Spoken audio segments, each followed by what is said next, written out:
Welcome, one and all, to Scotch and Smoke Rings, episode 638. I'm your friendly neighborhood Oxhorn, here as always with suspenders set to maximum stun. Somewhere in the world. Good to have you on the program today. Can't wait to dive into the third episode of In Sound Mind. We had a lot of fun last week.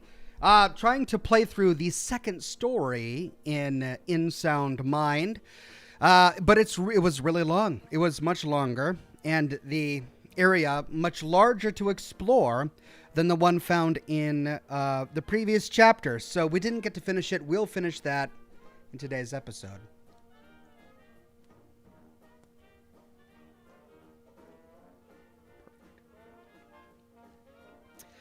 But yesterday's Assassin's Creed Odyssey broadcast was a whole lot of fun. Thanks, everybody, for showing up. We're getting close to completing, well, most of the side content in the game, and I can't wait to tackle the rest of the main story with each and every one of you. As for the lore video, I'm well on my way to getting it done. So stay tuned for that. But my broadcast tomorrow will probably be shorter than usual, as I'm having some trouble with nanny scheduling again. And it's probably going to be some weeks before I get it really ironed out and figured out. So please bear with me for the next couple of weeks as I try to solve my nanny dilemma, my childcare dilemma. But once it's settled, we'll get back into the regular rhythm of things. But for now, we've got Scotch and Smoke Rings. You've got your questions. I've got your answers. For those of you who are new to the program, we start the program with about an hour-long Q&A before we dive into the game.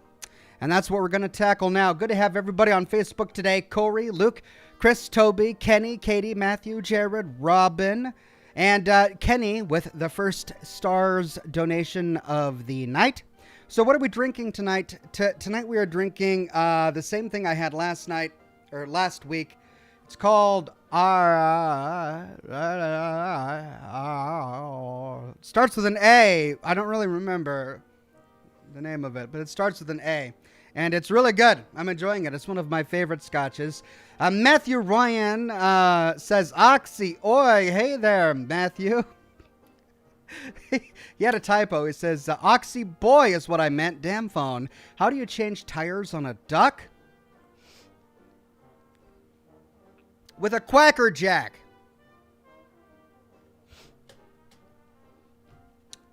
Of course, a Quacker Jack.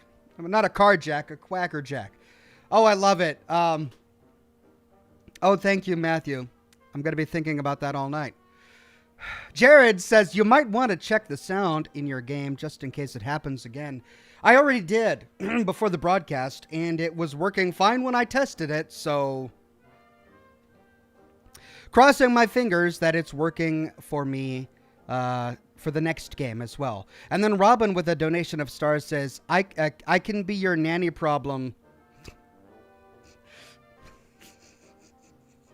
Robin, she's got winky faces in there. Was that meant to be like, thank you, Robin. That's just, that's delightful. So great. Thank you, nanny. And on YouTube today, we've got our Patreon subscribers and our regulars and our members. Alt Grendel, Rachel with a Gold Derby, Blood Wolf 282, Jocelyn Ryan, John DeGiamberadino, Trevor Rob, Craig Euler, Edward J, Carpy, No Name with a Gold Derby, Mark from Sales, Jamie Honey Bunny with a Gold Derby, Barry LeCount, Automatic Beats, Alt Grendel, Quintius with a Gold Derby, Slatty Bartfast with a Gold Derby, Jocelyn Ryan, Naughty Applejack, Nick Barnhouse, Rebel She-Wolf, Mark from Sales, and No Name with the first super chat of the day. What did one DNA say to the other DNA? Do these jeans make me look fat? And that's a cue. Time to try some of the scotch. Cheers, everybody.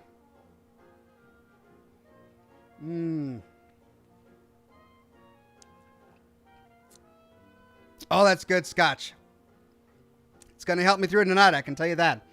Ducatello says, lend me a cigar or two, partner. Hi, Ox in chat. Hey there, Ducatello. If I had one to lend, you know I would lend one to you.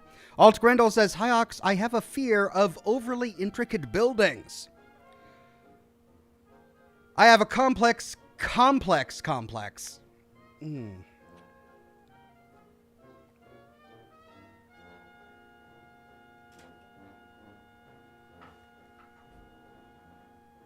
A complex. A fear of overly intricate buildings. A complex. That was great, Alt Grindle. Wow, we're really on a roll today. Carpy with a super chat. Thank you, Carpy. Wizardly Fiend in the chat says, it is the King Ox coming at us live with the stellar looks and godlike physique.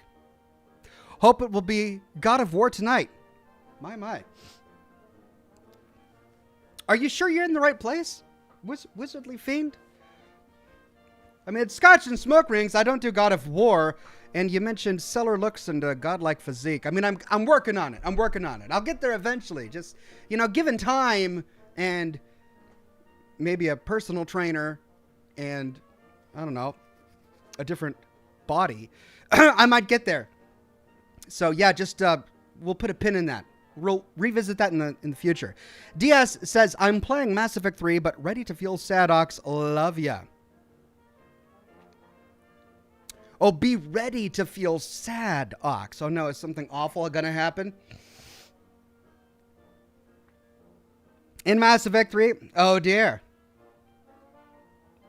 And Jared on Facebook says, how do you make holy water?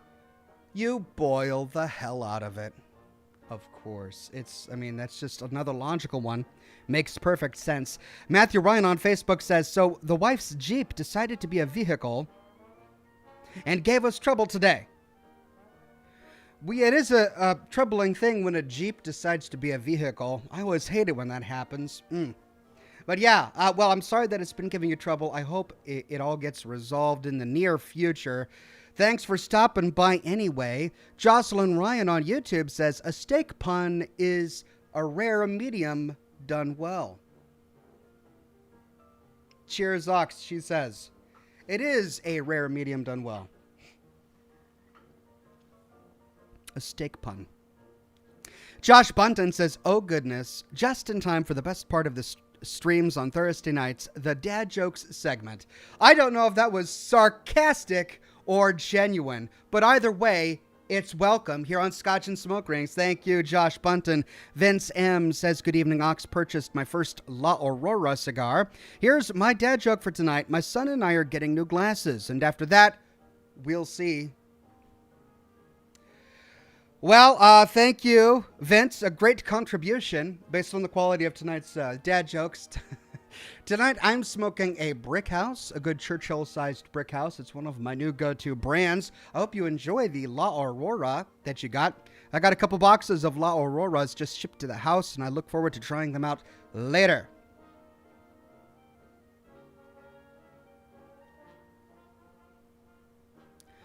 Carpy says, sucks when kids get in the way, but they are so worth it. We can be patient, Ox. Thanks for being here.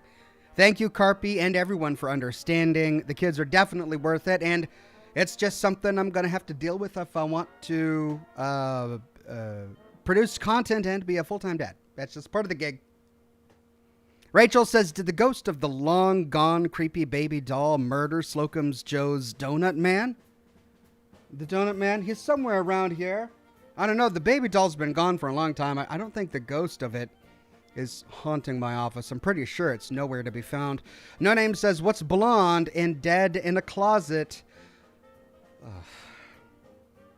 The hide and seek champion from 1995. Ooh. That's a dark one. I mean, you're talking about kids, man. You're saying blonde kids are dumb. That's mean. So mean. Jocelyn Ryan says, I'm taking a shot in the dark that maybe it's Ardbeg Scotch, perhaps. No, it's not Ardbeg. It's not Ardbeg. It's another one. It's one I had not heard of until it was introduced to me a while ago, but it's not Ardbeg. Wormy says, what did the ghouls say to the glowing one? You're rad. Another Fallout-themed dad joke. I love it. Ducatello says, didn't know it was Dad Jokes Day. Would have prepared. That's okay. Every day is Dad Jokes Day if you want it to be. Or if you're a dad with a sense of humor. Or a dad who thinks he has a sense of humor. Either way, on Thursdays, people try to bring dad jokes. Or your mama jokes. Or any jokes, really. I'm not picky. Whatever you guys want. Jocelyn Ryan says, a friend of mine didn't pay his exorcist. He got repossessed. That's a cautionary tale if ever I heard one. Matthew Ryan on Facebook says, I'm starting a flight company exclusively for bald people. I'll call it Receding Airlines.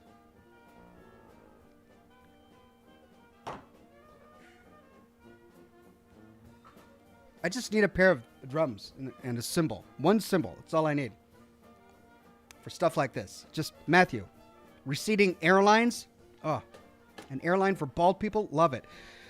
Kenny says, got one for you. What do you call a psychic dwarf running from the cops? A small medium at large.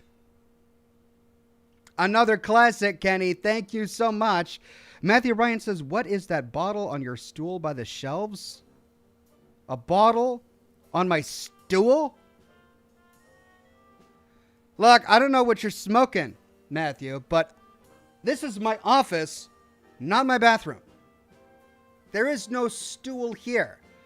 I know there is smoke and ash in my office, but I really am a clean person. I bathe every single day. I go in the appropriate room of the house to do my number twos.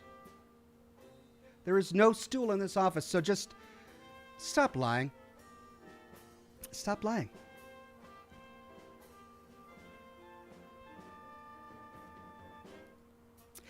Wizardly Fiend on YouTube says, here comes the ox, the thunder from down under, the tower of power, too sweet to be sour.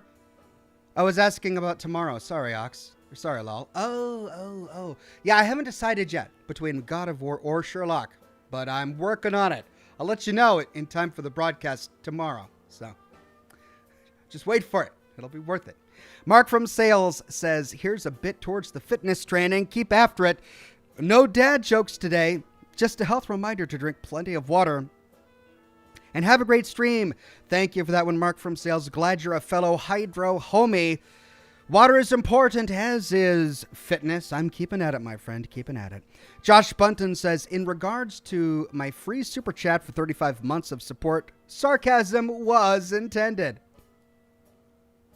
Thank you, Josh. Did it say that on the super chat? I'm scrolling up. It doesn't tell me that you've been a subscriber for 35. Oh, yeah, it does. It does. My bad. Member for 35 months. All right, now I know. I'll be sure to point that out in the future. Thank you, Josh. I'm at the point now where I can recognize sarcasm in your voice, even though I've never heard it before. Alien Face says, how are you liking God of War? Your streams help me sleep and get through the long nights of work. Stay amazing, Ox. I'm loving God of War. It's better than I didn't really know what to expect. So I was pleasantly surprised when I started playing it. Of course, I knew it would be good. All of the PlayStation exclusives that we have played so far on either Epic or Steam, once they've come to the PC, have been amazing. Horizon Zero Dawn and Days Gone have just been great. So I'm absolutely stoked and looking forward to playing more God of War.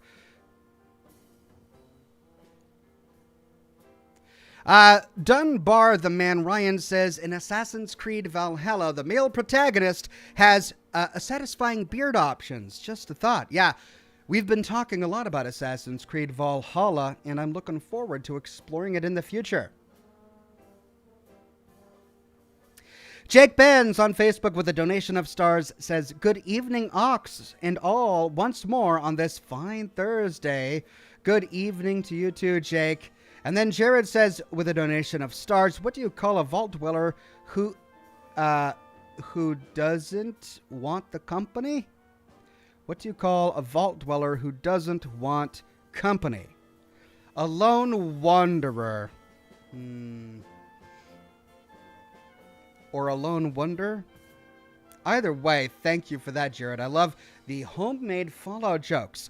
Kyle on Facebook with a donation of stars says, an amnesiac walks into a bar. He goes up to a beautiful young woman and says, so do I come here often? Right, because he's an amnesiac. He's asking her. She would know, because he probably came up to her many times. Kenny Allen with a donation of stars says, look at the bar stool, you maroon. Look, I'm not one to shame a profession. First of all, I doubt very much that bartenders' stools are maroon. I'm sure that even though they sling alcohol all the time, they're probably well hydrated and have healthy diets. There's no reason to talk about bartenders having maroon stools. And secondly, if there was a maroon stool from a bartender in my office, I wouldn't look at it. Like, I'd clean it up, because that's just disgusting. Kenny, I mean, come on.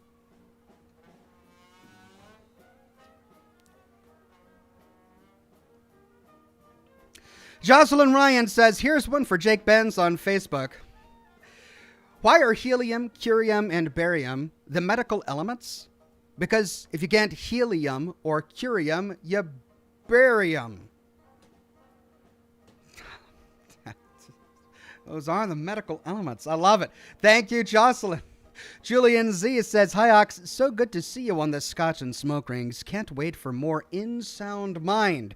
Even if you haven't decided for sure, any feelings one way or the other of what you will play tomorrow? Can't wait. I mean, on one hand, I'm feeling this way, but on the other hand, I'm feeling that way. I mean, but then, it's... I don't know. You know, when I'll let you know when I know, and I don't know, but when I know, you'll know, because I'll make sure you know that you know, you know. Rachel on YouTube says, fiance and I watched the stream where you talked about playing Dark Souls. He said you're supposed to sneak around the dragon, not kill it. Well, I mean, I have some news. I have some news about Dark Souls, everybody. Recently, at some point this week, there was a time when I had a really rough night sleeping. I couldn't sleep, and I didn't want to work, and so I got on my computer and I played some Dark Souls. I did not go live because I'm not streaming Dark Souls. Dark Souls is just my happy place where I go to torture myself, because apparently torturing myself is my happy place. Anyway, so yeah, I was playing Dark Souls and this dragon was pissing me off. I snuck around it. You know, I went down to the staircase and I went down around it. But just the fact that it existed and it wasn't dead yet made me remorseful. So I Googled how to kill the dragon. Apparently there's a tactic. And I followed the tactic. I would have never figured it out myself. I don't understand how they created this game expecting you to figure this stuff out yourself. Apparently here's the tactic that worked for me for killing the dragon in Lost Souls. Number one, you've got to find the Shadow Merchant, which I didn't find in my live stream of Lost Souls. Apparently, there was this staircase I didn't go down, and even though there were literally hundreds of people watching, nobody said, hey, Ox, you passed the Shadow Merchant. You know, the only merchant you've come across to this point in the game, the only place you can get a bow, you missed that guy. You might want to go back because you need a bow for later in the game. No, nobody said that to me, despite all of you watching. Anyway, so I backtracked and I found this Shadow Merchant, and I got a bow with some arrows. And then I snuck back to where the dragon was, and I went down underneath him. And if you go to the lower level of the bridge and you peer around it, you can see his tail. Apparently, you're supposed to shoot the tail off. Because when you shoot the tail off, magically, a dragon's sword appears in your inventory. Right? Like, how could you have conceptualized this? What part of that was intuitive? You look at the dragon tail, you go, oh, I bet I could shoot this off, and if I do, I'm going to get a magic sword in my inventory. Not only that, sorry if I rant a little bit, but not only that, but the dragon is actually immortal until you shoot off its tail. It regenerates its own health until you shoot its tail off. Once you shoot the guy's tail off, then he becomes mortal and you can actually kill him. But the kicker is that it takes 23 arrows exactly to shoot the tail off. So if I was trying to figure this out by testing this or testing that, I mean, I would have had to have shot the tail 23 times just really deliberately going, man, it didn't work the last 15 times, but doggone it, I got a good feeling about number 16.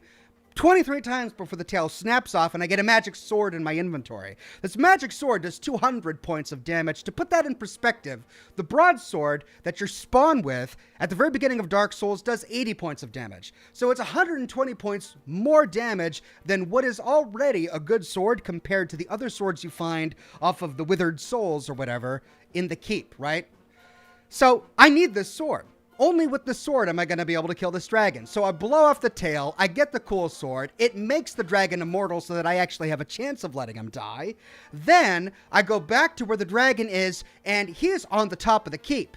You got to plink one arrow at the guy to get him angry. Then he swoops down to the ground where you could actually reach him. But the kicker is that as soon as he lands, he'll either blow fire on you or kick you. If he kicks you, you instantly die. Like, unless you're wearing a full suit of armor. Only if you're wearing a full suit of armor can you survive one kick from the dragon. But the problem is that if you're wearing a full suit of armor, you can't dodge out of the way and avoid the kick. So if you wear the armor, you survive the kick, but you're constantly going through the only thing that heals you. The vial of essence or whatever, the elixir of torment. I forget the name of it. So you can't ever possibly kill him that way. So you can't wear any armor if you hope to be agile enough to jump out of the way. But you also can't get hit once by the arm, because if you do, you die. So you have to be perfect, literally perfect every time you attempt this. Then, if he blows fire on you, you can survive it, but only once. If you get hit by fire twice, you die, right? So, but here's the problem. If you do get hit by the fire, you survive, but the getting up after being knocked to your feet animation takes so long that he can chain them, and he does another fire animation on top of you. So if you do happen to get singed by the blast, you have to be lucky enough to be knocked down at the top of the staircase that you used to get under the bridge. Only then do you have enough time to quickly recover and roll down the stairs, right? So that's the encounter. Go to the top of the stairs, shoot the arrow, make him mad, get him to jump down, run to where he's going to jump, hit him once with your sword, and hope that you're agile and fast enough to roll out of the way and fall down the stairs before he either swipes you, which you can't get hit because if you do, you die, or blows fire on you. And you have to do that 50 times.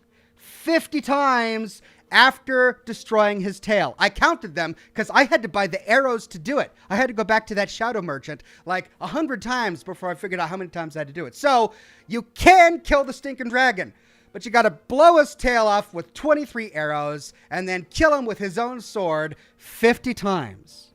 If you do, you get 10,000 souls that you can use to level up.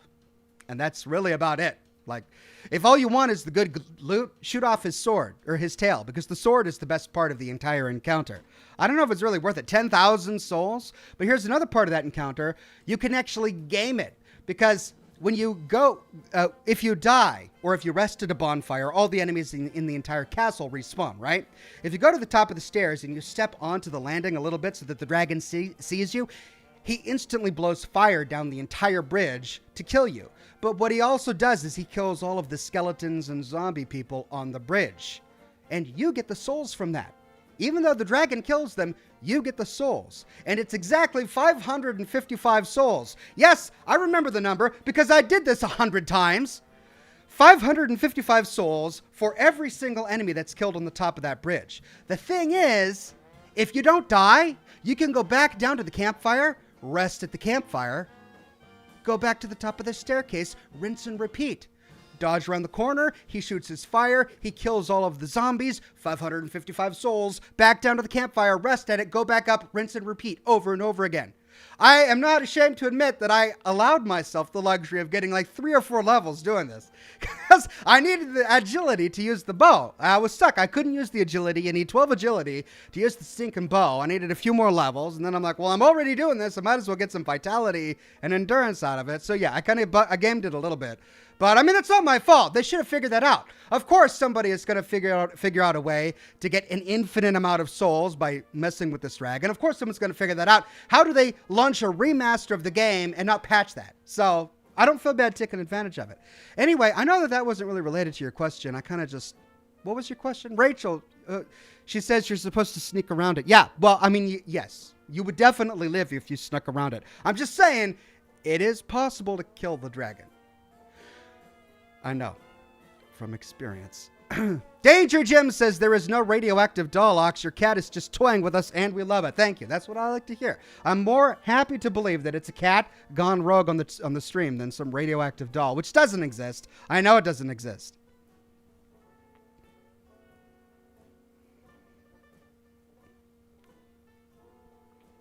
Cole says, hey, Ox, love your content. Kanag just put out King Gath just put out Sim Settlement 2 and a DLC for it that brings a brand new quest line that I think would be awesome to watch you play through. Thank you, Cole. Well, that sounds intriguing. I would love to check it out. Jocelyn Ryan says, what is the difference between a step stool and a 3D printer? The former is a ladder, while the latter is a former. Because a 3D printer forms things, and a step stool is a ladder. I love it. Wordplay. It's the best. Thank you, Jocelyn Ryan.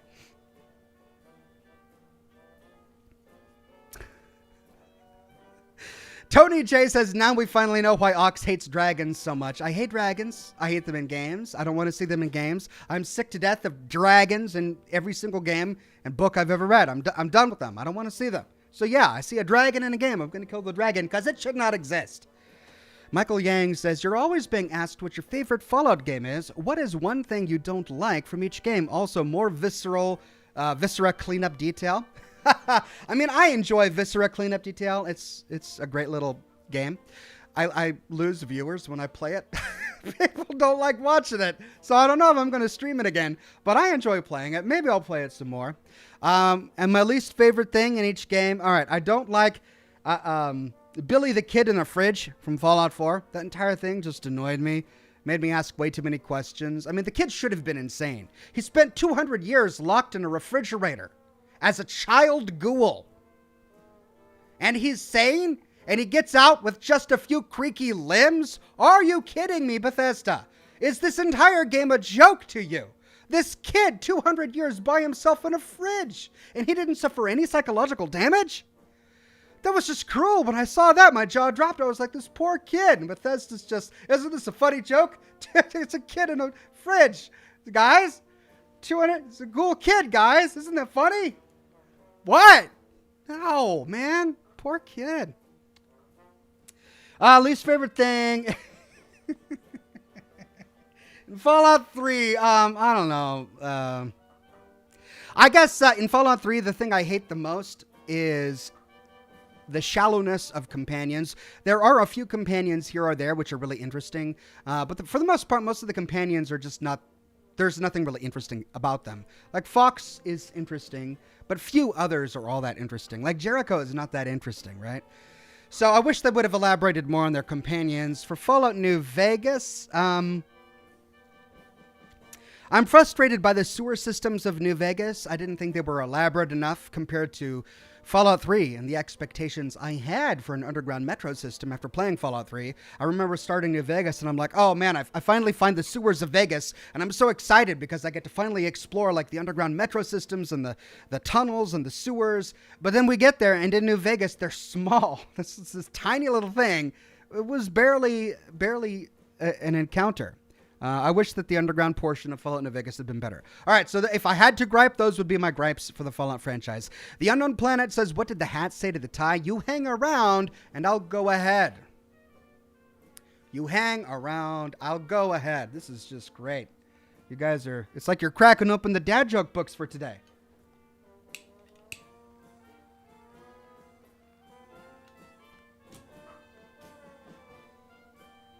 Robin says he's so angry today. Everybody watch what you say, or we may not play a game tonight. I'm sorry if I sound angry. I've had a frustrating day. I've been trying to find nannies all day. And it's been hard. It's been difficult. So I'm frustrated, but I'm going to be okay. I'm going to be okay, and I'm looking forward to having a wonderful night. Jared says Bill should have been dead. No food and water in the bathroom? Makes no sense. Well, ghouls don't need food and water, right? So they explained that. Like a ghoul can live forever without food and water.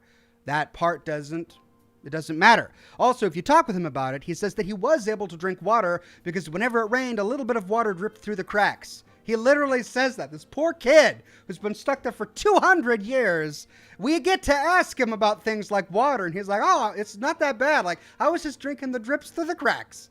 Somebody wrote that, thought about it, and put it in the game. Matthew says, check up on Missed Stars. Will do. Thank you, Matthew. Robin says, all right. She says, all right, who mentioned Dark Souls? Yeah, it's just Rachel. I think it was Rachel. I got triggered there for the Dark Souls. Matthew Ryan says, I asked the librarian if books about paranoia were available. She looked up and whispered, they're right behind you. That's probably the best way to respond to somebody who's looking for books about paranoia.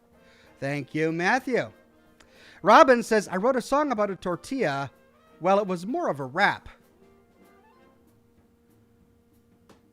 Was the tortilla more of a rap or the song more of a rap? Because we need to know based on, the context is important here.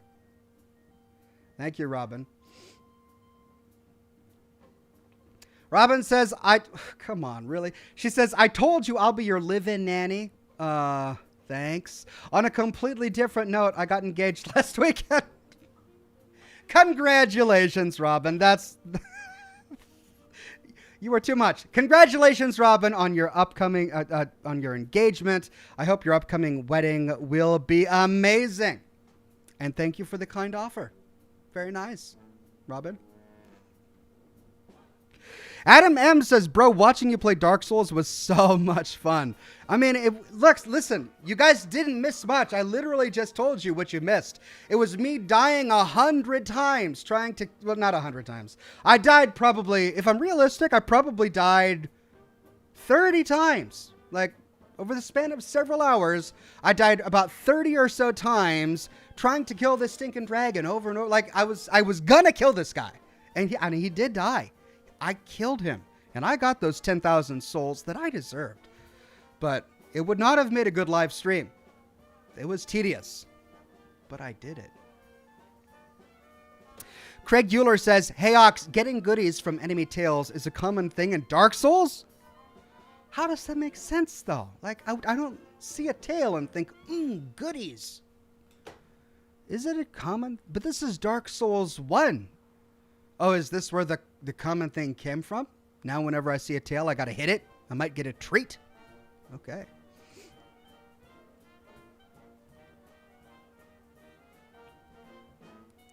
Jocelyn Ryan says, Dark Souls rant done. Now do the rant for the old Lion King game. I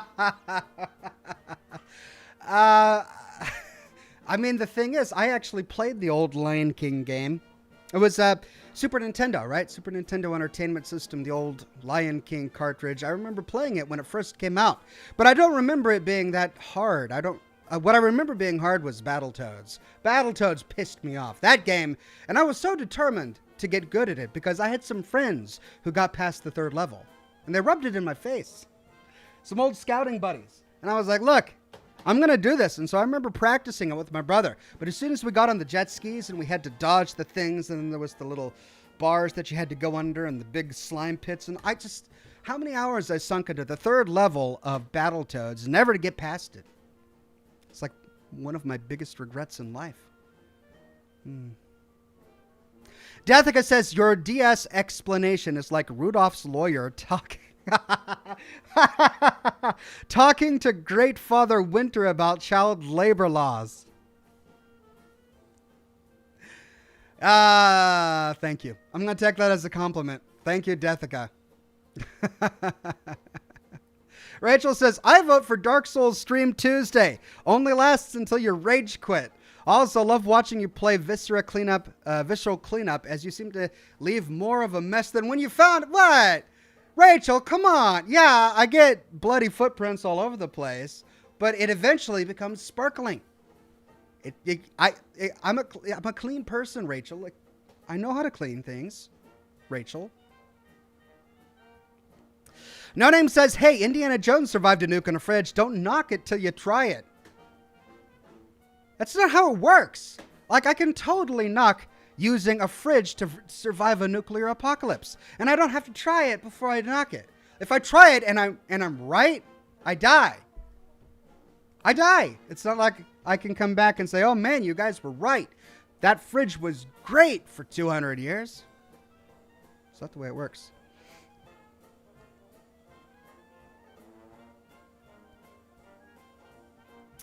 Many thanks to the mods who are literally saving the day. Thank you, mods.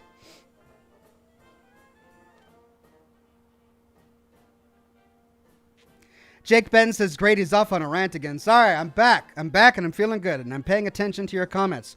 WowWox says, Jared, you got the wrong idea when she offered to be your nanny, lol. What do you mean wrong idea? I didn't get a wrong idea. I just don't have live-in nannies. Like, I like being able to have my house mine. It's not a place where other people live, just me. I didn't get any wrong ideas. Matthew Bryan says, why does a milk stool only have 3 legs? Because the cow has the udder. That makes perfect sense.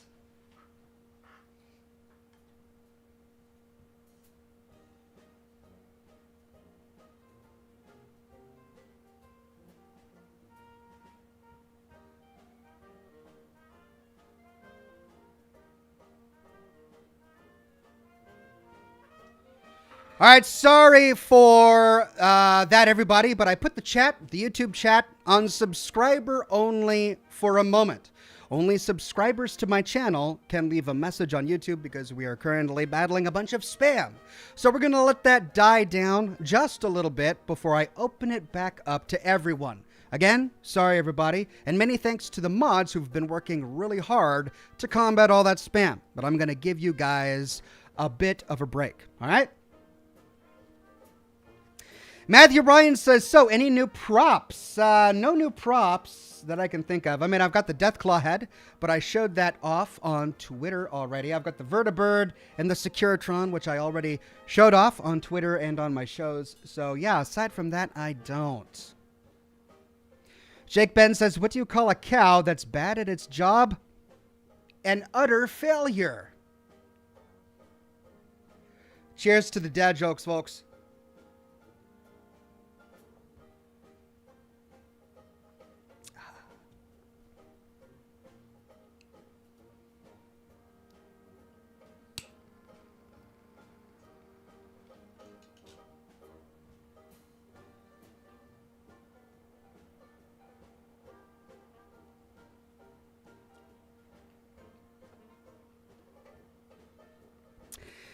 Eliza Yates says, love all your videos. Thank you for all you do. Thank you, Eliza Yates. I really appreciate it. Thanks for the super chat.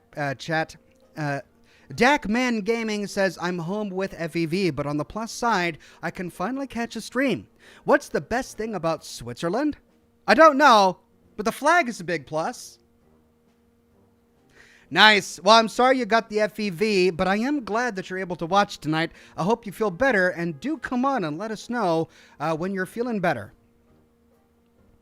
Ranker says you still need to play Frog Fractions. Total playtime for Frog Fractions 1 is only like 60 to 90 minutes, though. I mean, this is definitely a passion of yours, but it may not be a passion of mine. Just putting it out there, my friend.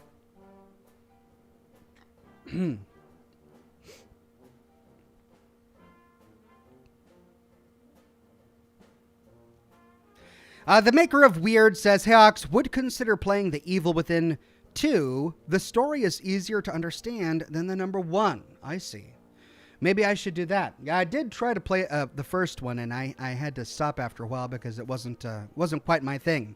Chininator says, Oxhorn, can we get your feelings on communist power armor? I've already elaborated on communist power armor ad nauseum. And, you know, I don't need to touch on that again. But if you want to listen to me rant about an error in lore in the Fallout universe, pay attention to the next lore video that I come out with. We are going to Orwell Orchards, and man, I don't know who wrote that place, but we got some problems. I'll be covering it in Saturday's lore video, so stay tuned for that.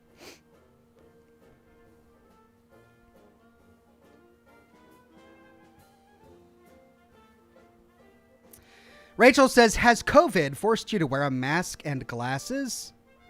You may be entitled to condensation. You may indeed. Masks and glasses, condensation.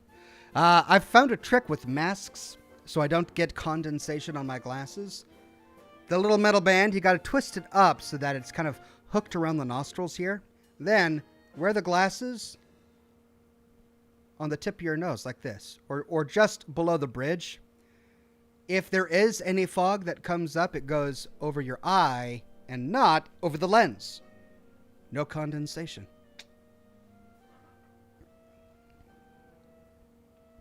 Quinn Tyus, a member for 34 months and a gold ox, says, cheers, ox cheers, mods, thanks for squashing them bots. Thank you, Quinn Tyus. Nick Barnhouse in the chat says, ugh, don't bring up Battletoads. I could never beat Battletoads and Double Dragon. Hours upon hours wasted.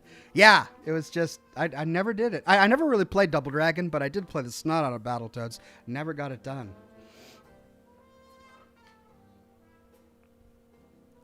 Jake Benz on Facebook says, blame Jocelyn Ox. She gave me the groaner fever, lol. Oh my. Well, I mean, I hope there's a vaccine for that or something. Like, should get that checked. Just saying. But thank you, Jake. Matthew Bryan says, random MLP, MLP, friendship is magic. My Little Pony. Random, oh God. Random My Little Pony, friendship is magic. Fact. There is a character that references the show Doctor Who. Character's name is Doctor Who's. Now that is a random fact. Thank you so much, Matthew Ryan, for teaching me about something I was so interested in. So very, very interested in. Great. Too late to run says, my daughter was eating breakfast and she says to her grandmother, these eggs taste funny. Her grandma replied to her, maybe the chicken was a comedian. Naturally, a funny chicken would lay funny eggs. Charlie Fergie says, hey Ox, love everything you do and thank you. Thank you, Charlie. Lunar994 says, just want to say that this Pudge account is... Pudge? Oh, Lunar, you don't listen. Okay, so he's commenting on some spam that we've been getting in the chat, and it doesn't need to be mentioned and recorded in perpetuity using my voice. But I do understand you're concerned, and I'm glad that the real YouTuber is not akin to the spammer. So thank you for that clarification, Lunar. Speaking of which, let me try and put all chat back on for a little bit, see if the spamming is over.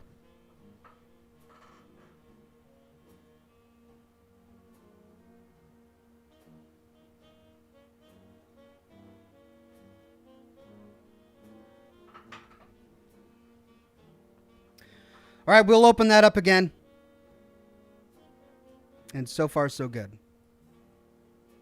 Jocelyn Ryan says, another for our resident doctor. For years I was against organ transplant. Then I had a change of heart. See what you did there. Jake Ben says, well, it's time for me to sleep. But until next week, this is Mr. New Vegas reminding you that you're nobody till somebody loves you. And that somebody is me. Good night, folks. Good night, Jake, if you're really leaving. And thank you for bringing back Mr. New Vegas.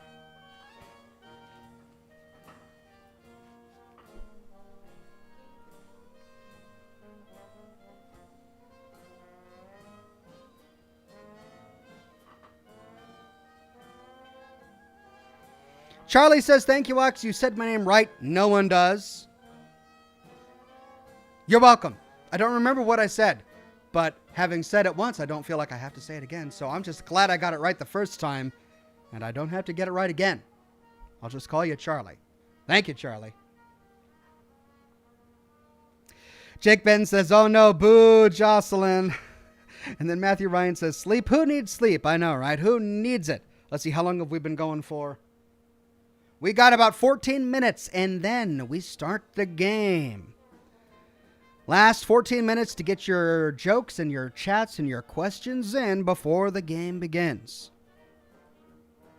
Of course, you can continue to tell jokes and chats later if you want. It's not like you have to stop at that point.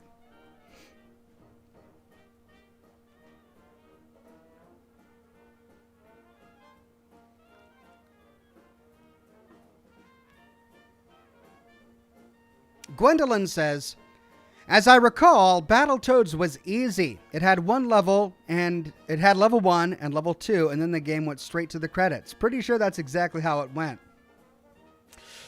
I never got to the credits, so I wouldn't know. But yeah, it was a hard game.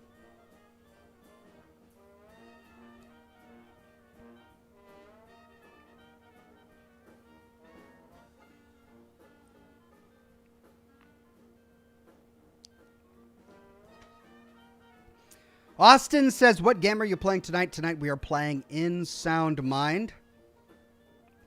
It's a really clever and interesting game with lots of mind-bending puzzles and so far a really good story.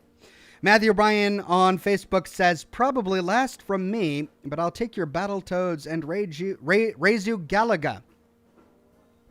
Was Galaga that hard? I mean, I never was very good at it, but when I watched other people play, they seemed to be blasting through the levels like no one's business. But was that a crazy hard game?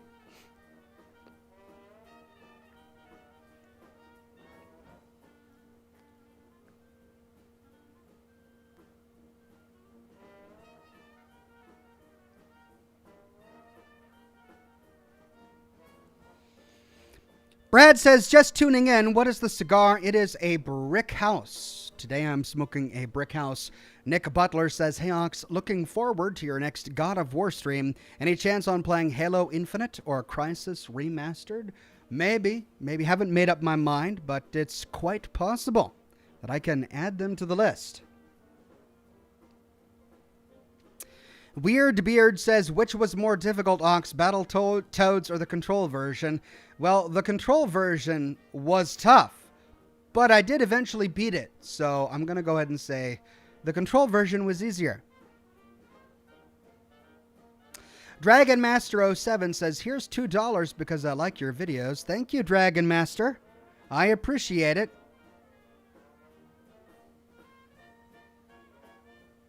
Jared on Facebook says, a super mutant runs up to a girl and hands over a mini nuke to her and says, you're the bomb, babe.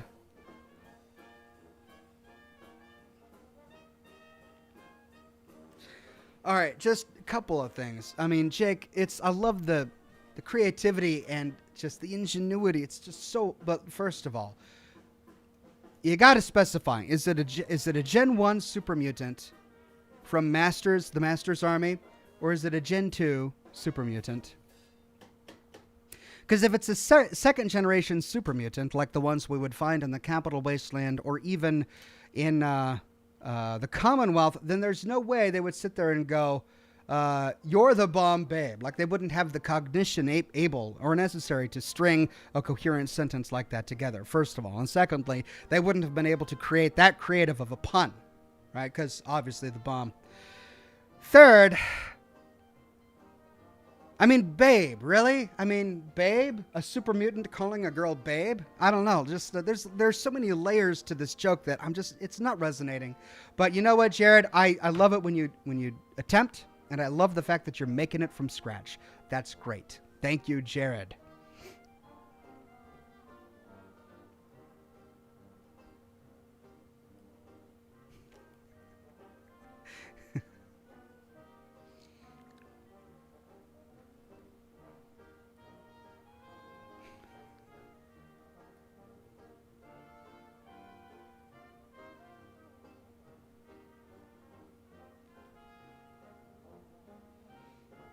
All right, a few more minutes, then we start the game.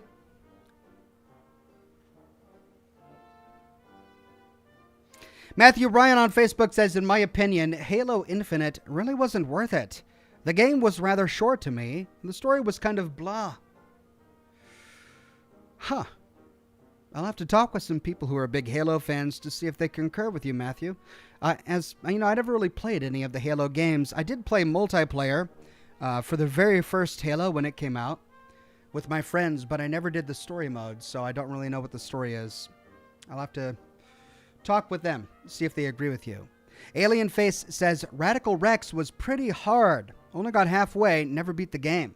That was the dinosaur one, right? Radical Rex. I think I can see the box cover in my mind, but I never played it.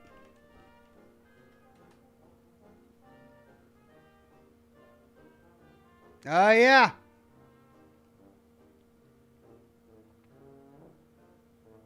Yeah, I never played it. I would really love to just spend a stream playing old retro games. That would be a lot of fun. Jared says, wow, I didn't think I would get ranted by Ox. Sorry, Jared. I didn't mean to rant. It's been a long day, and I'm sensitive, especially when it comes to things like lore, especially super mutant lore. It's just a spot. It's one of those spots I got. I'm sensitive.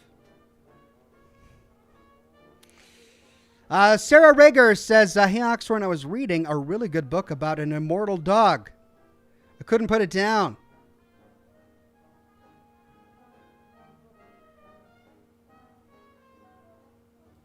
I was reading a really good book about an immortal dog. Oh.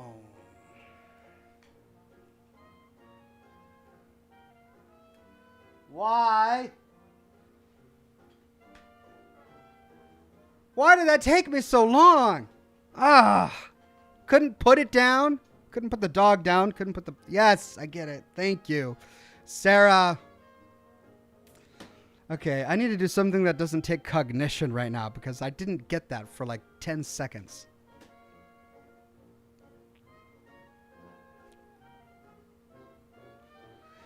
Alien Face says Radical Rex was pretty hard. Only got about halfway. Never beat the game. Yeah, and I never beat Battletoads. Now you've got me curious about Radical Rex. I want to play it. Nicholas Cohen says, hey, Ox, I think you would enjoy some of the past Assassin's Creed games. I recommended Assassin's Creed Syndicate. It takes place in London in 1868. It does sound really interesting, especially after having played Vampire. It sounds like a game I'd enjoy. Mordekaiser Mid says, hey, Ox, what do you think is the best ending to Fallout 4 and why? Well, I mean, I'm biased. I think the best ending is the Minuteman ending because it takes the power of government from factions like the Institute and the Brotherhood of Steel, or shadowy factions like the Railroad, which is only interested in one thing, synths. It's not interested in feeding people who are starving. It's only interested in synths. It wouldn't be a good governing force. Anyway, it takes power away from those three factions and gives it to a faction that actually wants to give power to the people. That wants people to govern themselves, right? So yeah, I'd give it to the Minuteman. I think the Minuteman is the best ending. Jocelyn Ryan says, due to a shortage of platinum chips, we had to use dried fruits when we played poker last week. People went nuts when they saw me raising the stakes. Raisin? People went nuts? Are nuts a fruit? Nuts aren't a fruit. It would work better. It would work better if you said we had to use trail mix when we played poker. People went nuts when they saw me raising the stakes. Either way, great. Thank you, Jocelyn. Don't mean to criticize. It was a good one. Sagacity says, are you still a cacti tender, Ox? Been about a while since a Twitter update. Thank you, Sagacity, member for 10 months. I am, yeah. I've still got all of my cacti. And for Christmas, my children got me a cactus, which was really fun. So they're all still alive. Haven't killed them yet. Matthew Poland says, Sup, Ox, do you ever think we'll get the Fallout TV show? I feel like there's so much potential there. Yeah. I mean, did you miss the memo? We're getting a Fallout TV show. They announced it. Like, I'm not even making that up. They announced a Fallout TV show. It's going to be on Amazon Prime. I did a video all about it. Go onto my channel and you can hear all of my thoughts about the real Fallout TV show. It's coming. Jay King says, hello all.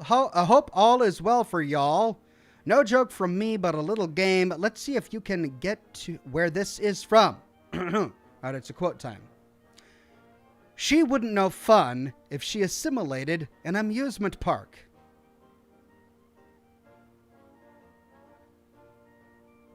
Star Trek?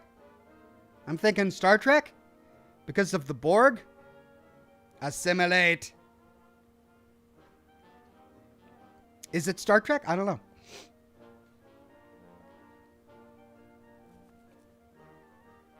Matthew Ryan says, I've played them all, but it's just seemed like the story kind of went flat. But as I said, it's my own opinion. Others may think it's the greatest game. Awesome. Well, thank you, Matthew. I'll have to try it. And then Daniel Radley says, evening, Ox. Hope I'm not too late, but nonetheless, happy to be here once more. Thank you, Daniel. Always wonderful to have you here.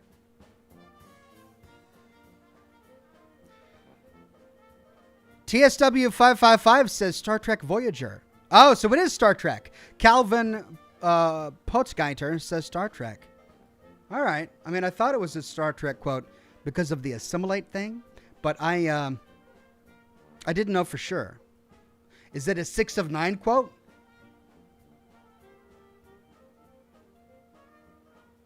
Cool.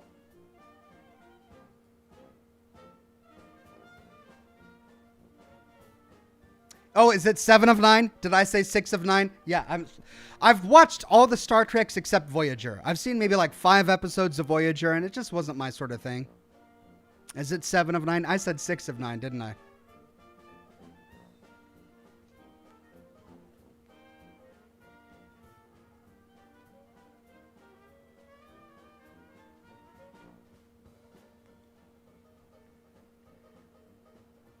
All right, 2 minutes.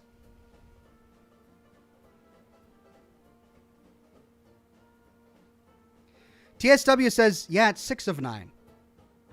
Oh, is it 6 of 9? Did I get it right?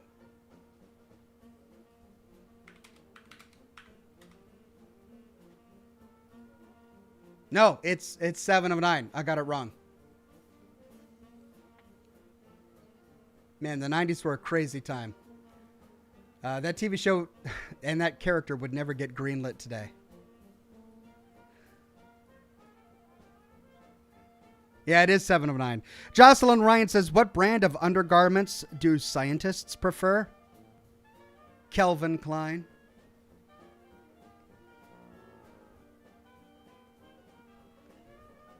I mean, is there a brand called Fahrenheit?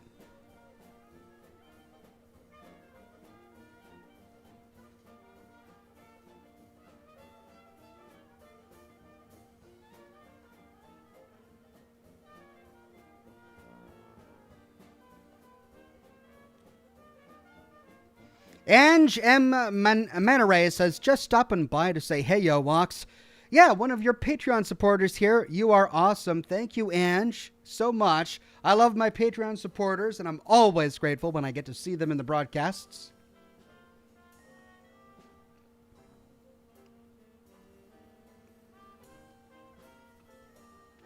Toby says 7 of 9 is in the new Picard series. Really?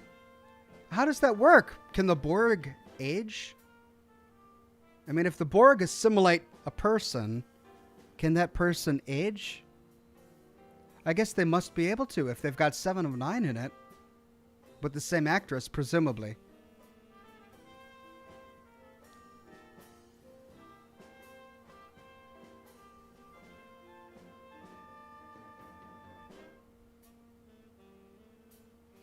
Paladin Pip-Boy says, Oxhorn, I absolutely love and admire the level of depth and attention to detail you put into your Fallout content. I used to listen to your stuff to get me through long drives. Thank you, Paladin Pip-Boy. I've been enjoying all of the Fallout lore that I've been shoveling my way through, and I've got so much more to do. I'll be tackling it. Max Doolin became a gold ox. Thank you, Max Doolin. Calvin says she is older, but she's still part Borg. She was taken over as a kid, so they do age. I see. So Borg do age. I didn't realize. Cool. Thank you for that.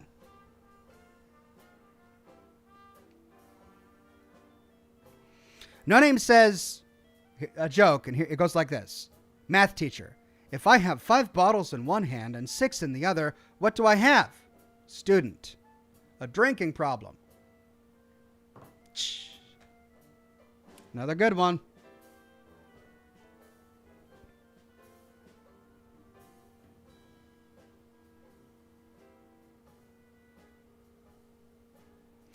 All right, folks, with that, it's time to start the game. Time for things to get spooky. Let me fire it on up and turn out the lights.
All right, here we go.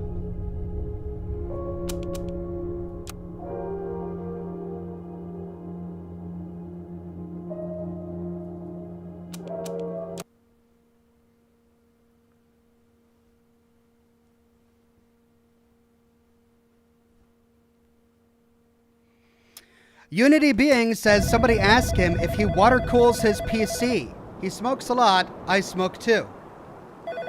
The answer is yes. My computer is water cooled.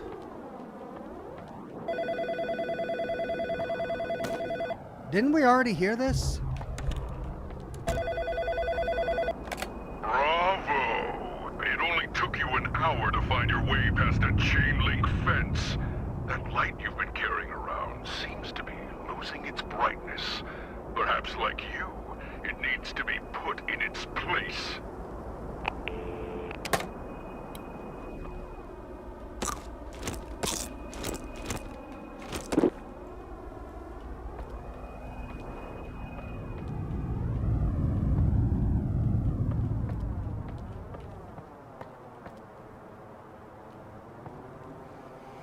Okay, I remember. Yeah. And then we ran this way. And the guy came after us. So we also learned that there's a dead end at the end of the road, so we don't need to go all the way that way. Let's see what's over here. We didn't explore over here. Brendan Lucas says, which Fallout story would be best for season 1 of the TV show? My favorite story is New Vegas, but I don't think it would be a good intro for viewers. I agree that New Vegas wouldn't be a good introduction to the Fallout franchise for viewers, but I also don't think any of the existing Fallout stories would be good for TV. I don't want them to retell one of the games in a TV show format. I want the games to stay games. I want a brand new story told in the Fallout universe, only in the format of a TV show. That's what I'm hoping for.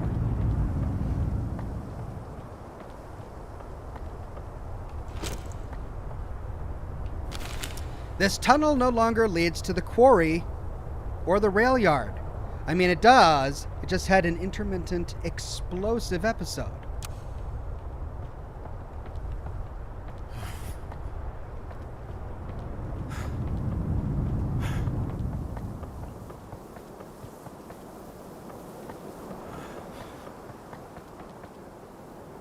If I get too far, he's gonna start tracking me.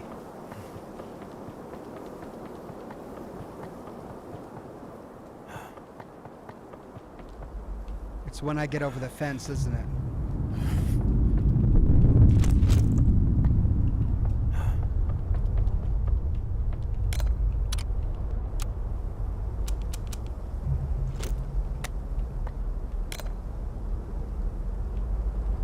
As soon as I blow that up.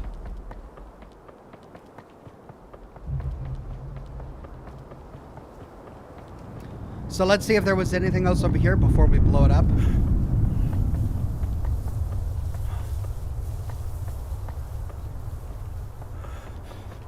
Looks like that's it. All right, let's go do it.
Trying to save my battery.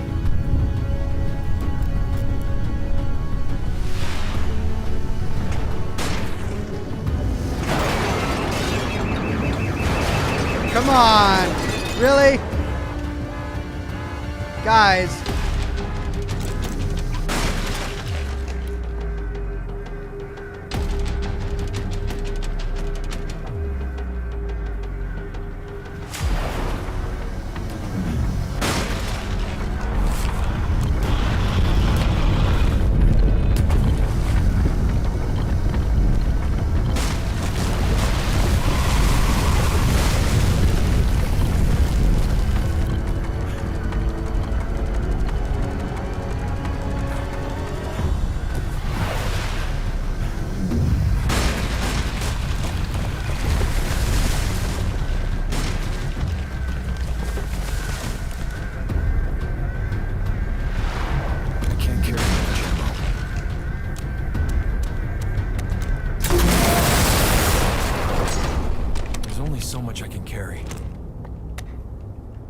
That lets me back into the house. Josh Bunton says, Ox, what are you most looking forward to when Expedition The Pit releases in Fallout 76?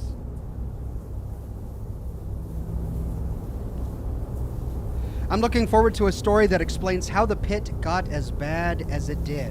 Why did the pit, of all places, poison its inhabitants? Well, we understand it's because there were so many factories where all of those rivers met, and the combination of the nuclear fallout and all of the chemicals produced by those factories created this river that had this poisonous sludge. I want to see some of the mutants. I want to see more of an exploration of the pre-war lore of the manufacturing that went on in Pittsburgh, and I'd love to see raider culture start to develop in that area until, you know, it gets nearly as bad as the pit that we remember from Fallout 3. Scotty P says, hey Ox, my family is finally over the FEV.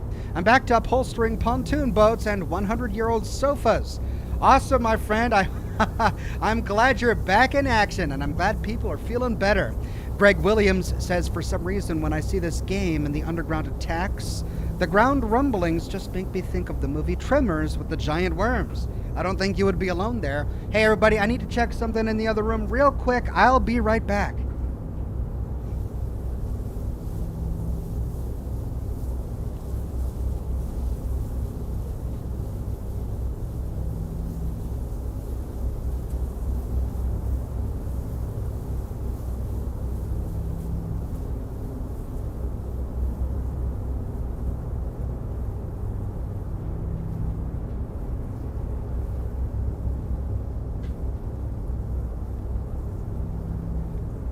All right, I think we're good.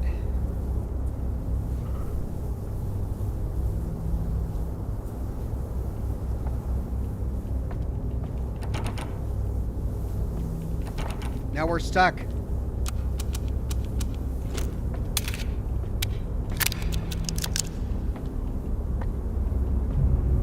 Lighthouse interior. Oh.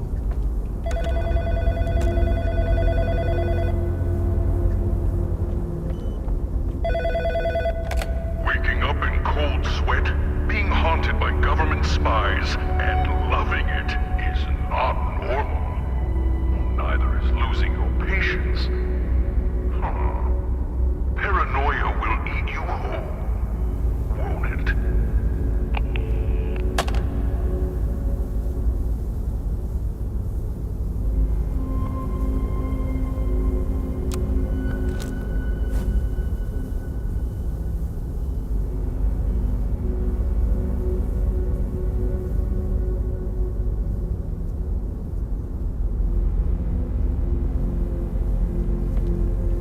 First things first.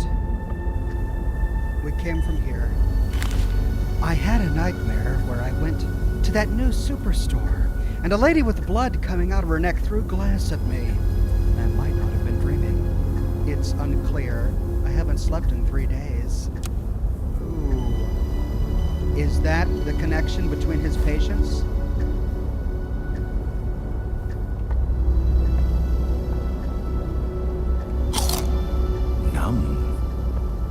Really, guy? Numb?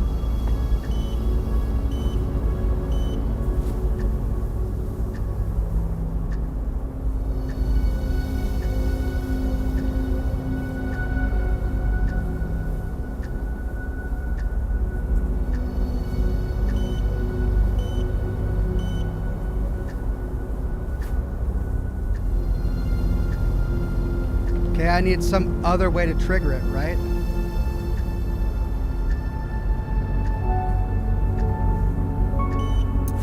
Clock key.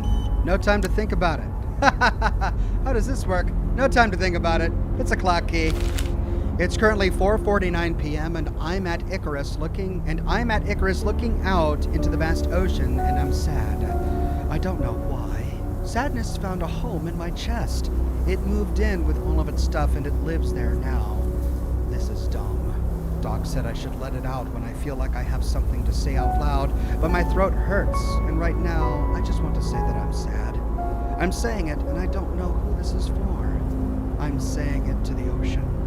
I'm sad. There. Do whatever you want with it.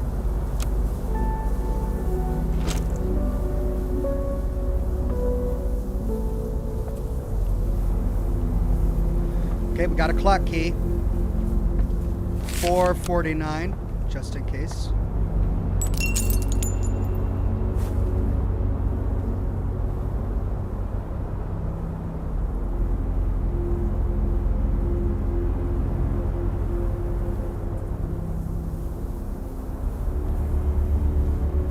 When I was in high school, I used to hide in the dark room.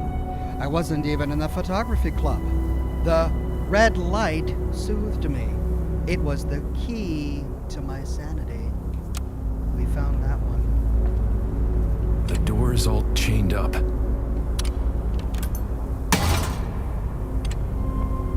Guess not. We need 2 more keys. That was the clock key.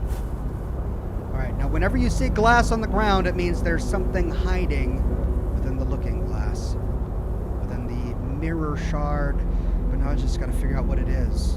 We do see some misty smoke kind of hovering around here. And over there is something. Probably need to gather something over there too. We'll find that as we explore more. What is the secret that I need to find here? Red light.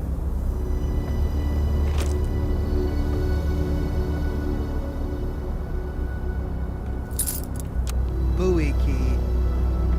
Alright, so any red light is going to have a key.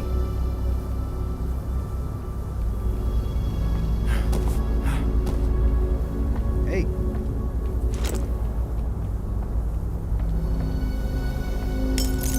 The door's all One more to go.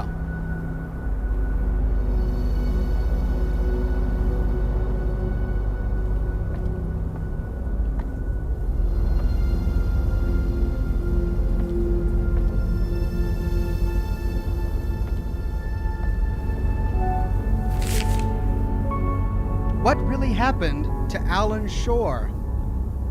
I mean, it is such an obvious nod to Alan Wake. Alan Shore?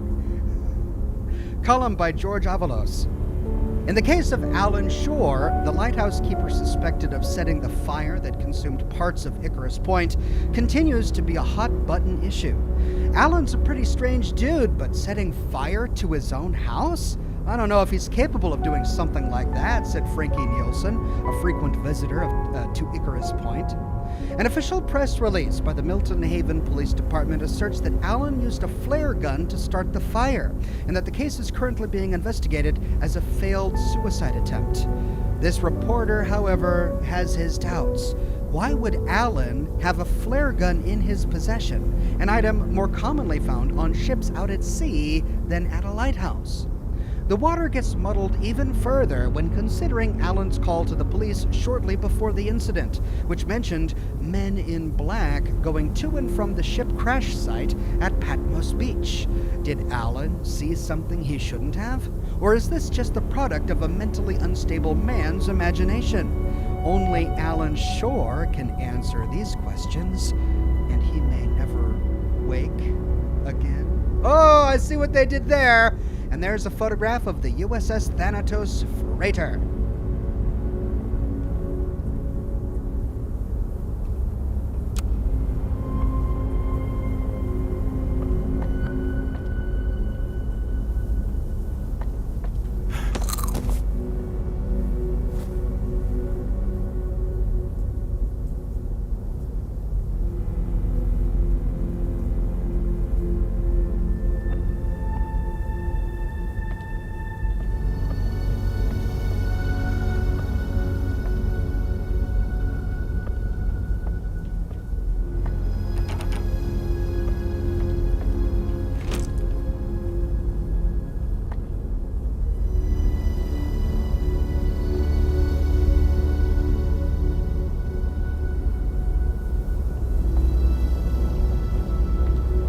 Turn on this TV.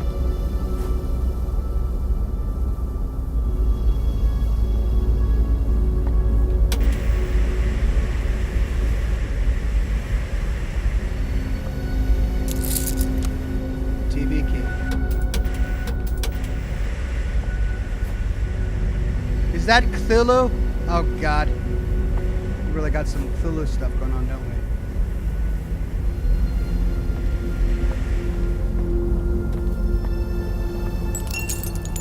The door is all chained up.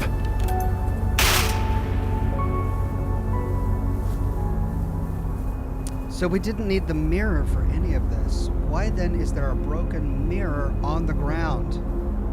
That's usually a clue that there's something to do with a mirror.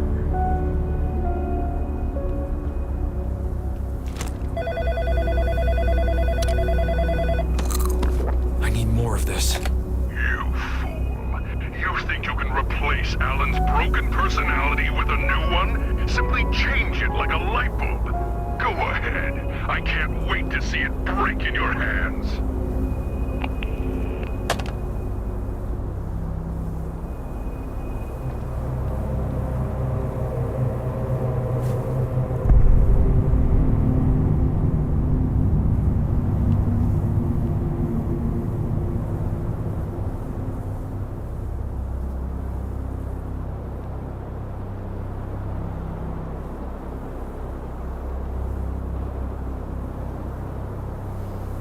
Julian Z says, "Oh wow, Ox, I just realized how the darkness and flashlights in this level all tie together to nod to Alan Wake. Miss you playing that game, getting excited for Alan Wake 2. I know, I'm absolutely thrilled for Alan Wake 2. And yeah, the whole stay in the light thing, that's definitely a nod to Alan Wake. Hello. That's a hole. See that? That's a hole. Oh, and I popped up there. There's a staircase down there. Guys, there's a staircase. I'm jumping through the... How?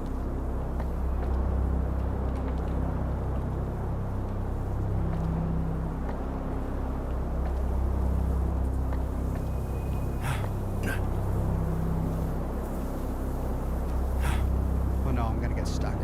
Oh no. Oh no, come on.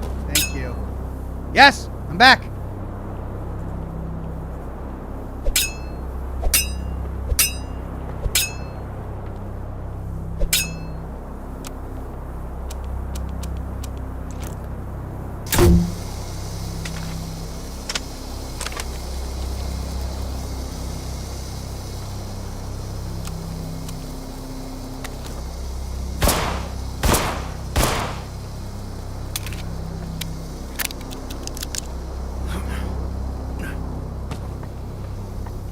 Maybe I'll learn what to do with that staircase in a bit, but for now, I gotta go back up.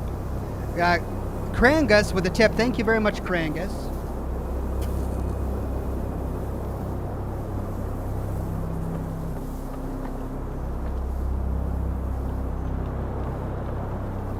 Ken Opike says, I've got a good joke. How many cockroaches does it take to screw in a light bulb? Who knows? When you turn the lights on, they scatter. Thank you, Ken.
Okay, well...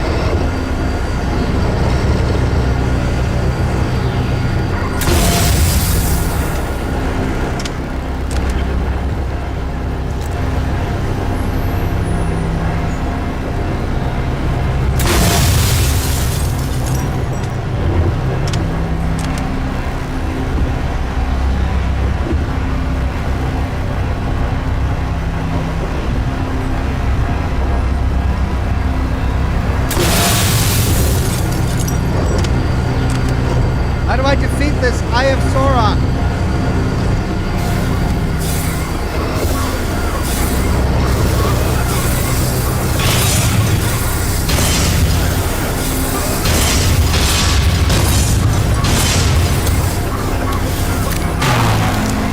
What was that? Come on, I didn't take any damage. That's bullcrap, man. This happens with the game from time to time. If you just take too long doing something, you die. They just kill you. I can't carry that much ammo. You fool. replace Alan's broken personality with a new one? Simply change it like a light bulb. Go ahead. I can't wait to see it break in your hands. Okay, so what's the trick? I shot it with the flare gun. I shot it with the gun. All it seemed to do was change the direction of the light, but nothing opened up. There was no audio or visual cue to show me what I was doing was good or bad. Do I need the mirror?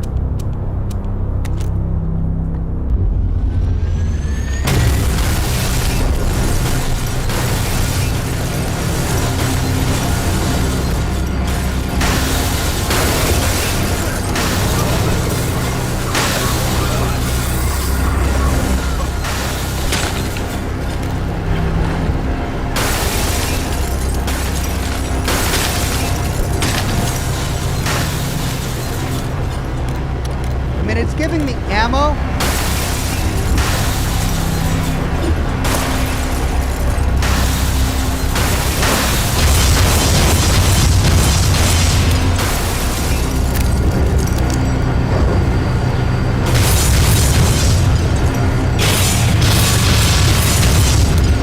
It blinks whenever I shoot it, but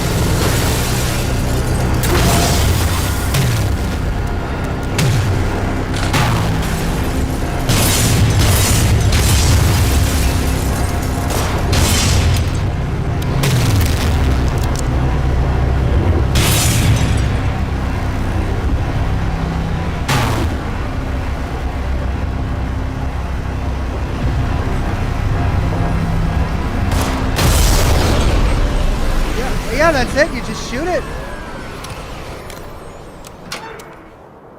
That's the whole thing? Okay.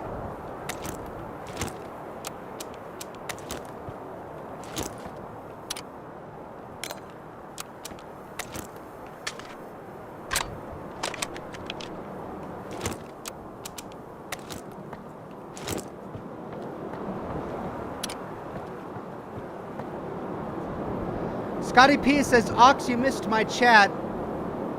Sorry about that, Scotty. He says, Ox, have you ever thought about playing the original 2006 Prey? It has a Native American protagonist and some unique game mechanics that still hold up today. Well, I did play the sequel to Prey, the Arcane Prey, and it was okay. Didn't dislike it, but it didn't really resonate strongly with me. Time to shed some light.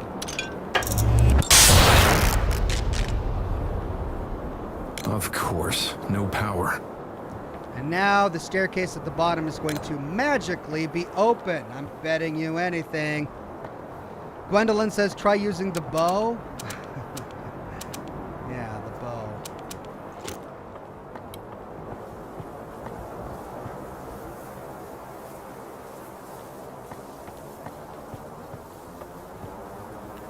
I'll try using the harpoon gun too.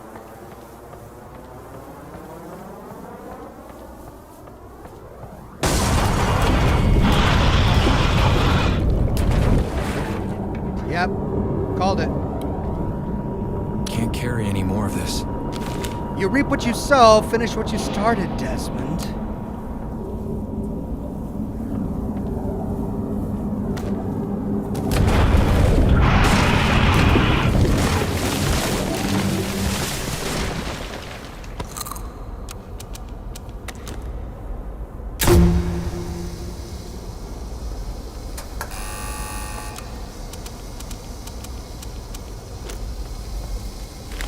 Generator has been showing signs of decay. Sometimes, if it's off after cleaning, it needs a push to help get going. Oddly enough, I can relate. Generator needs a push.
like I'm slowing it down.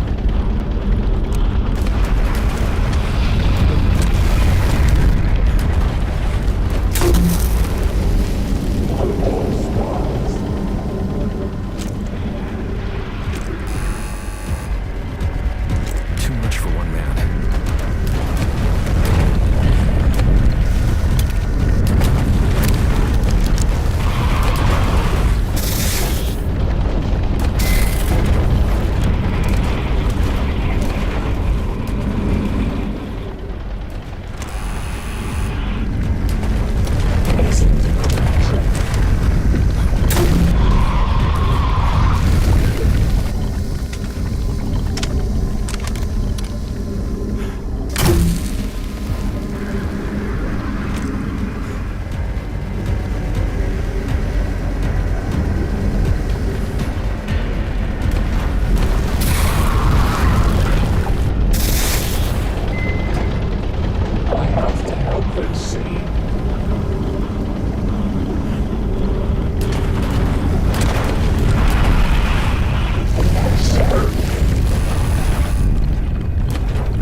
There we go.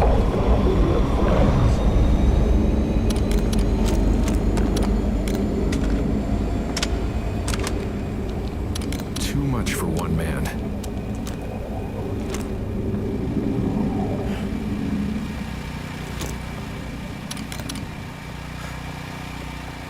All right, so it was timed. After I push it, I've got a certain amount of time before I got to push it again.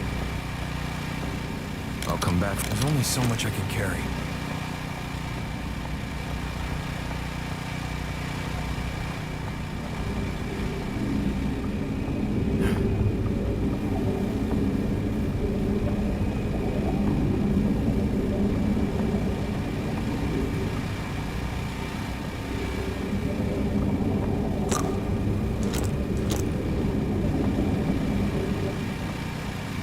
More bullets. Oh, that's what I found already. Okay.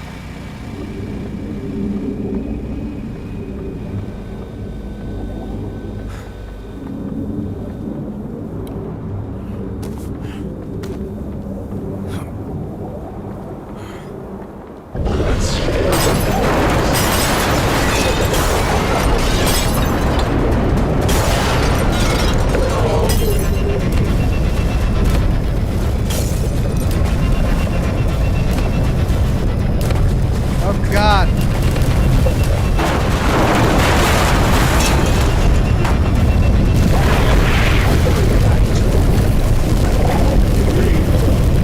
It's okay. The ship, the fire, those weren't your fault. Whatever this chemical is, it's gotta be the source. I don't want to be afraid anymore. You're braver than you know. Alan's madness came on just as suddenly as Virginia's did. I have no doubt their cases are linked. I need to follow the chemical trail, see where it takes me. Interesting. So the chemicals that we've been finding in those purple barrels, the explosive ones, he thinks that the chemicals might have magnified their paranoia, their mental health issues, causing them to lash out in the ways that they did. Scotty P says, trust me. The 2006 Prey is unique. It has nothing to do with the one you played. Look into it, please. Thank you, Scotty P. I will add it to my list. Scotch break.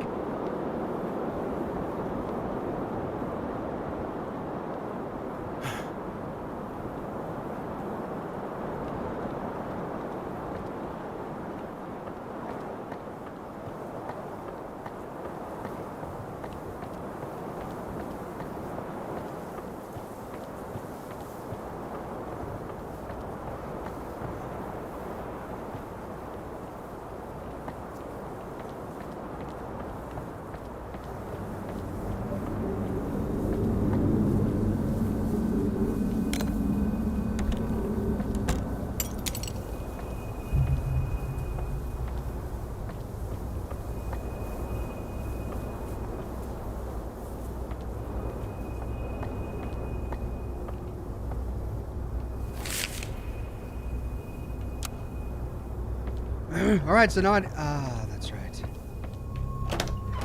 Back out we go. Awesome.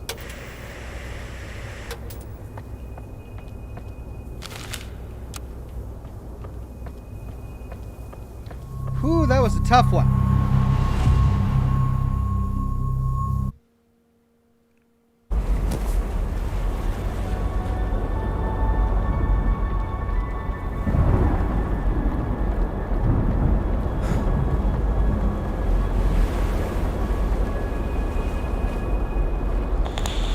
The office of Dr. Desmond Wales. Please leave a message after the tone. Doc? Doc, are you there? Why would you be there? It's the middle of the goddamn night. This is bad, man. I don't even know what's happening. I swear, Doc, I didn't even know it was supposed to come through. These are different. The holotapes are different on the way back. I say holotapes. They're actual, literal cassette tapes. Wow.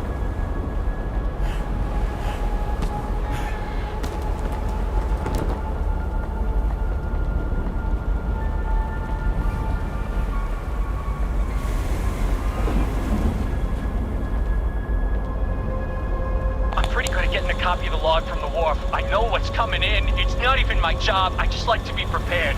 But that ship, it said nothing about that ship, man.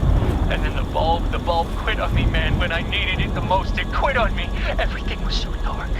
And then boom! The ground is shaking.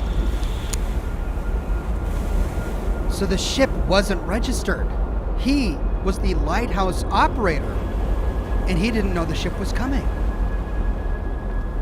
When the light goes out, and the ship runs aground, and all those chemicals the ship was carrying spill out over Icarus Bay.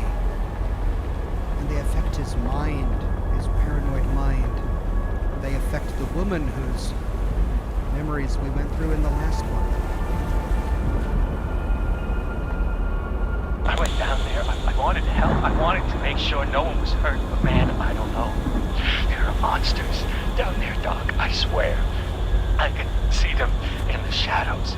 They move around when I'm not looking. They try and grab me into the floor, Doc. I'm losing it.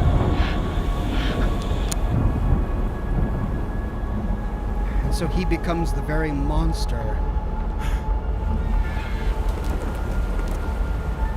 that scared him. At least in this vision that our doctor is now having. We have to remember that what we are going through right now itself is not real. It's the doctor's own hallucination. Perhaps he is also suffering from the same substance as he was investigating the deaths of his patients. I found one of those flare guns. Someone must have dropped it. Gotta fight darkness with light. How could I not see it sooner? Gotta fight. Wait. They're here. They're here. The men in black. Oh, weird. That guy Nygaard is here. I've seen him around. Around you, man! I gotta warn them, Doc. They don't know about the monsters. Gotta fight the darkness with light, man. What was Nygaard doing around the doctor? And so that's how the lighthouse burned down. He used the flare gun because he thought he was being followed by a bunch of men in black. One met Nygaard, who also appears to have been stalking ourselves, the doctor.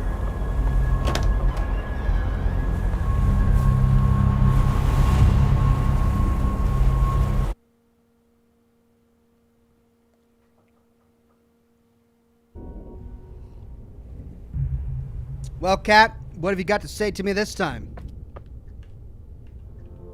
You're back. Good. I was getting worried. Things are starting to become unstable around here. How so? The ground is shaking and the water outside is rising. I know what happened to Alan. I know. I saw. Alan mentioned that driver you were treating. Max Nygaard? Classic bag of cats, that guy. There's probably a door to his house here as well. Yeah, I was thinking the same thing. So Nygaard was a patient. That's why Alan knew him. That's how Alan... You're doing great, by the way.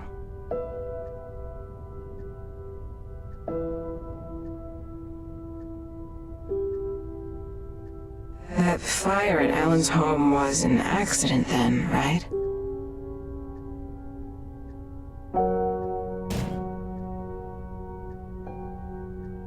Did you hear that? Be on the lookout for new toys to play with.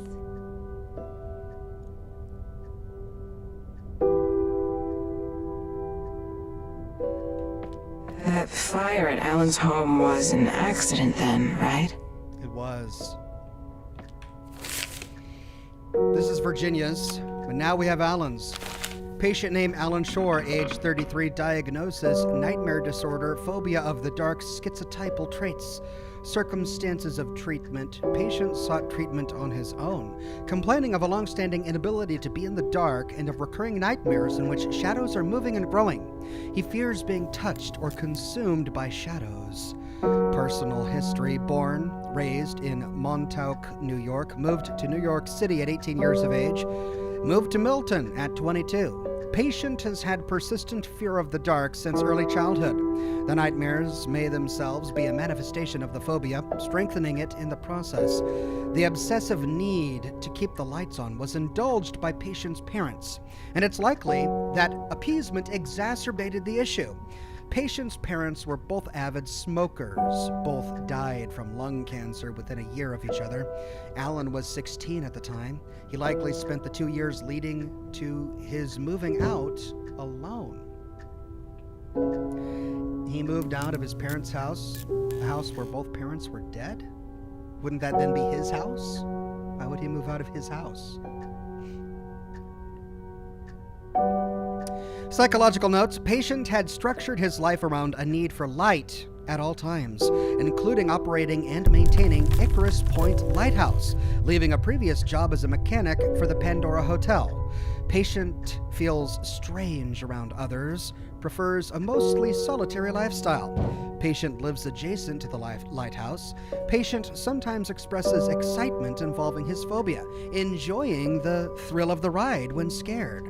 Possible masochistic tendencies. Additional, admitted to NLH after suffering near-fatal burns the night of the ship crash. Condition comatose.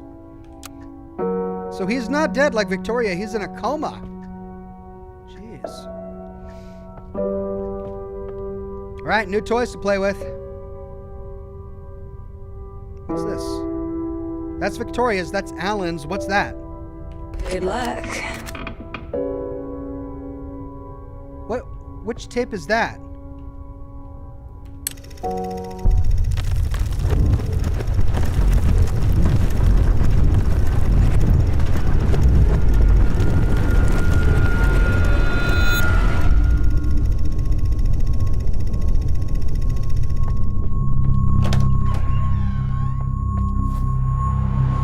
Oh, that was the first one.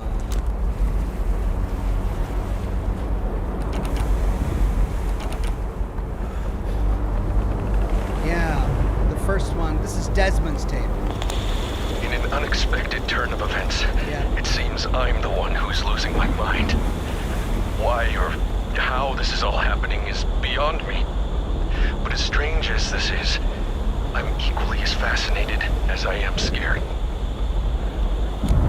Now we know why he's losing his mind. It has to do with the chemical that was released when the ship crashed after the light in the lighthouse went out. Alright, so this is Desmond, our own character's own tape. There was no adventure here, no story to unravel. because I believe we're in the middle of that now. Let's just get to the end and we can leave, get back to the office.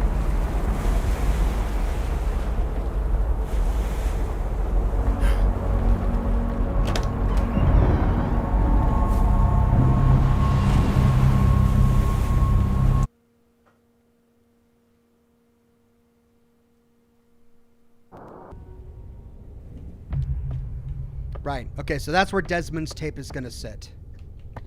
We need to find... Oh, that's Victoria's record. We need to find Alan's record. Where did we find Victoria's record? Was it in Victoria's house? Should we go back to Alan's house? I'll be here. All right, now there's the rooftop. There was nothing there when we went upstairs last time.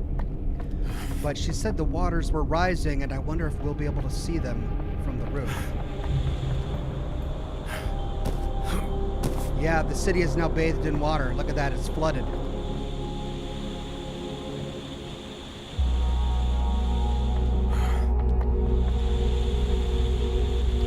Alright, we do not know yet what we have to do to disable those. We'll probably find that out as we explore the truck driver's tape.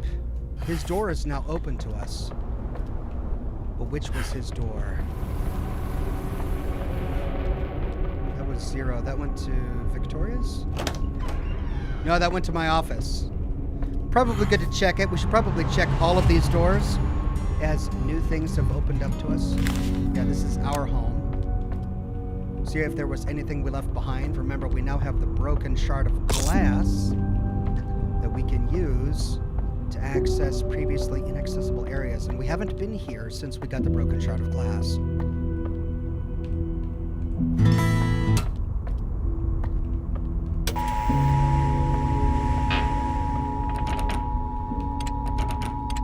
It's no use. All right, we've got a Homa-marked coin.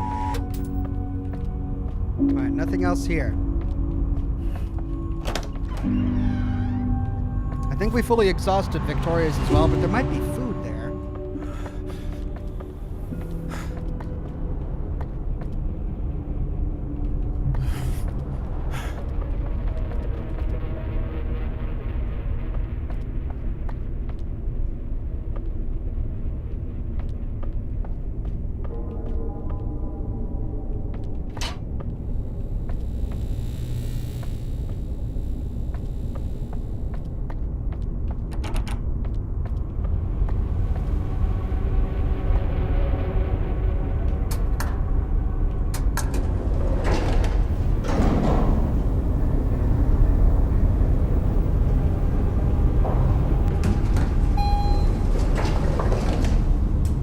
Remember, there was this lobby area, this lobby section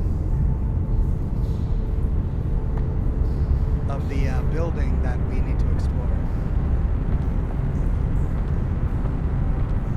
Let's see.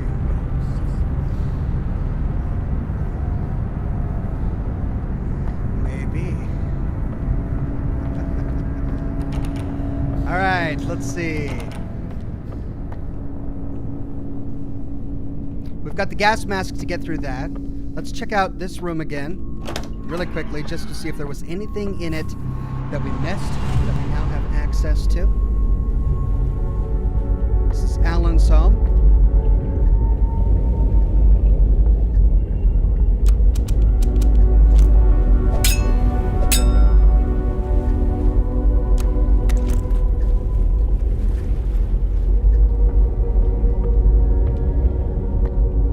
How do we get those barrels?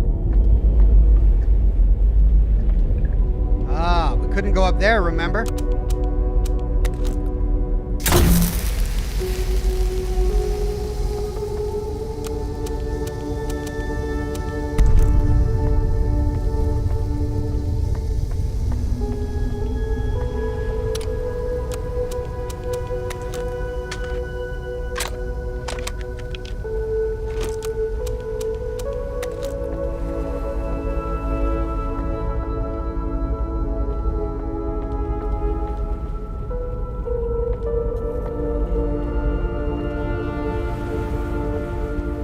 Okay, well, how do we get to that other side?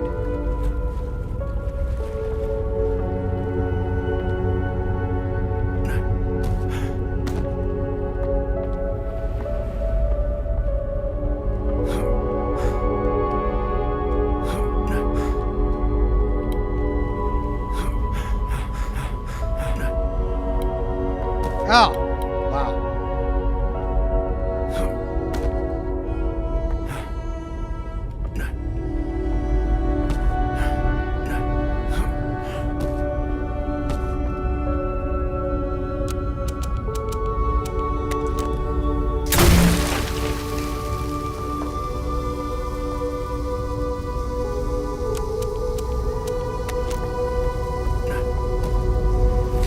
Times I've woken up here, 1.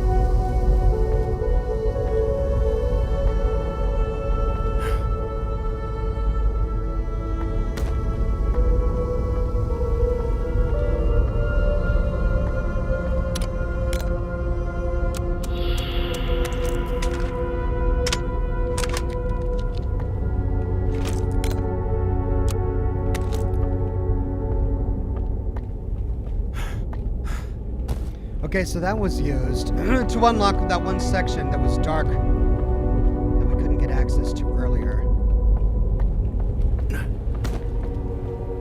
Looks like we can now do it, but we can't drop down there, so we gotta go back down.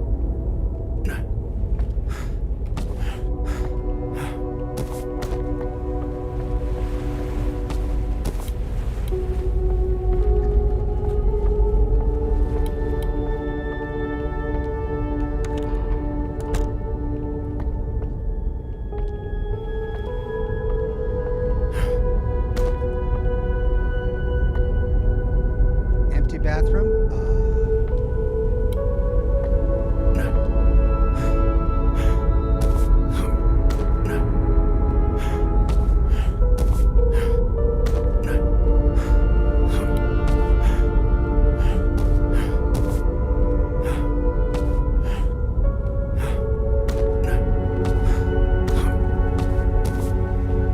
Okay, so we can peer into that other room from here.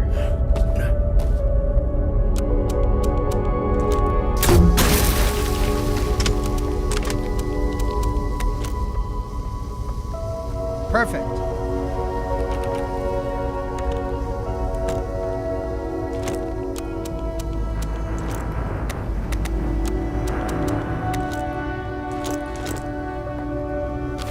Times I've woken up here, 6.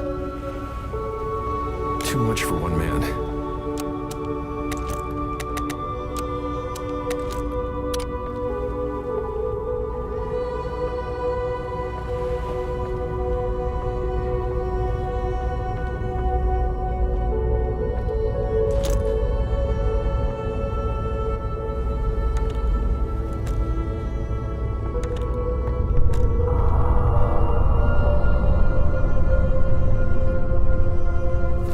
Last night, I woke up to the sound of 2 men whispering outside my window.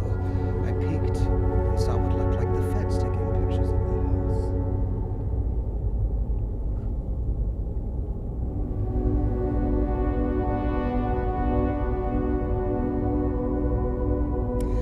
house. I quickly ran downstairs and opened my front door, but they were gone, and now I can't sleep. I'm pretty sure that's what I saw, but I'm not certain.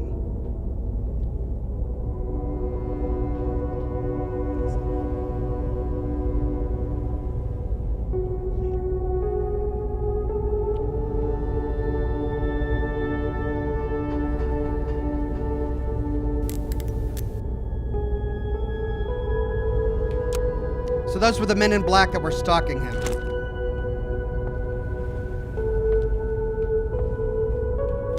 Times I've woken up here too.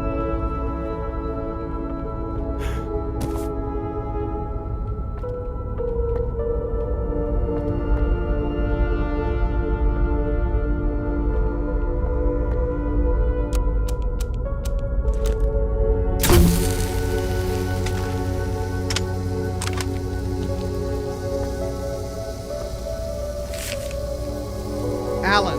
So basically, I just look at these pictures and say the first thing that pops into my head. Basically, yes, says Desmond. Okay, ready. First image, Alan. Ha! A trumpet player. Second image, a tall tree, a tower maybe, casting a long shadow. Third image, a small sailboat out to sea. It's raining hard. Maybe it's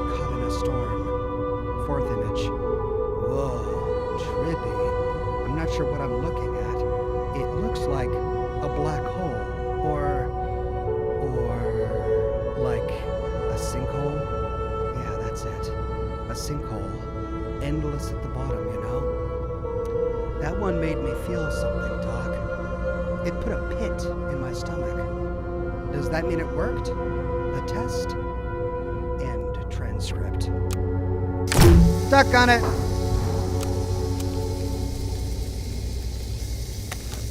And there's Alan's vinyl. I wasted a flare there. Crap. Anything under the bed? Nope.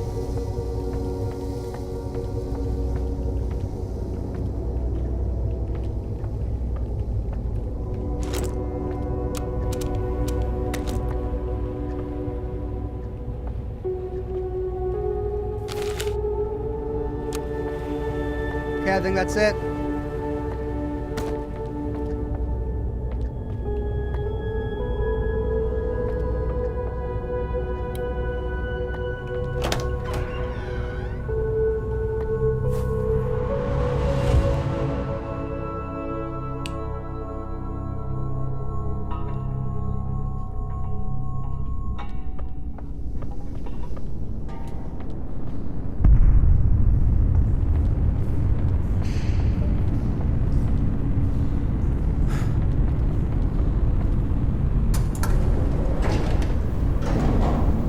We've got the vinyl. Let's go listen to it.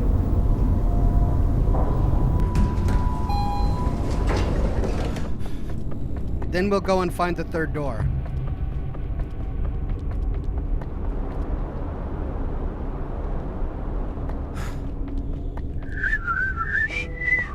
Oh, hey.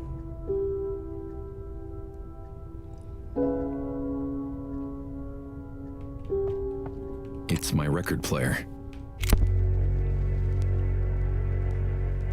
I'm a little bit anxious. I'm a little unsure of where to go. I'm a little kid swallowed by the shadows in the ocean, and I know it's a little bit daunting. It's a little bit scary when I'm alone. It's a little bit dark outside when I'm uptight. I call you on the phone. When we hang up, I stay awake for a while, wondering if what you say is true. I am flawed but fixable when I manage to shut eye. Oh, for all I know, I might be slumbering, although I'd rather be dead on your couch. In my bed, in my head, there's a light, but it's red, and I wander till waters bend around me and surround me until I quit. What's this shining at the far end of the road? Oh, I admit, I'd rather see the dark end of a tunnel than the bottom of the pit. All I'm doing is aiding. All I offer to give is a helping hand, but I cannot see but 2 feet in front of me, so try to understand. If you're caught in a doorway and the fire is nipping at your heel, if you're stuck on a sinking ship, enjoy your trip and pray it isn't Get your glow real. sticks. When I wake up, I find that I'm hungry for more, unsatisfied. Oh God, I'm blue, but it will all be alright if it wasn't for all these uninvited visitors outside. I'd say I'm having a damn good night. In my bed, in my head, there's a light, but it's red, and I wander till waters bend around me and surround me until I quit. What's this shining at the far end of the road? Oh, I admit, I'd rather see the dark end of a tunnel than the bottom of the pit. I'm in need of a captain, and I wish you were that for me today. I'm in need of a wax and feather set of wings, and then I'll be okay. Icarus. As long as I take off. When the sun can't burn away my dream. Don't know when I'll be back this way. Perhaps someday, don't wait. In my bed, in my head, there's a light, but it's red, and I wander till waters bend around me and surround me until I quit. What's this shining at the far end of the road? Oh, I admit I'd rather see the dark end of a tunnel than the bottom. Tunnel than the bottom. Sunk into the bottom of the pit.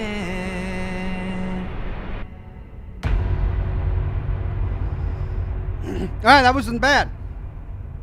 That one was better than the last one. Last one was, you know. In my bed, in my head. Sing along, kitty kitty. That's a good kitty. I thought the first part of the song was great. The chorus was a little but the first part was really good. But now I'm going to be singing it all night. In my bed, in my head, and something, something, something, da-na-na-na, sinking down into the bottom of my bed. Or is it a pit? I don't know. To the elevator!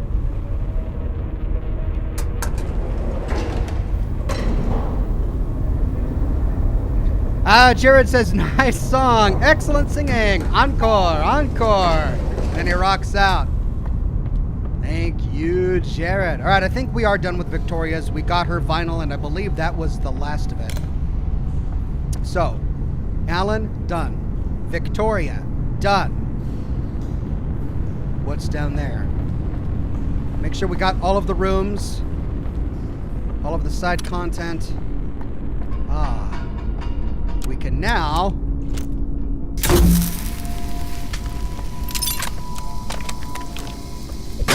shotgun! Shotgun! Oh, give me the shotgun. Give me the shotgun. It's too far from me. It's out of reach. Oh, come on. It's a shotgun. Give me the shotgun, man. No, what? Not bad. How do I get the shotgun?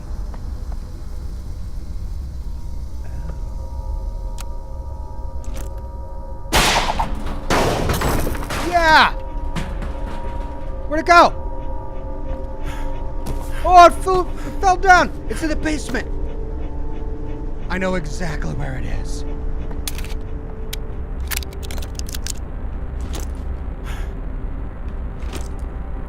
In my bed, in my head.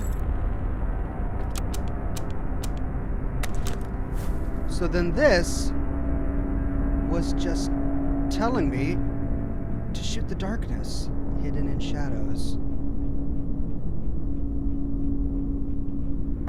Oh, I gotta go get the shotgun. I gots to. Me gots to has it.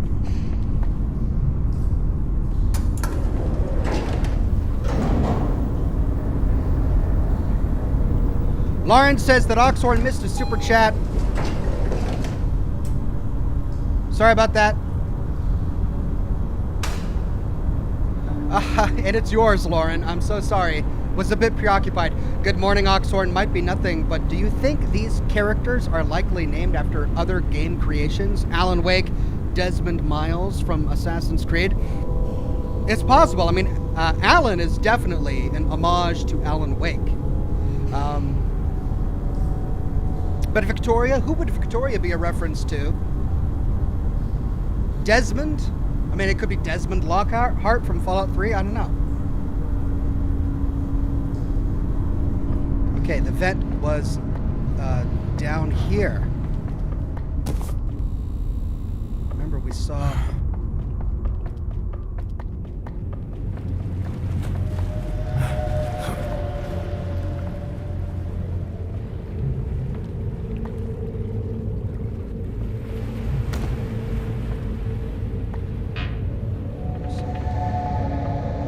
Where was it?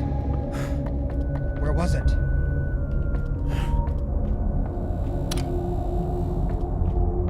Shoddy. I gotta get the shoddy.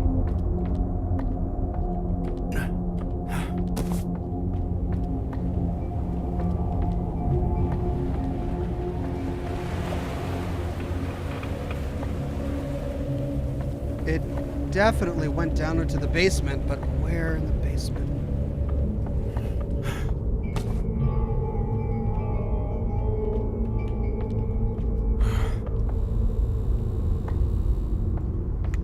Oh.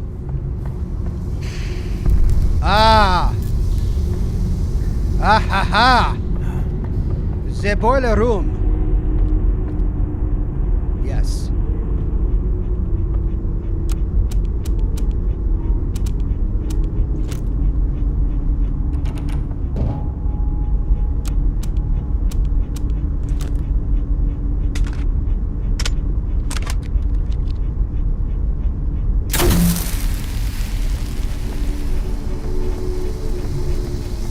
Johnny!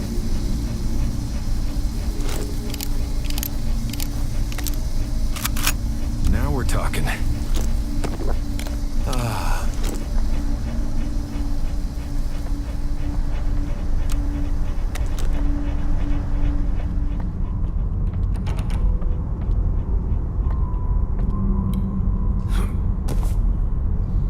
Ranker says, remember that part with the gas that needs a flare? Yeah, where was that? That was upstairs, wasn't it? No, it was here.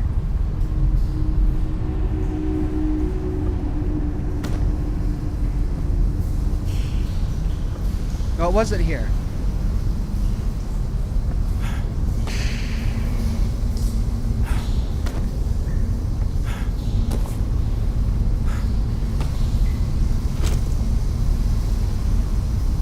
I remember there was a room that we had to crouch down into that had a bunch of gas that we couldn't get any further through.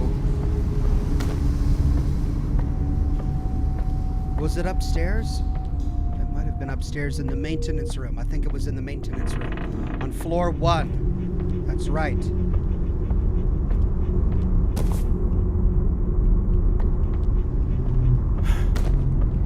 All right, well, we got the shotgun.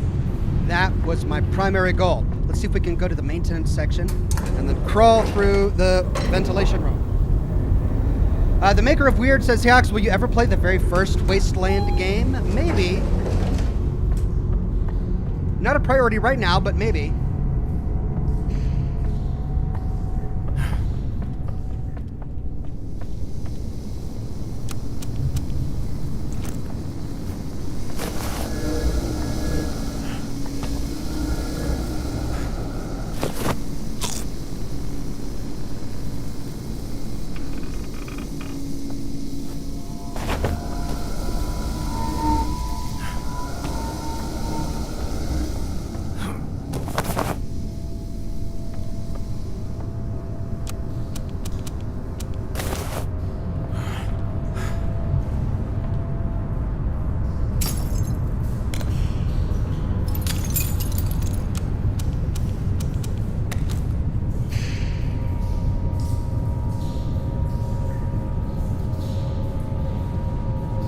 Find the truth. And then a radio antenna. Find the truth. Bombs?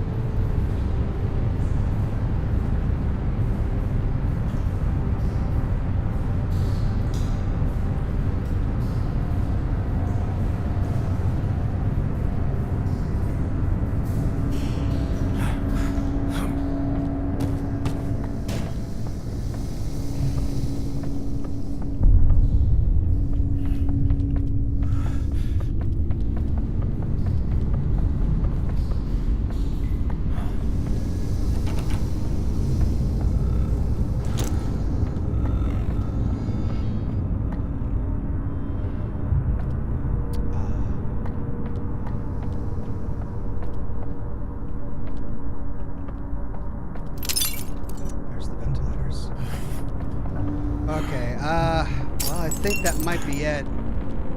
I could have sworn there was something with Maybe I'm thinking of the ventilators.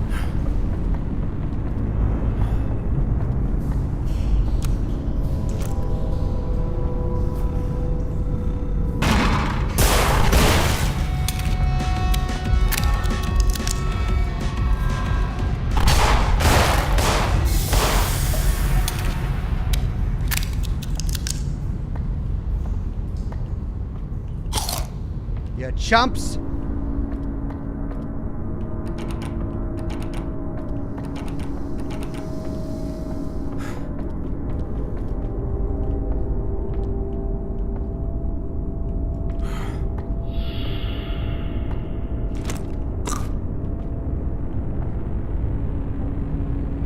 Maintenance room, janitor closet, ventilators, elevator shaft, storage room. All right, so we cleared storage room, utility room, ventilators. Maybe it's the maintenance room and the janitor closet, and that would be on the other side.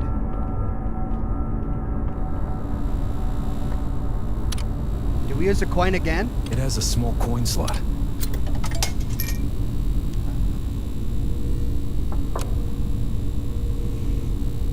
So I'm 2 on everything. I might as well get up to 3 on stamina.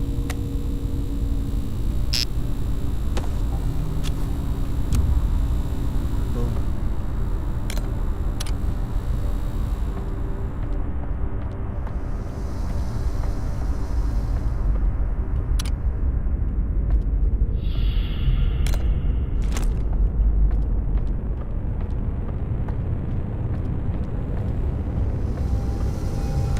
It's blocked from the other side. No, it's the janitor closet I can't get into. Blocked from the other side, but how are we going to get into there? Is there like a...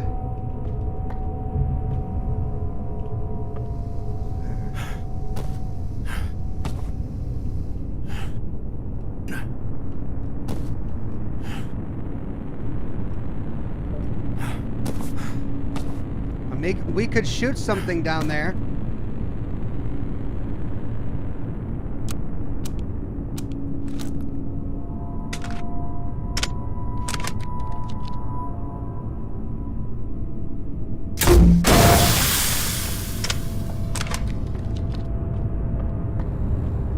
Yeah.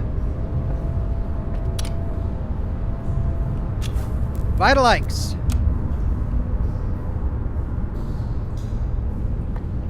Adris says, hey Ox, check out the room with the map. There's a secret in there. Look close at the map.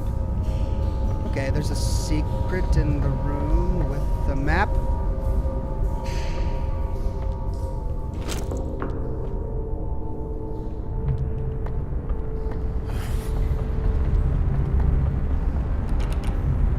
Which room was that? Here. Look closely at the map.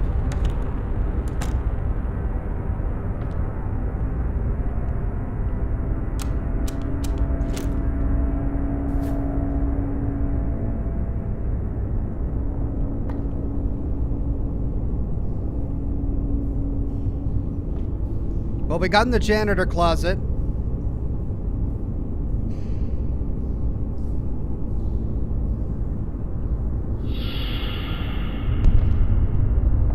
There is a room on the other side of... Yeah, there's that room. Oh. There's a tunnel here. Here, where? Oh, you're a genius. Fast denied.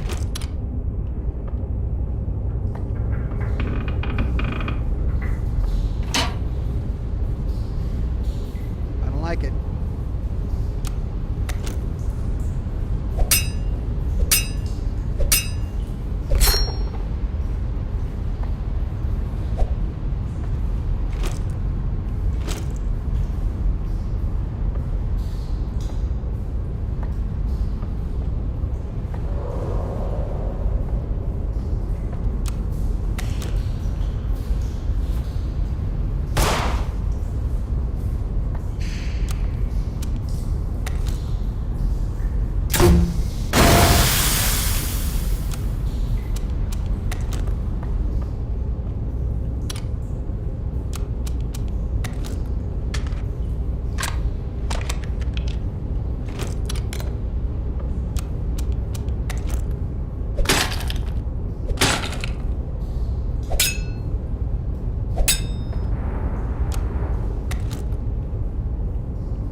Okay, well, what do I do with this?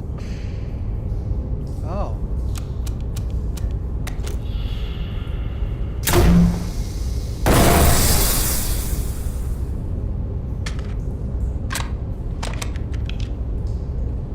Okay, well, what did I unlock in the basement? Because that leads to the basement. Something horrible is going to happen on your way back. Great!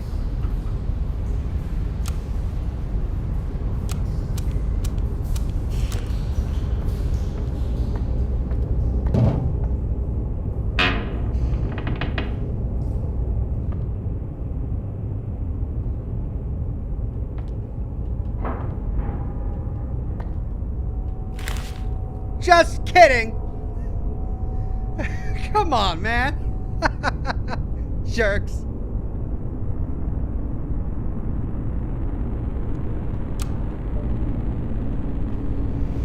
Okay, so this was in the middle of the floor. So if we take the elevator down to the basement, we go straight and then to the left to find what we just unlocked.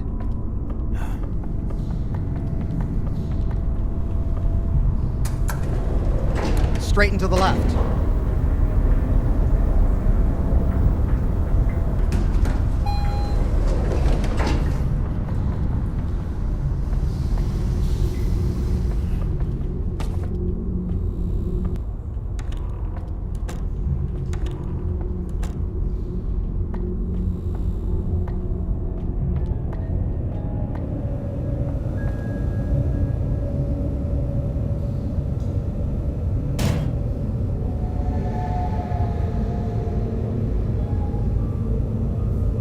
Okay, so if the elevator was there, elevator shaft, elevator hallway, boiler room? It's got to be the boiler room.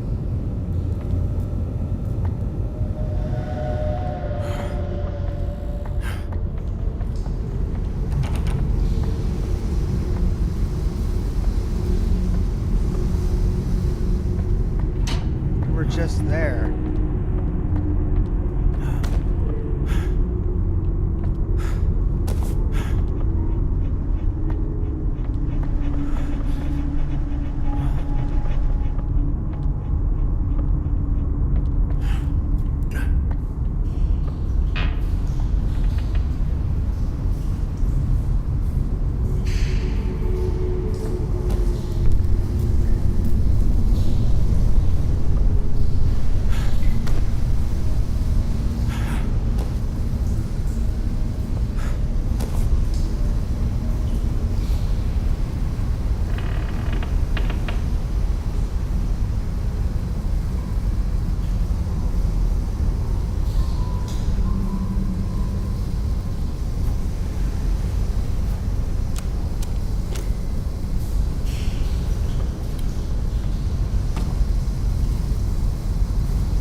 Okay, we got the shotgun.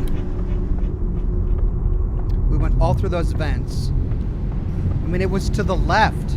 It wasn't to the right, so it wouldn't be in the laundry room.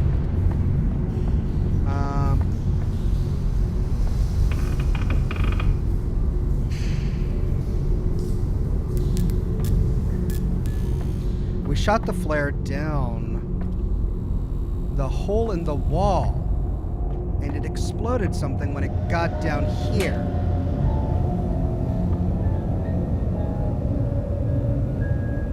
Could it be further down the service hallway?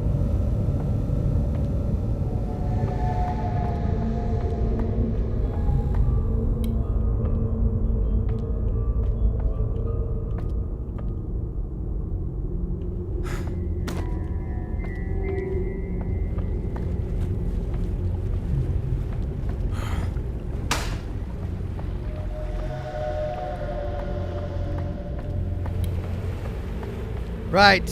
I'm at a loss here. We've explored everything in the basement. And I'm not seeing what has changed. But we know that it has to be something down here.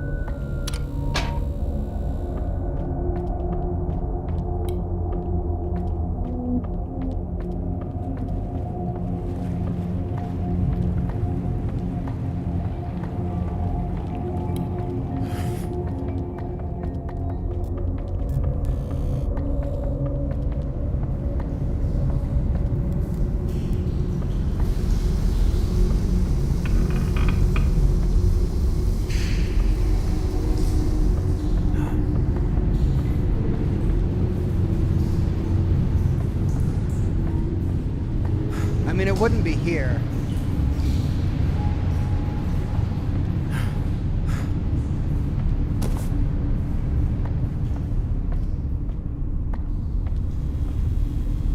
Because we're all the way back at the elevator now. Maybe there's another secret wall, says Vicky. Oh. Yeah. Good idea. Okay.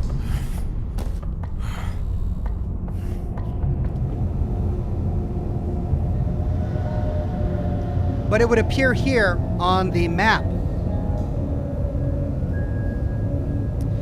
See, we went to that secret wall. That was the one in the vent that goes into that elevated area in the trash room. We went to that one. That's the one that goes under the elevator. We went to this one. This is the one that goes around and leads above the boiler room so that we can explore the boiler room. And then that's the one at the bottom of the boiler room that leads back here to the hallway. So it would be on the map.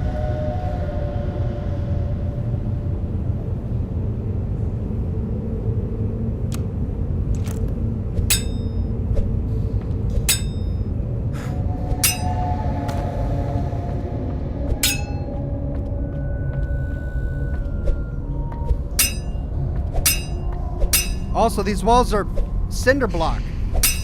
We're not going to be able to knock through a cinder block wall.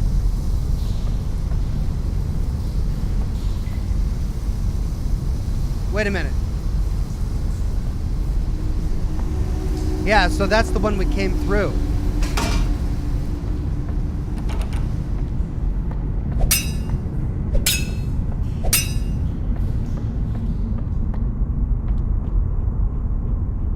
Yeah, that's where we go in and that's where we come out, exactly as it is shown on the map.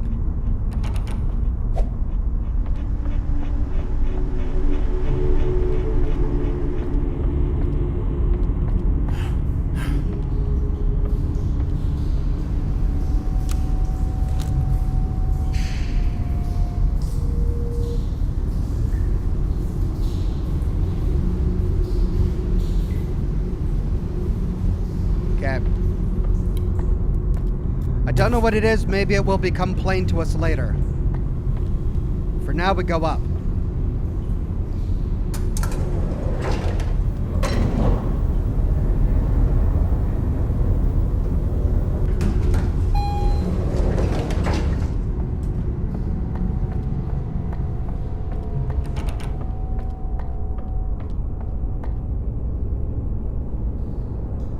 Yeah, see how that secret door was, it showed a tube, it showed a vent in the wall. So if it was a secret wall, we would have been able to break through it. Oh, this is cinder block too. We were able to bust through that.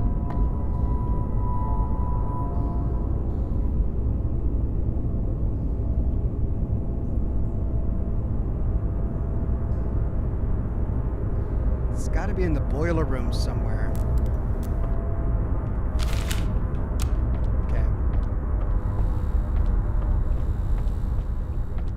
Right, well, we've done everything except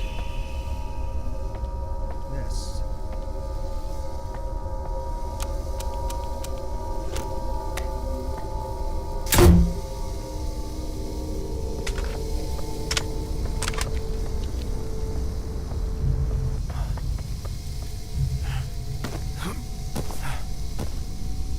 So there's no darkness back there.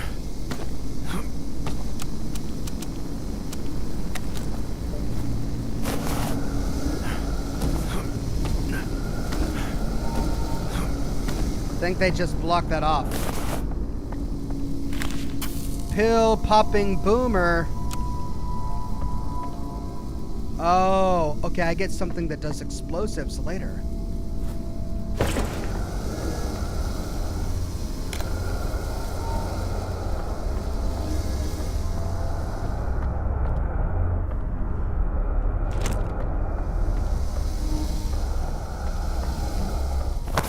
Remember, we saw that graffiti on the wall. Maybe the shotgun? I don't want to waste one of my shotgun shells on that, though. I've only got 4 shells. So, I'll wait. Time to go down.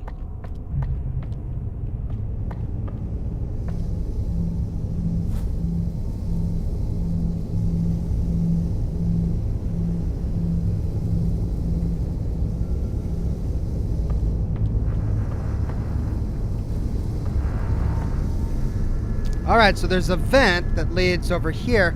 Oh, maybe there's a lobby section. Maybe it's not the basement at all. Maybe it went down into the lobby. Maybe there's a door that goes back here somewhere.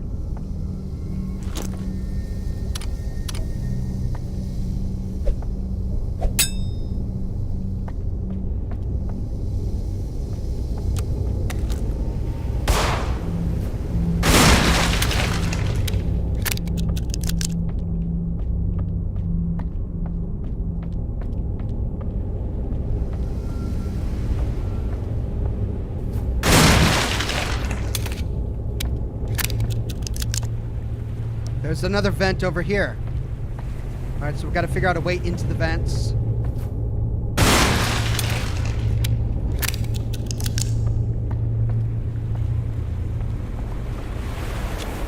Fast denied. The Milton Gazette. Bring on the new year. Looks like there's only 1 pill left in the building. Last night, Milton Haveners welcomed the new year in style with a raucous party in the town square that included fireworks, line dancing, and a musical performance by the town choir. At the top of the evening, Mayor Barry Vaughan gave his annual address. Thanks to the big players like Mayor Pharmaceuticals and Homomart reinvigorating our local market, 1997 is going to be our best year yet, he declared to a cheering crowd of hopeful townsfolk.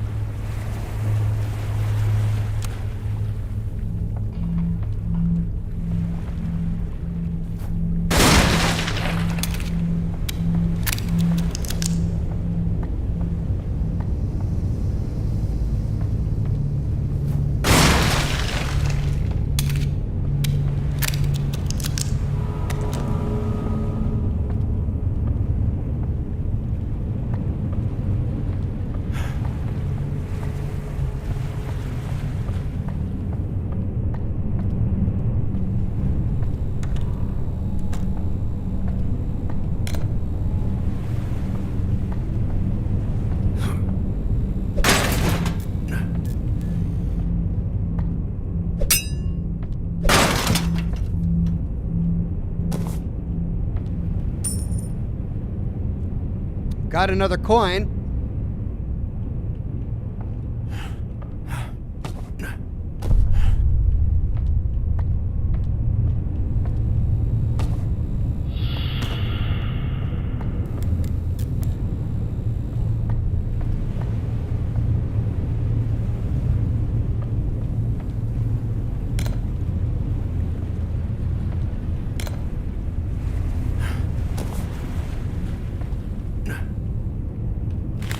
What year is it?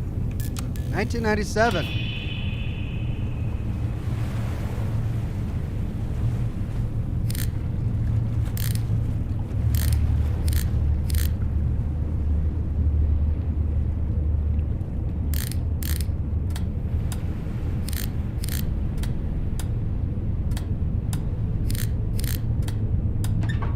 That's not how safes work. I mean, that's not how rotary safes work. I'm sorry. Collect all pills in the building, 10 left. 9 left. 8 left. 7 left.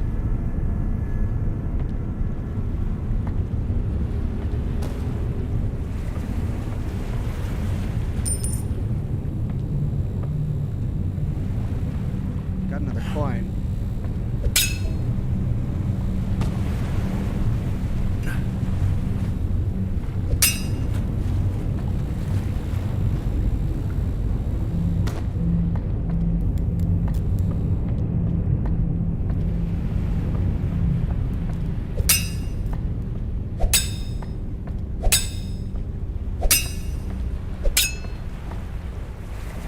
Okay.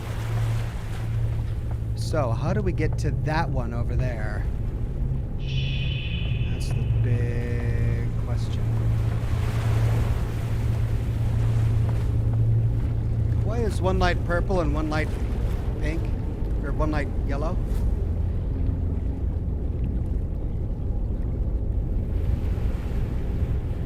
Oh, they light up based on the cases we solve. Pink was for Victoria, yellow was for Alan.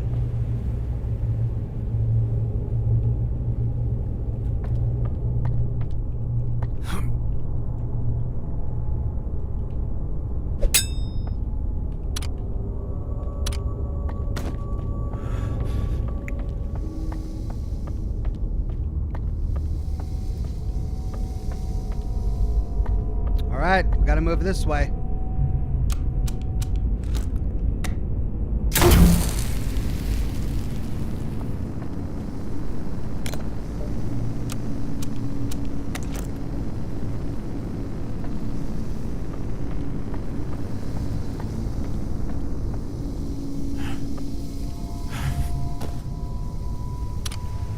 So this is directly above it. Above the room below that we want to get to. There's no vent. Oh! There it is. Looks fragile. Okay, so how do... Oh, we gotta wait till we get the bombs. There's no darkness there, so we can't use a flare gun. But there's a vent behind the crate. That's going to lead us down to the room below. But we got to destroy it with bombs, which we will get in the next tape.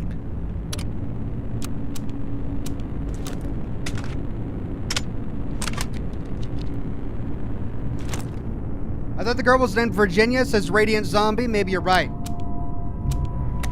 Maybe it is. Here we go. 3.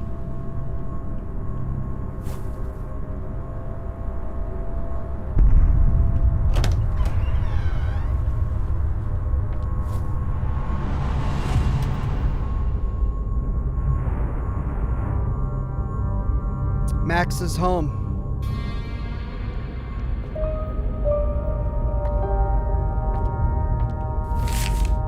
Mayor Pharmaceuticals, notice of termination of employment. Effective 5 p.m. on March 15th, 1997, your employment will be terminated on project number 1138 for the following reason. Reduction in project personnel.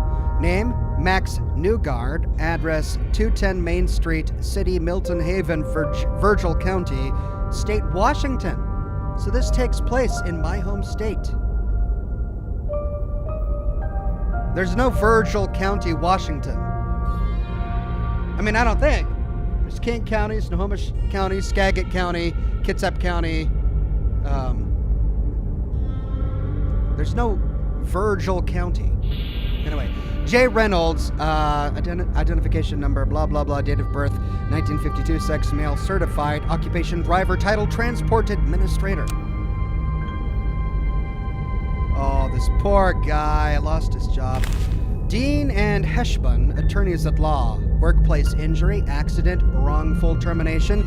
You might be entitled to cash benefits. Call for a free consultation. Telephone 24 hours, 082-5555. Dean and Heshbon, attorneys at law.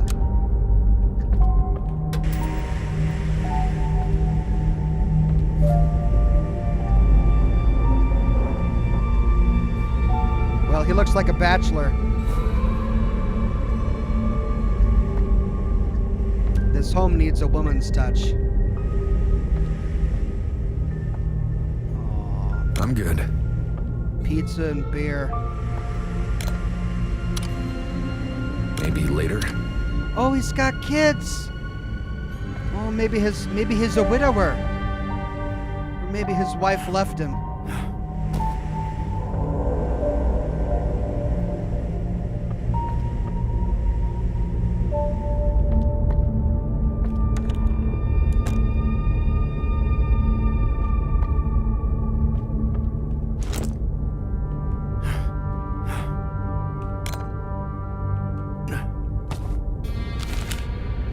Max, Alice tells me you punched a hole through your garage wall in the middle of the night. For real? She said Madison's room is on the other side of that wall. Look, this is your family and your business. I'll keep my thoughts to myself, but if you need someone to help you fix up that drywall, let me know. Maybe we can chat while we do it. Either you are stronger than you look or your walls are weak. Worth looking into, your friend Andy. Looks like he did some renovations.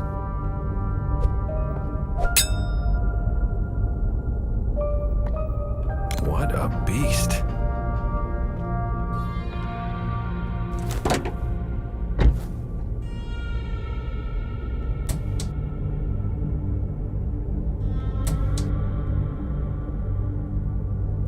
We're gonna drive this car through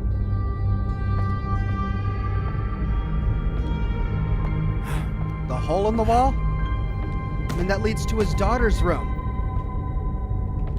All right. Maddie.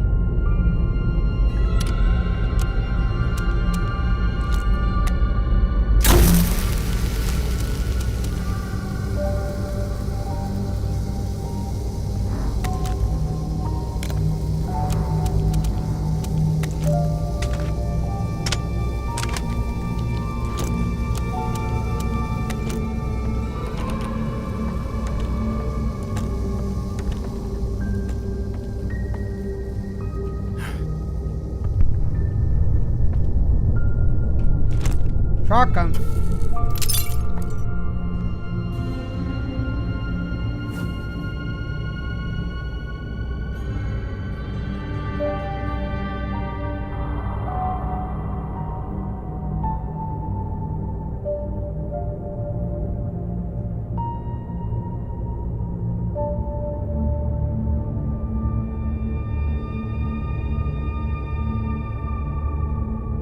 I'll kill you.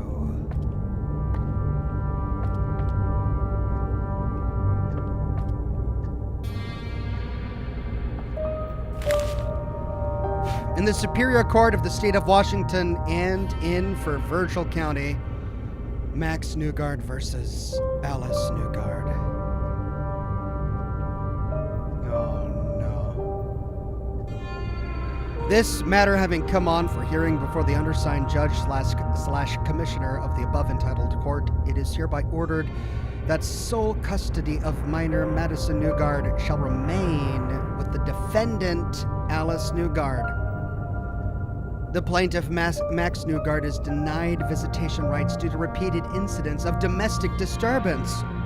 Moreover, the restraining order issued on behalf of the defendant against the plaintiff shall remain in effect for the remainder of its duration. The court may reconsider its decision at a later date, provided the plaintiff undergoes mental health treatment and receives a positive evaluation from a mental health expert, in addition to maintaining stable employment. 19th of January 1997, Chamberlain Hall, presented by Jackson Kelly, plaintiff. Attorney for the plaintiff. August Reed, attorney for the defendant. I mean, I'm heartbroken for the guy, but if he really is a violent man, then maybe it's exactly what his daughter needed. I mean, he punched a hole through the wall adjacent to her bedroom. And there's Max's tape. Things that make me angry. 1, false accusations. 2, therapy. 3, potholes. 4, people. False accusations? Maybe he wasn't a violent man. Maybe his wife just accused him of it. Destruction. Grinding down. Break everything. Oh. Prodding and pushing.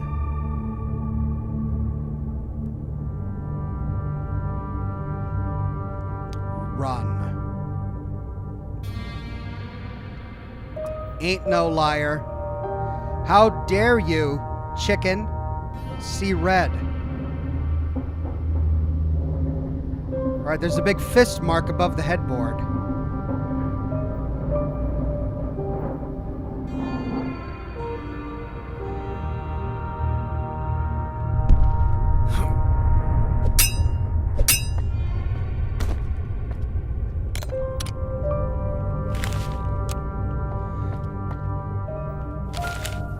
Okay, so it gave us a couple of clues.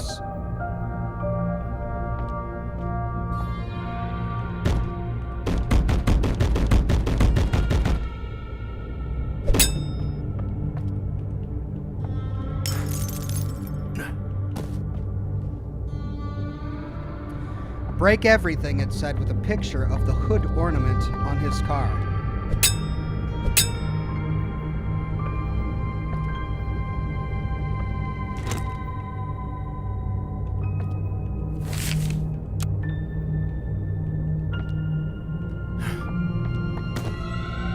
Well, he likes flames. There was flames on his car. What a beast. Will we find the answer when we get into the tape? We need the keys to the car so that we can turn it on and drive it through that window, or through the wall.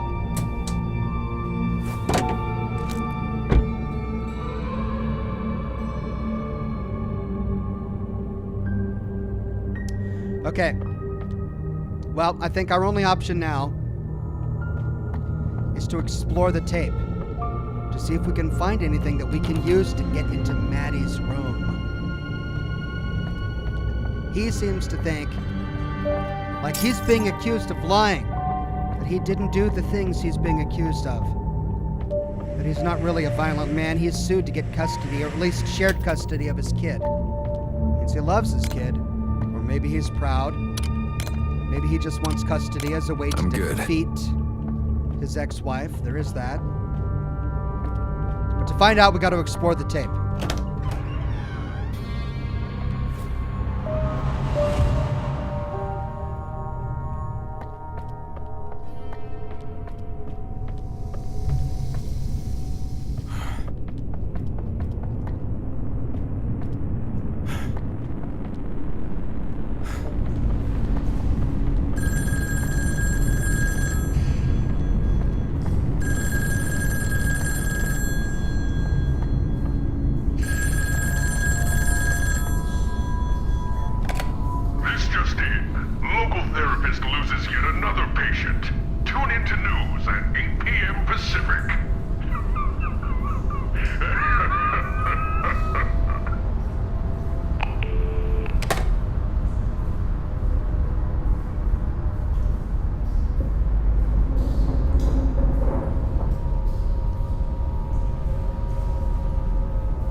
Game is fascinating.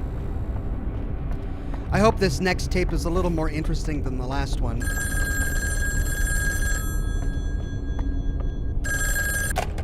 So, you're heading into Nygaard's tape, are you? I strongly suggest you don't. You're not equipped, not strong enough. He'll kill you. And that's my job. I mean, I don't know, man. I got a shotgun. I also have 2 coins.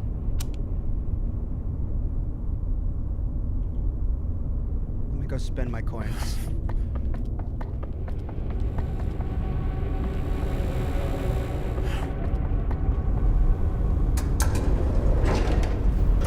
I really liked Victoria's, or Veronica's, or whatever her name is. I liked her story a lot. Alan's was okay. I felt the levels were a little bit confusing. Maybe that's just me. Maybe I'm thick. But I felt they were a little confusing. But Victoria's was really thought-provoking and interesting. But the ultimate tragedy of Alan's story was really good. All right, let's see. I'm 1 away from 3 health. I'm 1 away from 3 speed. Health and speed. It has a small coin slot. Oh, wait. I can't get them.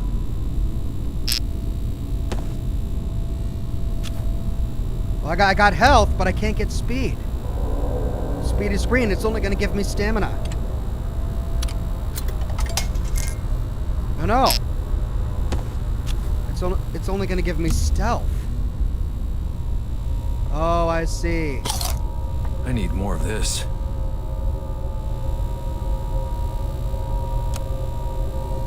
All right, well. So it's not like I can buy what I want and build my character.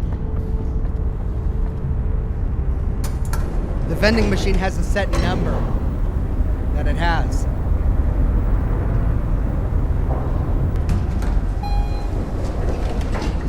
All right. Come on, Max. Give me a good story.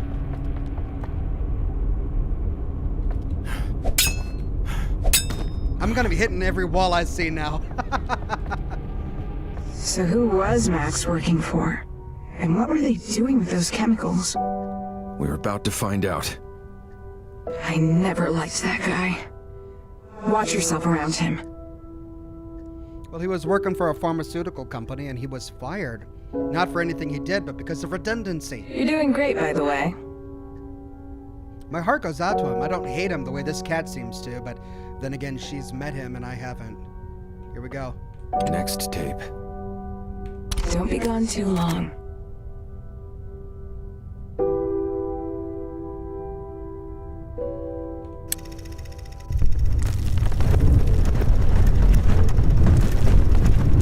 That is such a cool effect.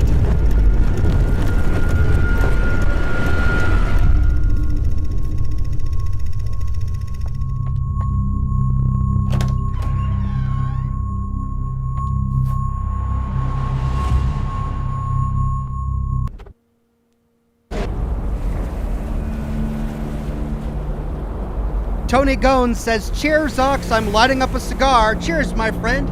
Enjoy your evening. I'm glad you're here."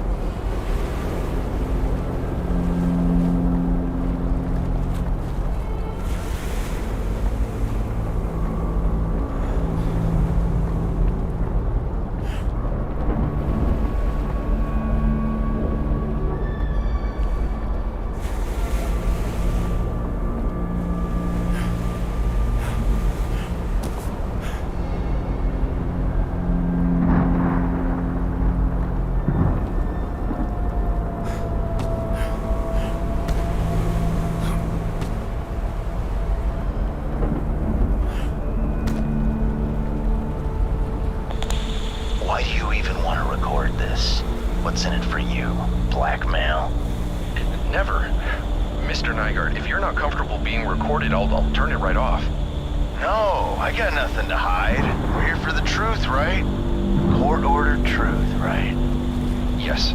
The court did mandate these sessions, but this is a place where we'll work on healing. And generally speaking, the truth is good for that.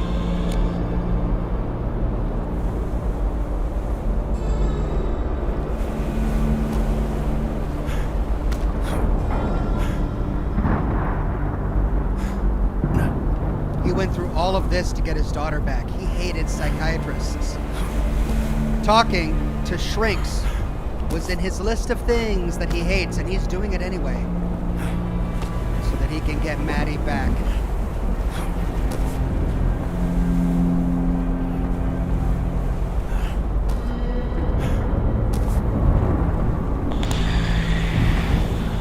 Well, I ain't no liar. Not like Alice says. Alice is your ex-wife. She's my wife. I didn't sign no paper that says otherwise. Whoa! Whoops. Sounds like this guy's a bit old-fashioned. I mean, if she doesn't want to be your wife anymore, you kind of don't really have a say in that. I know it didn't used to be that way, but that's... Oh, come on! What happened?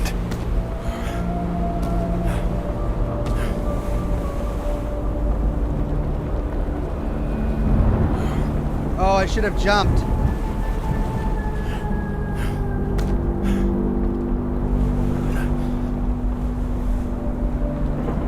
So does he still love Alice? Or does he want to get back at Alice? Everybody's trying to upend my life here. Trying to ruin my marriage. Take my kid away and turn her against me. Next is what? You want to take away my rights? My freedom? Tell you what, why don't you give me them pills you're probably paid to give out, and I'll pretend like I take them, so I can go home. I'm a therapist, Max, not a psychiatrist. I don't prescribe medication. I am here to help.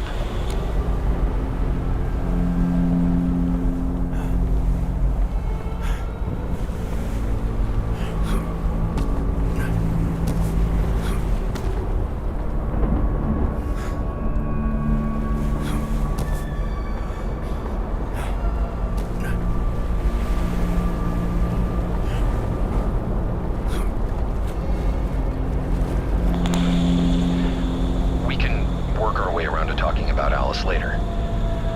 Tell me, how do you feel about your work at the quarry? Quarry's dead.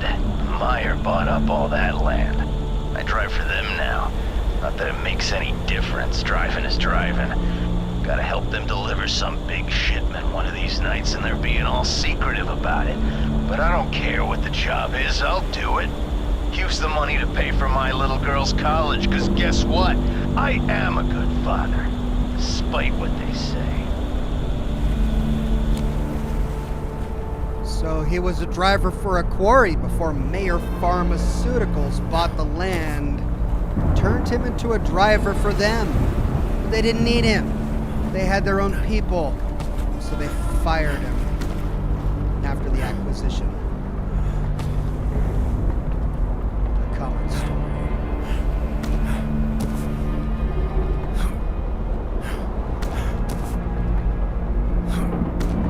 We go.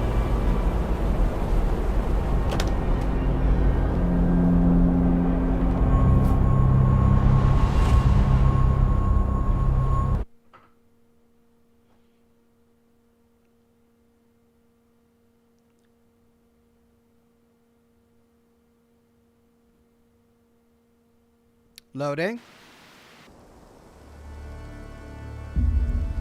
Dylan Fisher says, Oxhorn, I know you probably won't get this, but I missed you.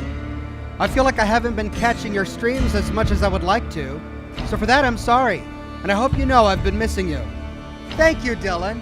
I'm so glad that you're here today. Thank you for the very sweet message.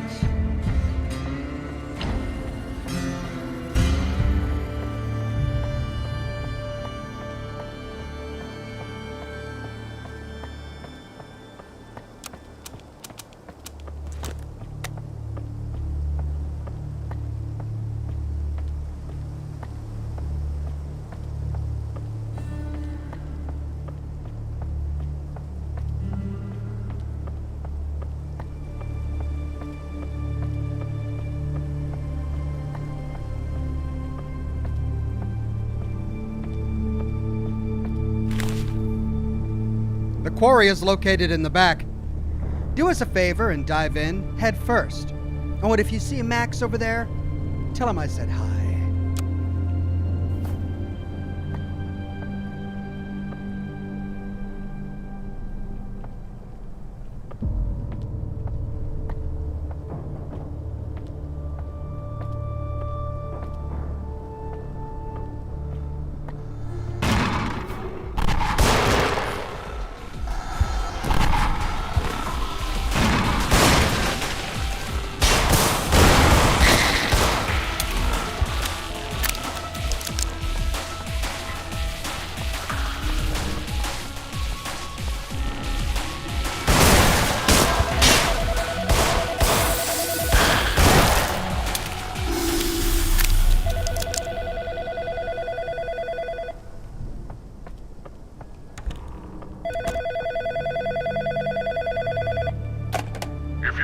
be bullheaded, so be it. You won't find the answers you seek inside this rundown disaster, but if you insist, you're gonna have to learn to be mad. It's a play on words. You'll get it.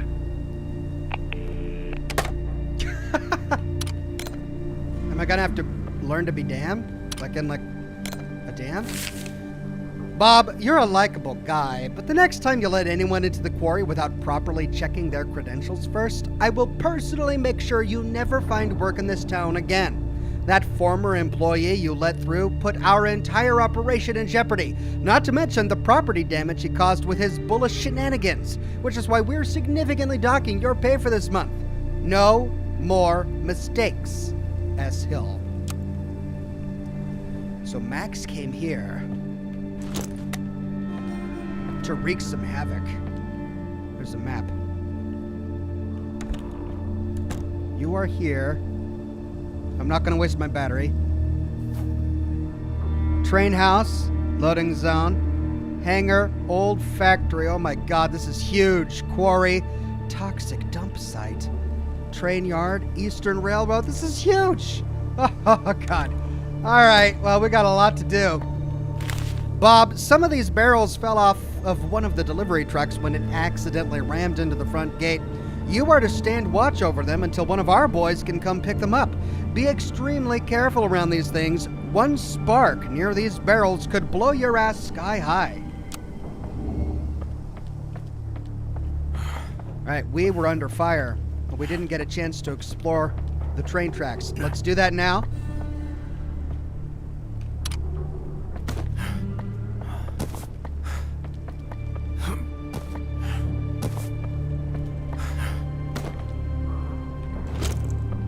Shotgun shells. All right, there is something on the other side of this fence. How are we gonna get there? Probably won't learn that until later. Much later.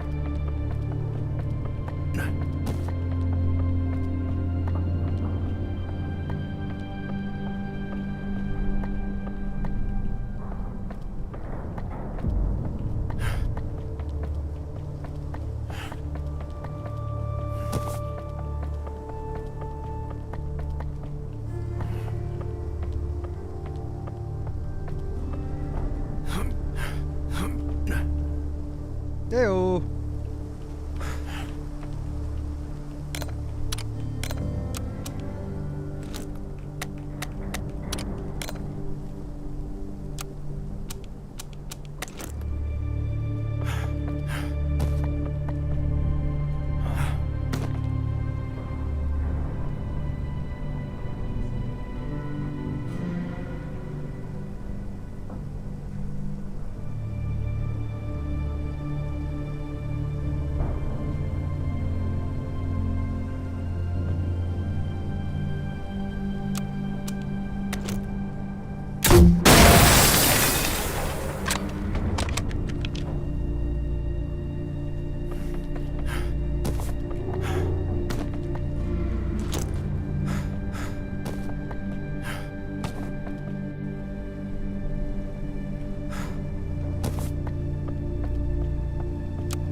Right. All right, so we know that more tracks over there, hangar over here, that leads to the quarry.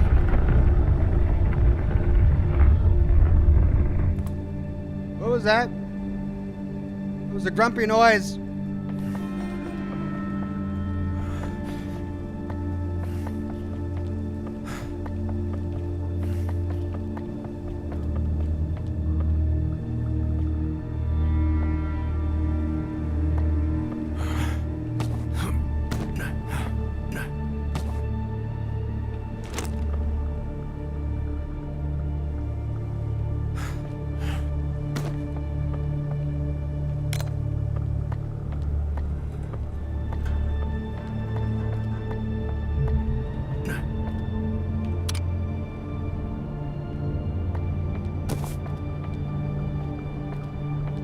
Big box we got to get through.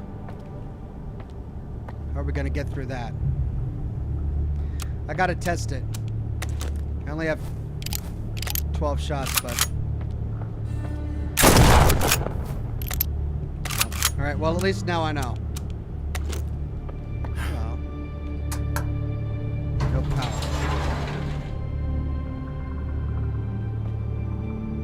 Okay.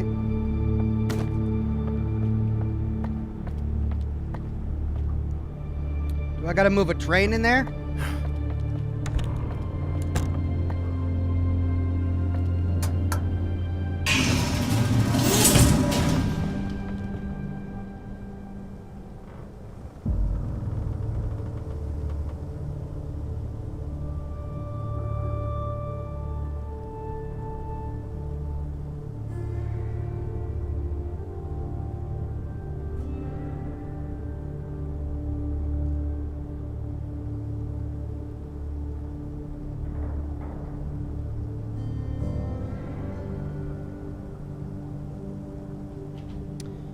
Okay, so that's correct. No, it's not. We got to get a train onto that platform first. Okay, so where's the train? That's in our way, so we can't go down there. That's a big box in our way.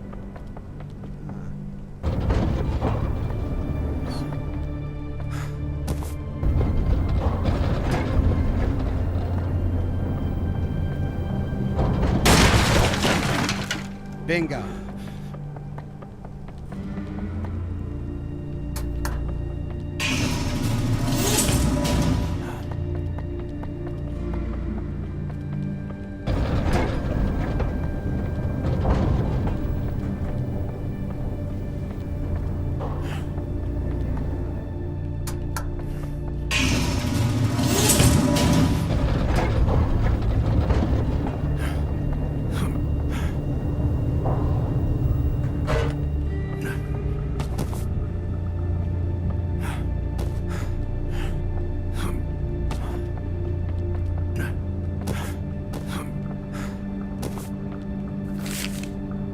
Instructions. Please pay close attention when securing machinery onto the mobile base. Latches are omnidirectional, and failure to connect top and bottom parts may result in serious injury or death. Machinery. Drill. Always assemble pointing inwards. Ram. Always assemble pointing outwards. Storage. Always assemble pointing outwards.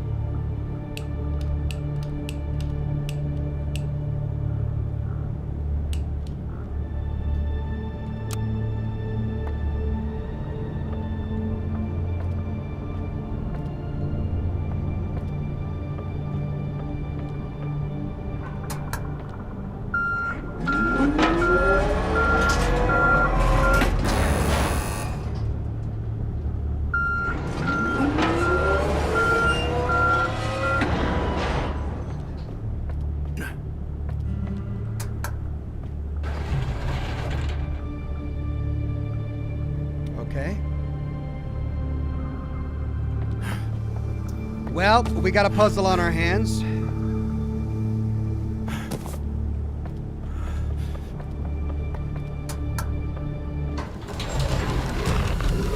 Oh!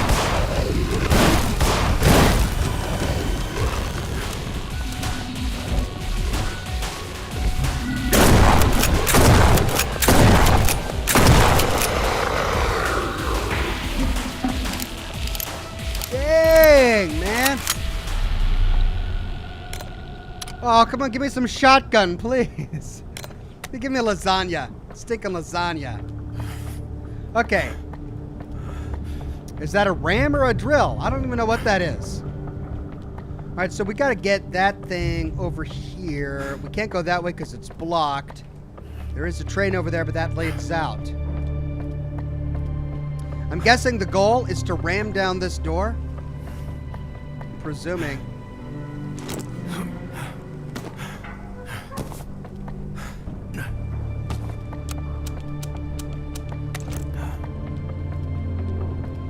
Let's see.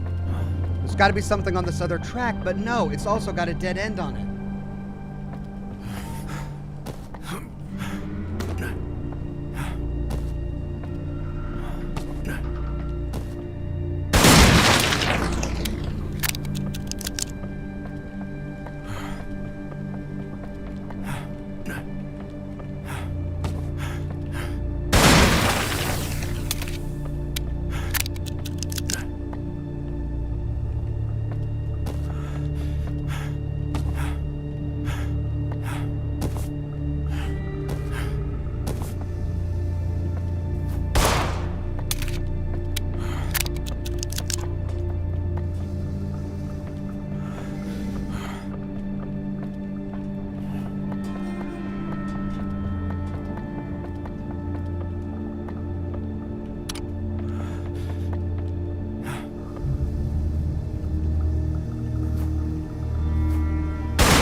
Well, we exploderated something over there.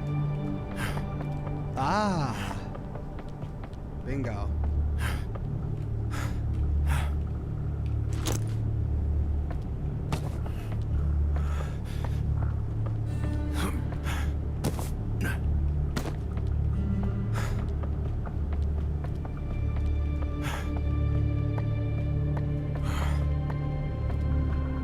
Hey.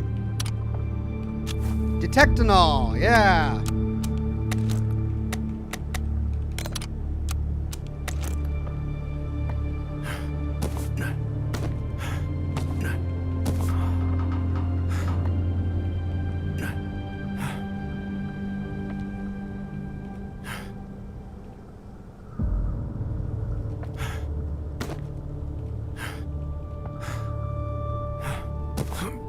Can't get on that ledge? Come on, I should be able to get on that ledge.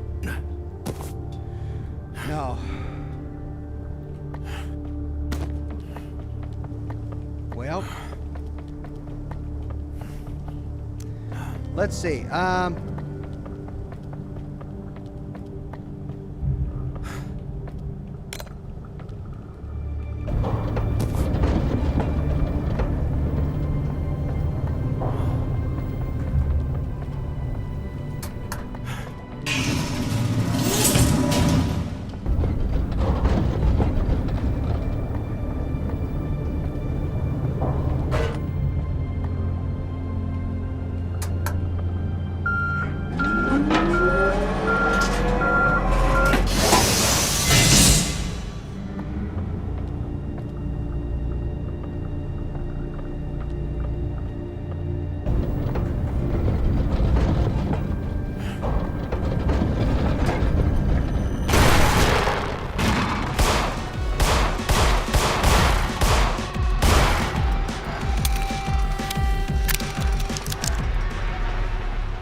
Boom.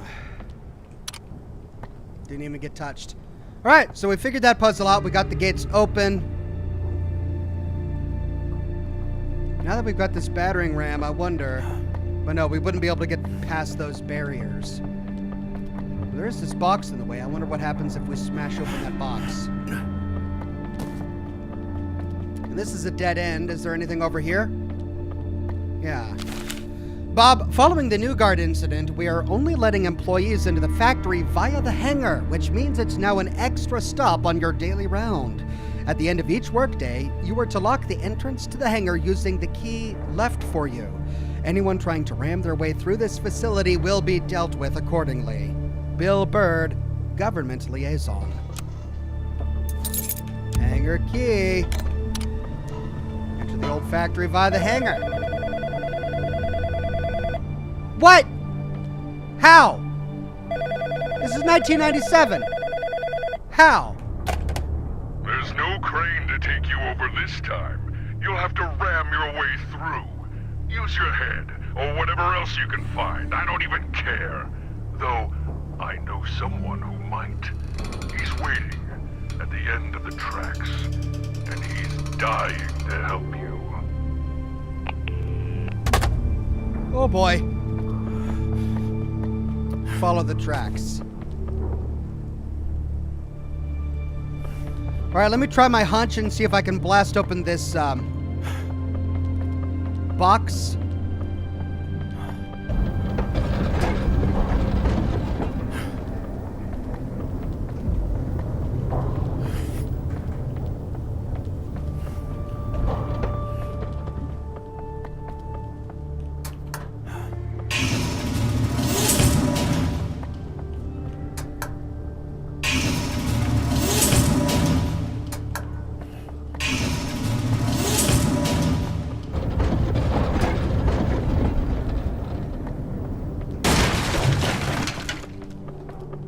Yeah.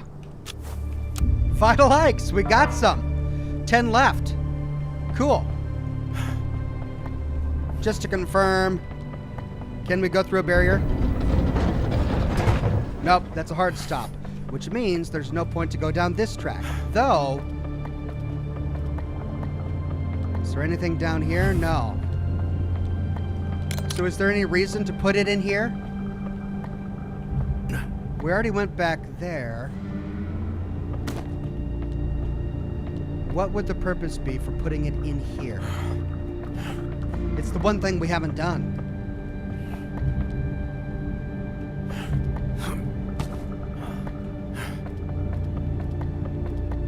Well, no sense farting about.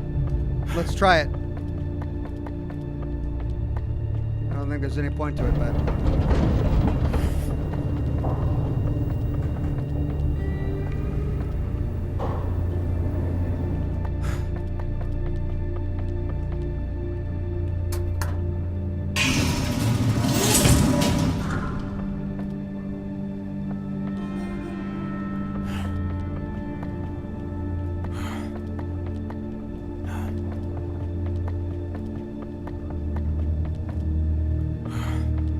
I wonder.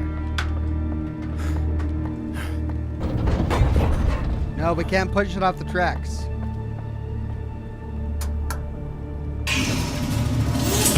Oh, come on. Bit of a glitch.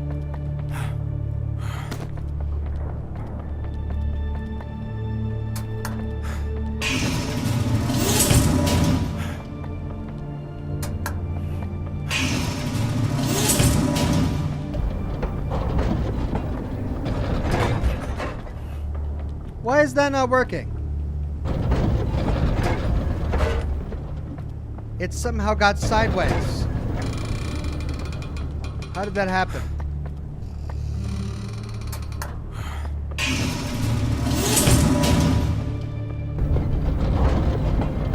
Whoops! We somehow got it off the tracks. Well, I guess it doesn't matter. We've done what we need to do. Let's go.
Okay.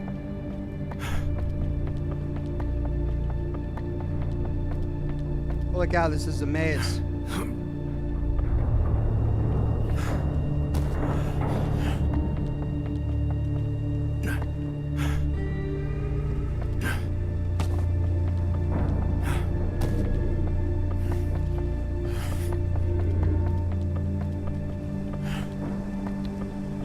Right.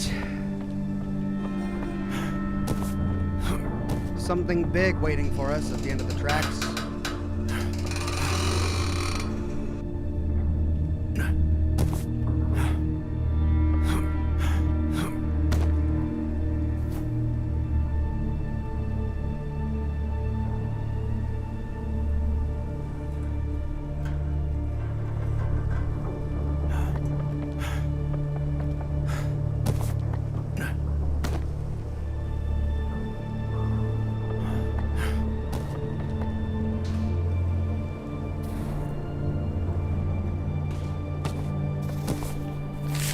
Warning, do not enter the eastern tunnel under risk of death. Its structural integrity is questionable at best, not to mention the various potentially dangerous wildlife that have made it their home over the years.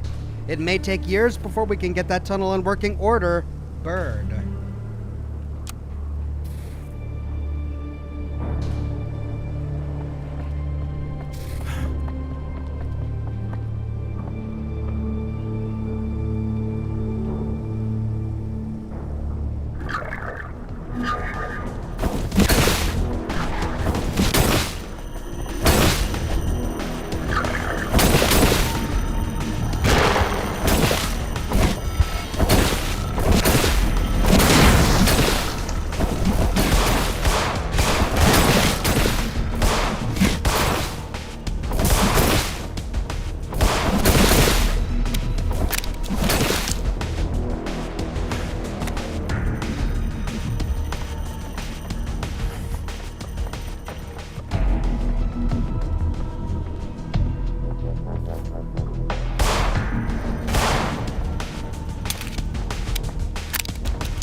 got it.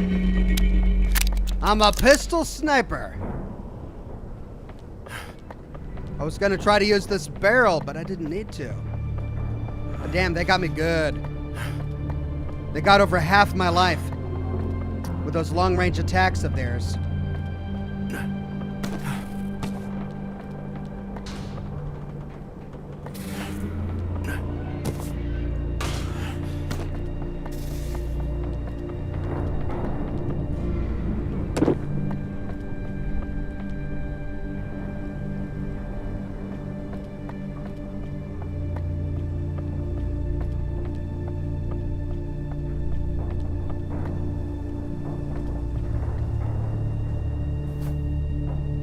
Okay, I'm at the train yard.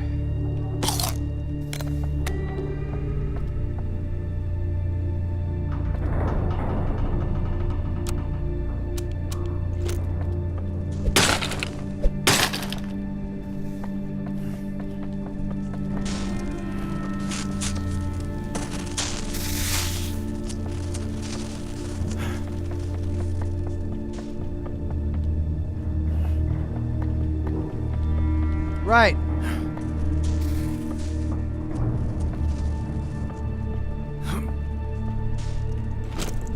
Once I'm in, I'm in.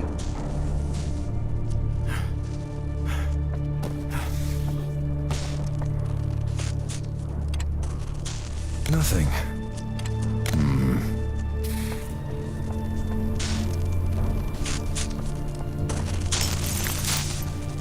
This is what you get when you overwork an outdated power station beyond capacity. No wonder you guys keep having blackouts. I can't pinpoint the exact problem right now. I'll have to look under every damn panel in this place. If they're not the issue, then it could be the underground cables. And seeing as I have no way of knowing where they're at, that could take a while. Gary from Electrical. If only they had something to see the cables with. Their lack of ingenuity mirrors your lack of... You know what? I'm not bothering with this anymore. You figure it out.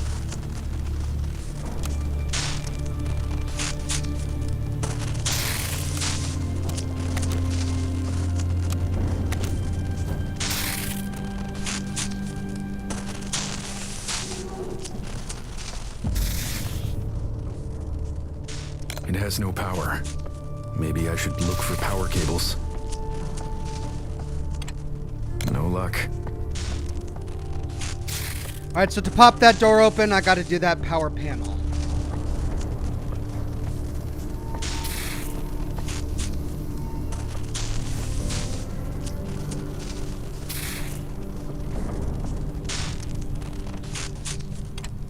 Guess not. To get that door open, I gotta do that power panel.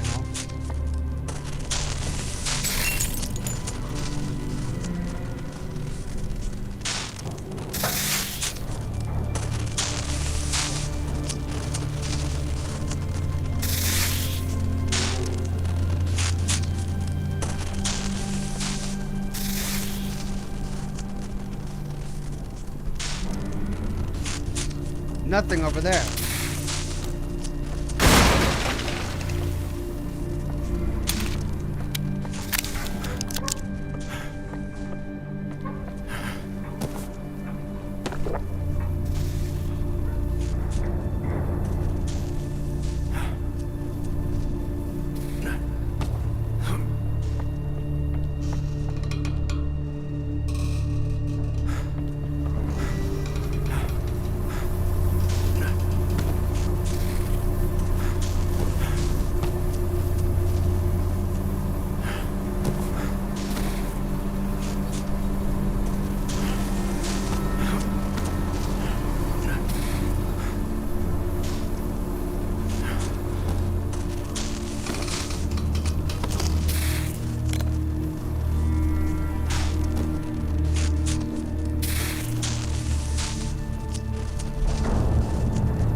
Okay, well that gets me over here.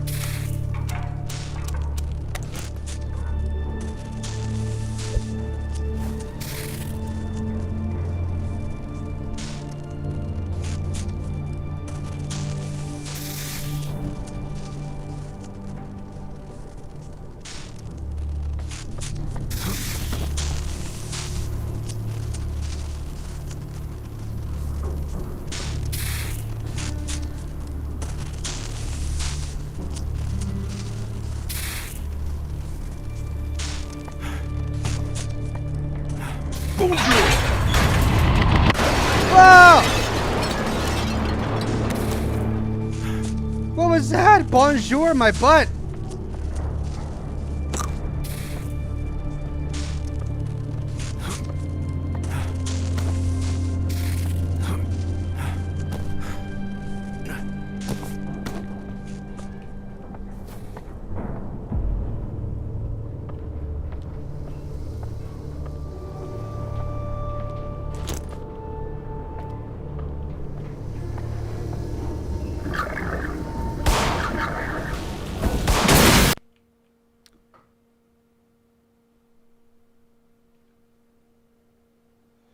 Holy cow! That explosion caused my entire computer to blue screen of death. Wow, it's a good thing my streaming rig is over here so that it didn't cut the feed. It just killed the game. Oh my god. Wow, it's been a long time since that happened. That hasn't happened since Half-Life Alyx. There were a few times when I was playing Control when that happened, but it's been a long time. Well, blue screen of death means more scotch for me. Cheers.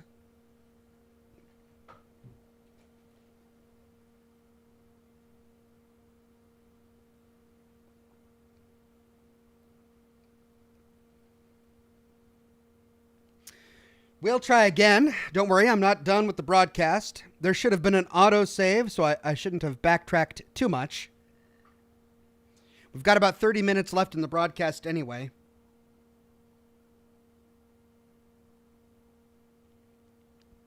But let's see if I can get through that without causing my entire computer to restart again.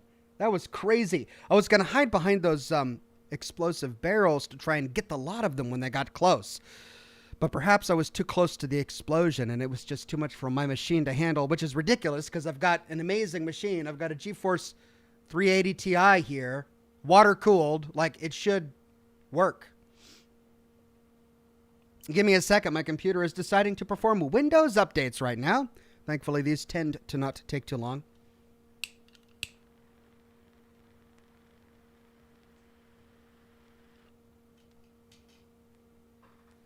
The machine has rebooted twice since the feed cut, and I'm waiting for it to boot up the third time after installing the updates.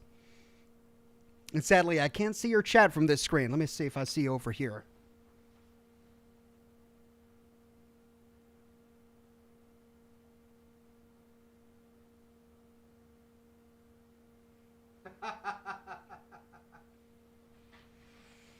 Yeah, it wasn't a power outage. It was just my computer. It was the graphics card. This has happened before in other games.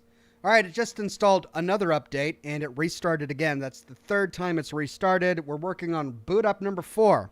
This is what happens when you leave your computers on literally all day, every day, and you never install the Windows updates. At some point, something like this happens, and it installs months of Windows updates all at once.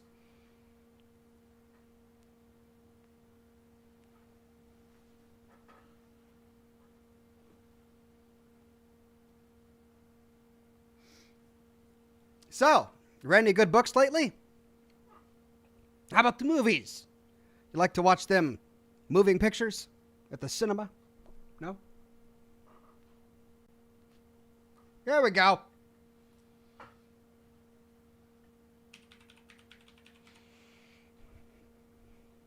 Boot up for me. Come on, computer. Please don't make me sign into Steam. Please keep my sign in. Oh. No. No. No.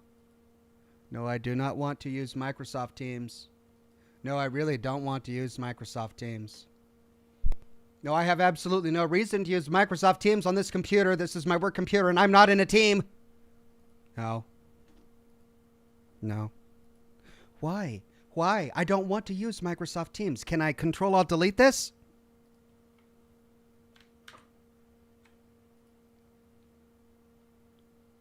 End task. Stop locking up my computer. I can't even X out of the window. Oh, I hate Microsoft Teams.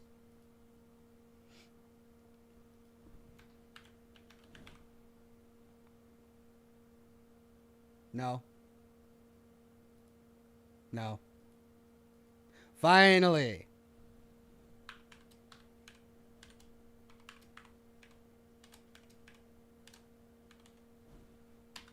I tried uninstalling Microsoft Teams, and then with the next Windows update, it's installed it again.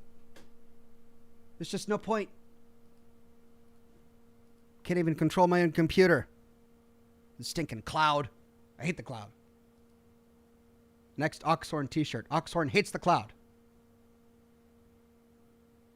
Okay. I'm back up on Facebook. I can see the Facebook chat. Let me get to YouTube. Installing Microsoft Teams. There we go. It's working. Yay.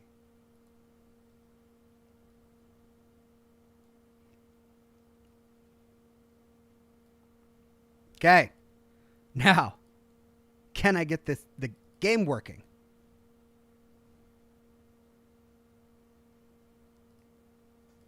Booting up.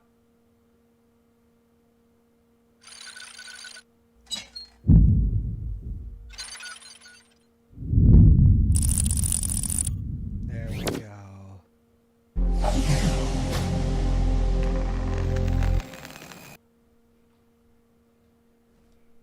Boom.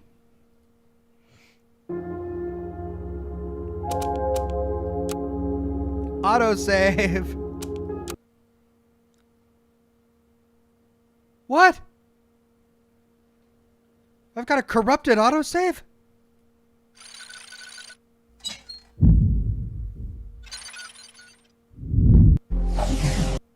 How?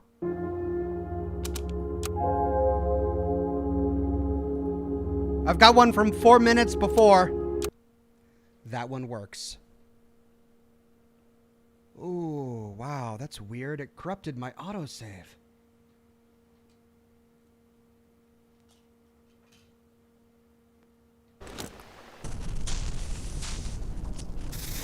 Where am I? I'm here.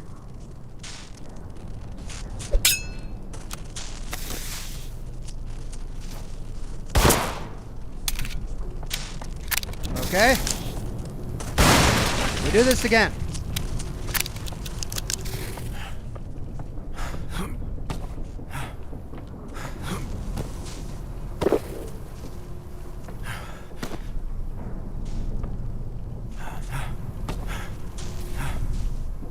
Oh, don't crash on me. Come on, man.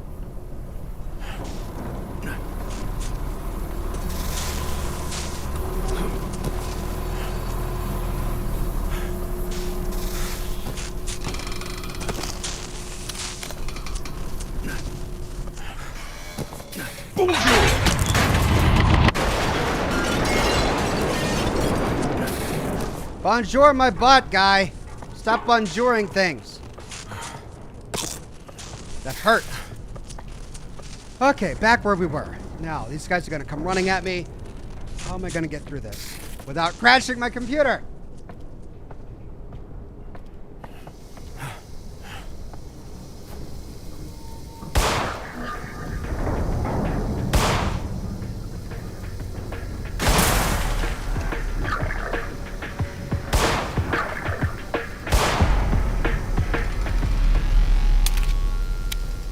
Did it.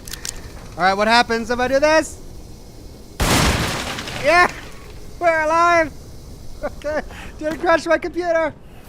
And we're okay.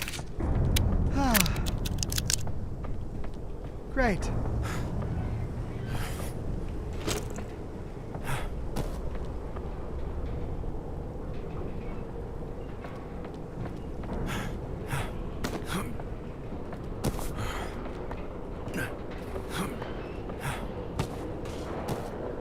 I'll come back for this if I need it.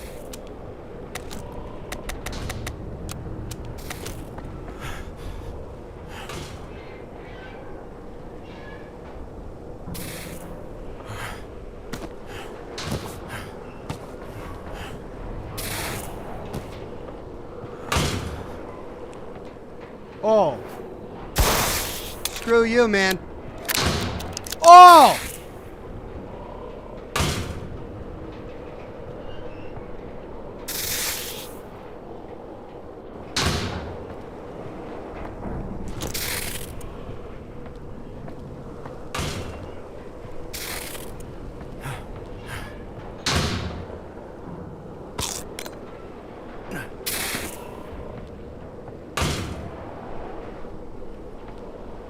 Well, I guess I solved that puzzle later back there. I'm all the way out here now.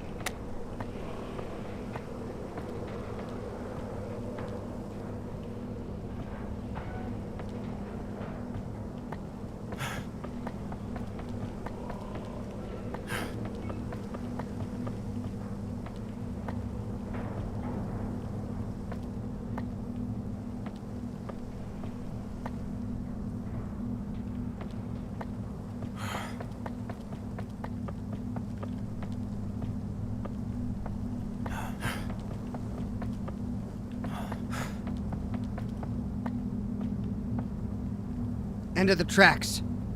Is he gonna be here?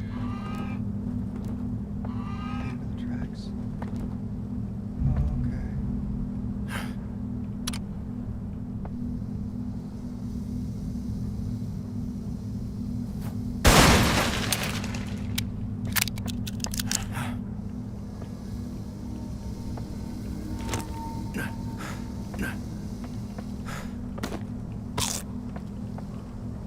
There's only so much I can carry.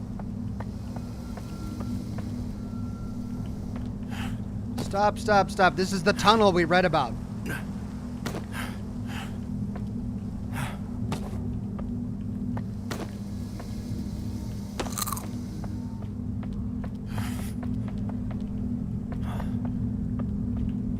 Stay out of the tunnel. You should definitely go into the tunnel.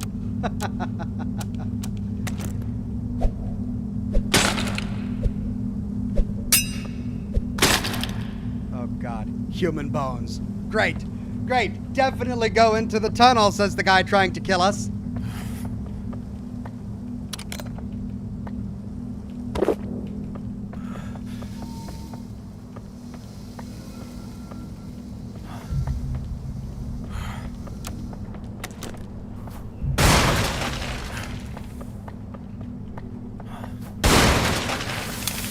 Probably shouldn't have destroyed those. I might need them for an enemy later. Oh well. Dark, spooky tunnel. Littered with human bones. I don't want to waste my batteries. I can see fine. Hope you guys can see okay.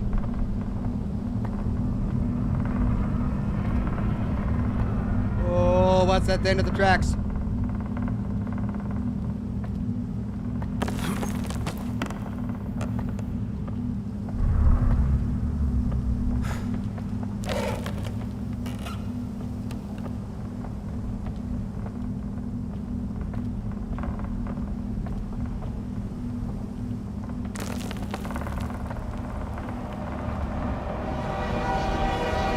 Oh, shoot!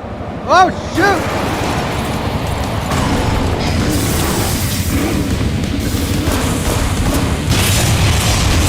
Oh, God!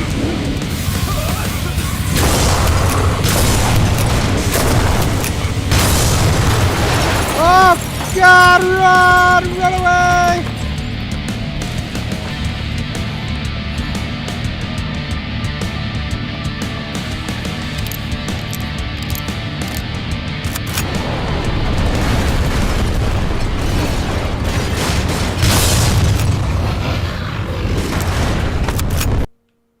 Oh! I was just shot the last eye. I just shot the last eye, man. Come on.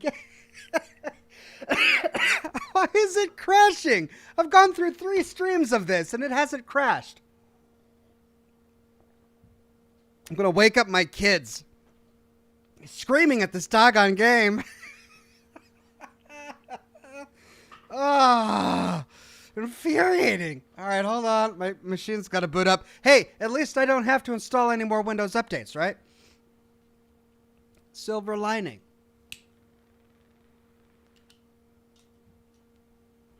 God. Why?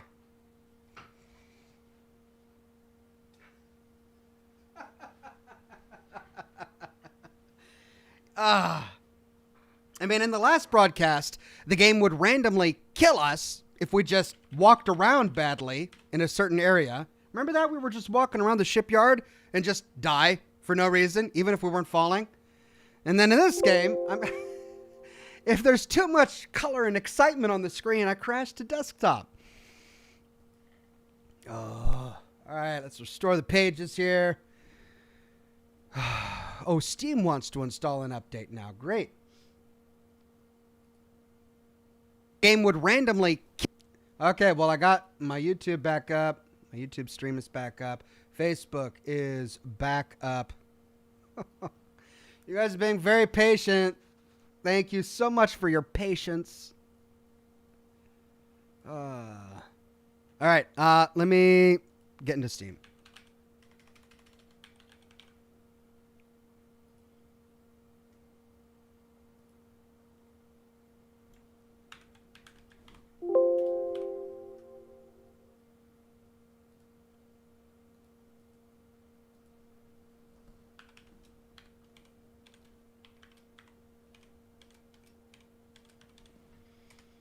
I've got like a zillion passwords that I got to get through before I can log in.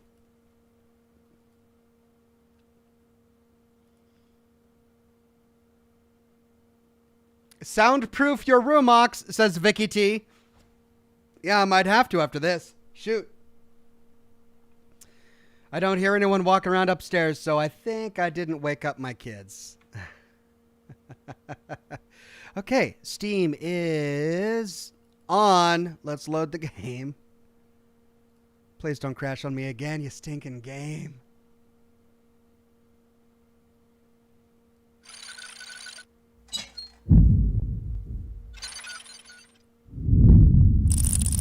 Watch my luck, it's going to have another corrupted autosave.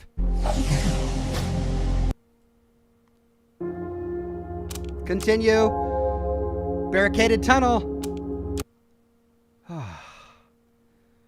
Whew. Here we go.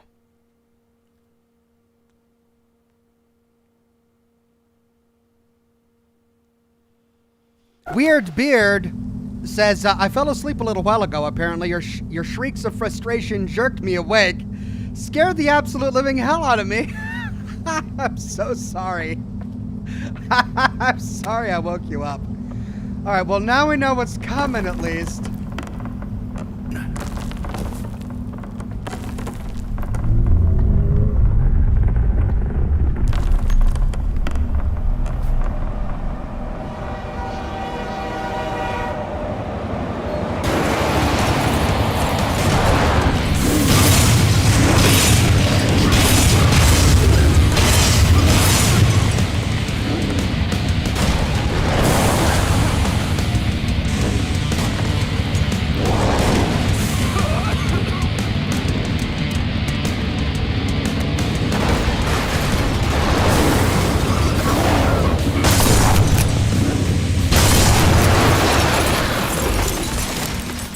It was going off the tracks to get me. Oh, man. Okay, well. A motorized huge skull. Jeez. Right.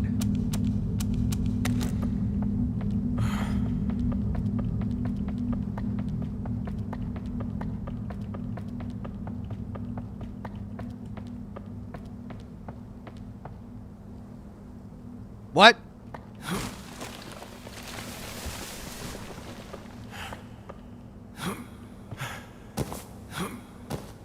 Brandon Beltfed says, crash on, sir. I mean, play on, sir. Cheers. Thank you, Brandon Beltfed. Oh, things are crashing behind me. Remember, we read that this tunnel was unstable.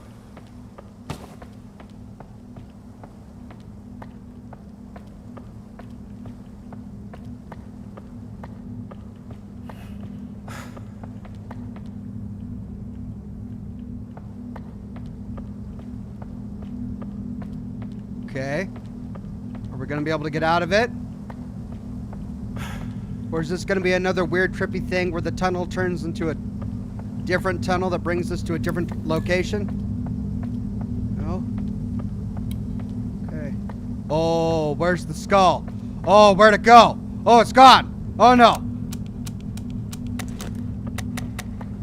Oh, where'd it go? Don't like it. Don't like it.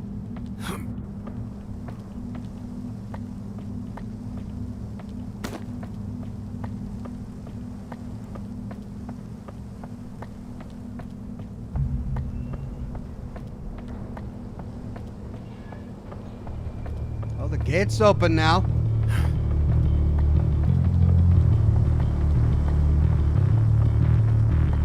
Battle music.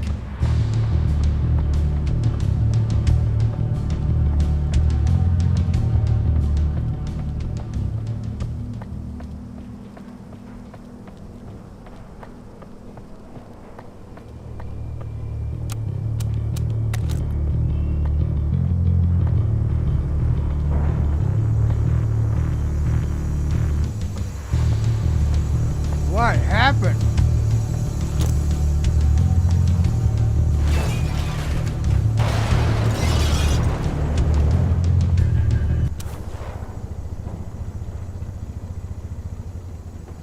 New cigar.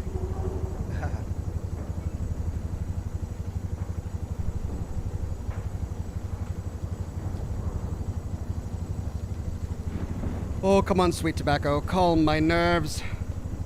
It's not sweet. Don't smoke, kids. It's bad for you.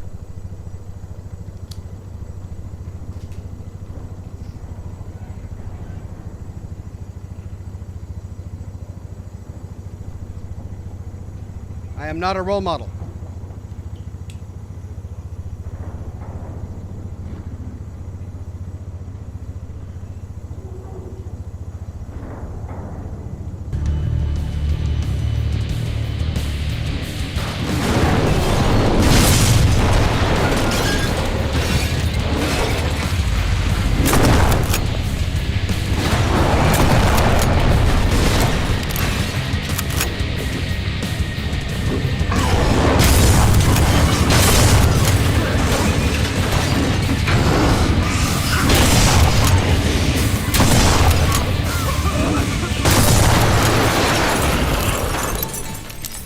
God.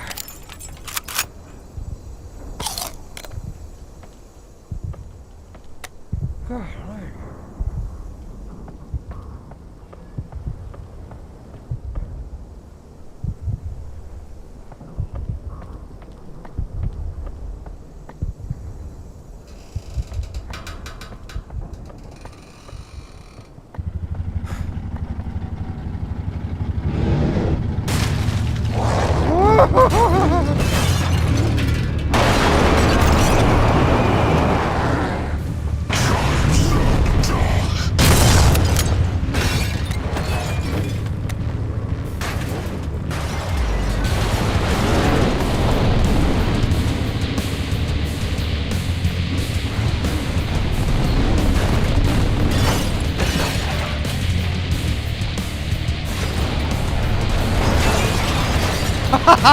Jeez!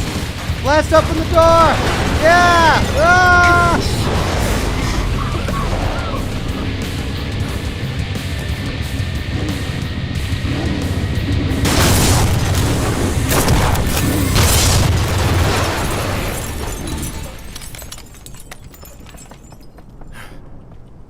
Oh my gosh.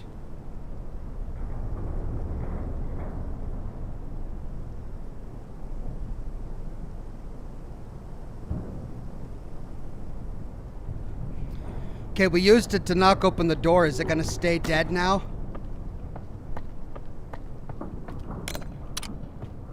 Please stay dead. Stay dead, you stinking immortal machine.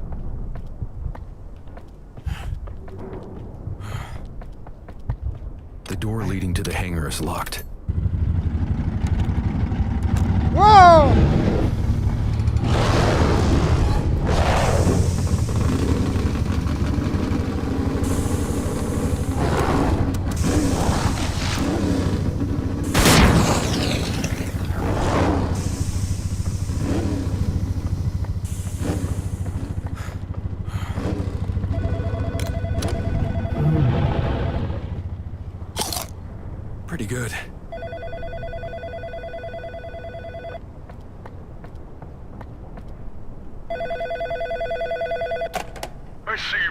old pal Max. Or what's left of him. I wouldn't say it to his face, but yeesh. You really should do something about those anger issues.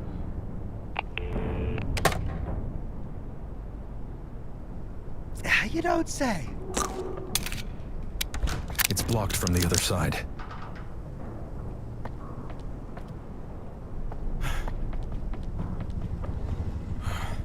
At least he can't get me here, right?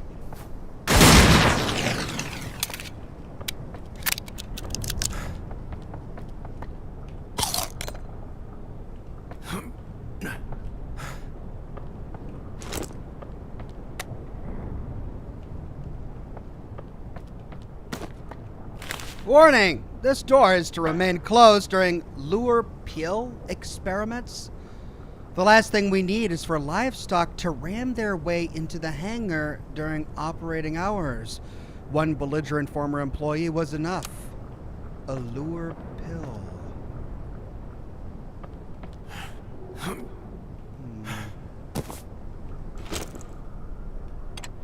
Oh, come on.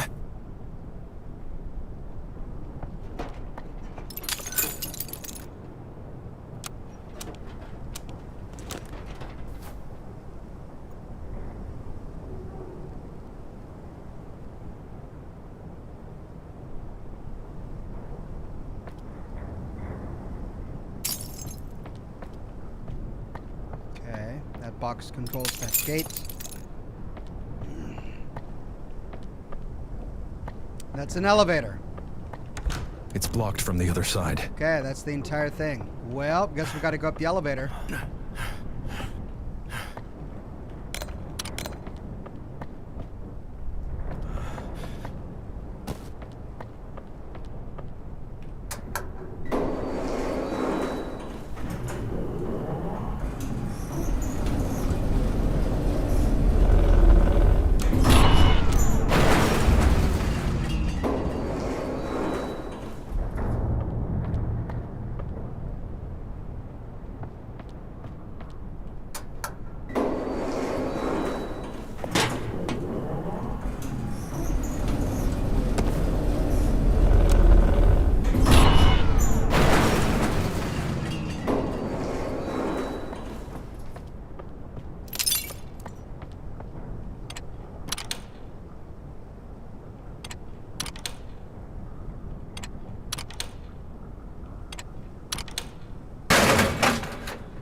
I could plug a chip in there. Oh, come on. A chip. I bet I could jump up there.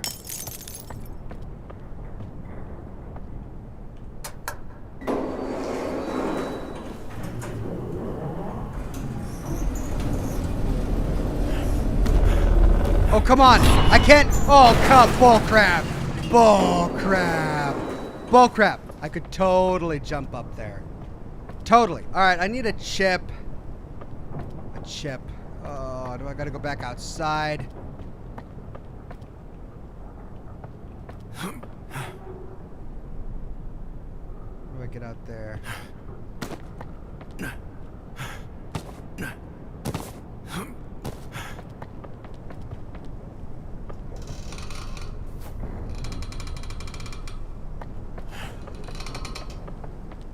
Well, the door's open now.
Okay, here's what I'm thinking. I have the screwdriver now. I need a chip. I could probably go back to that last section and use the screwdriver to find a chip in one of those old panels.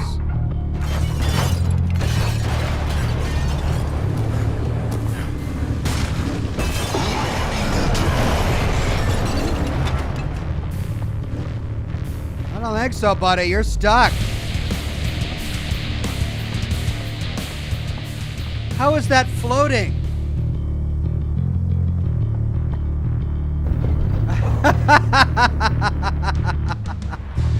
We found a glitch.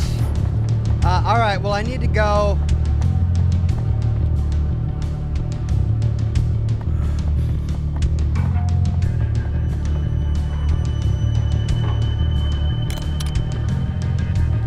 Where did I find those other panels? It was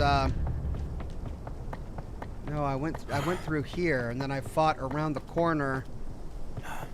It wasn't over there.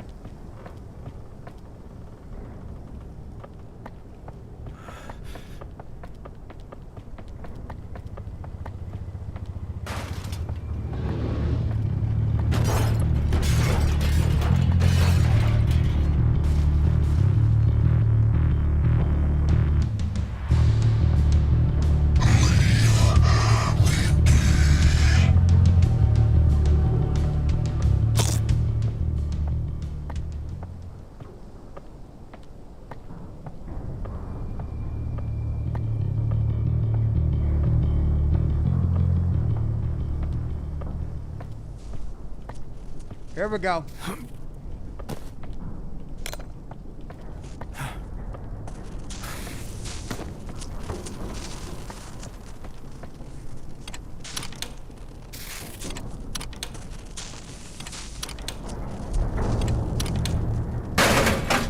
I could plug a chip in nothing.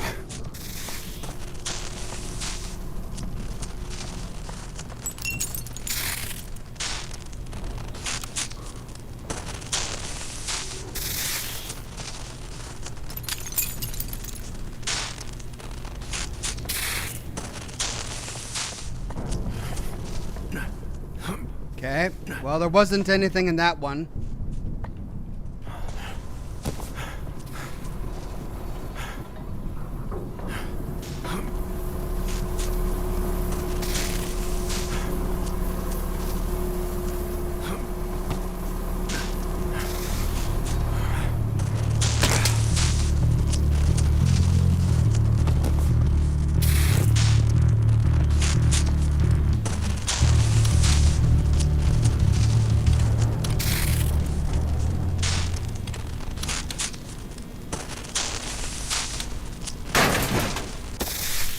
Got the chip. Worth a try.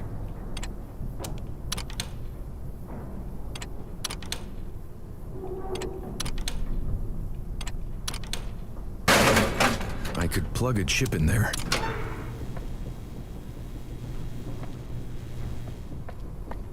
Okay.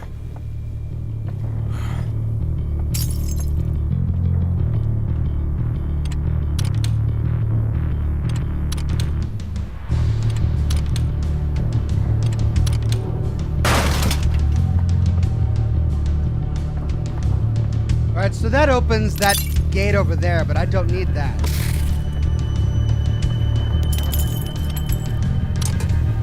Nothing happened.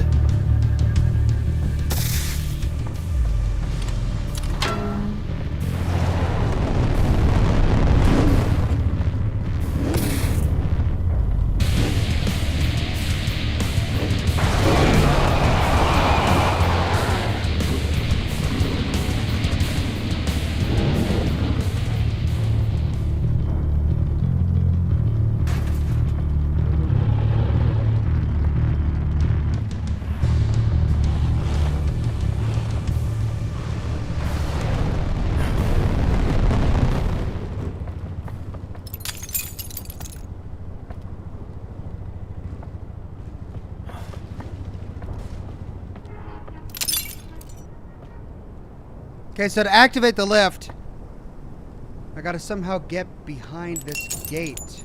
No power. I should look into the wiring. Ah, that's right. I could plug a chip in there.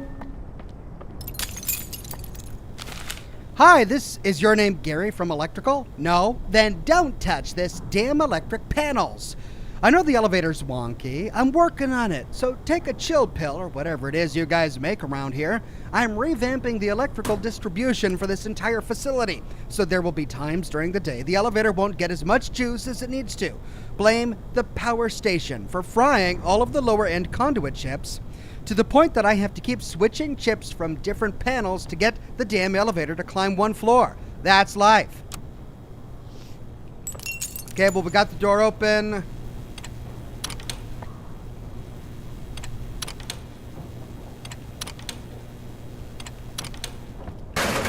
Now we can get the chip.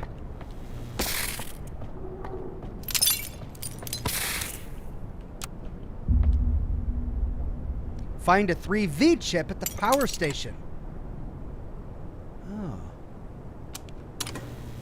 Nothing happened. It's not enough power. Okay. I could plug a chip in there.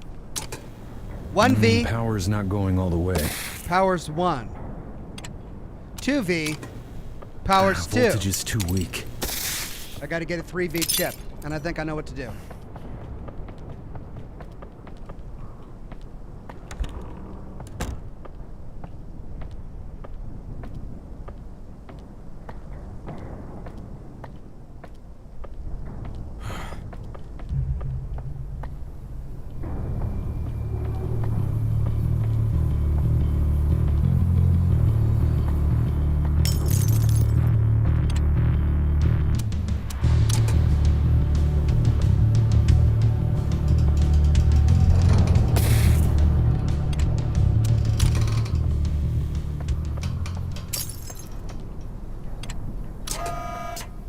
Bingo. Now I lure him over there to break down the door.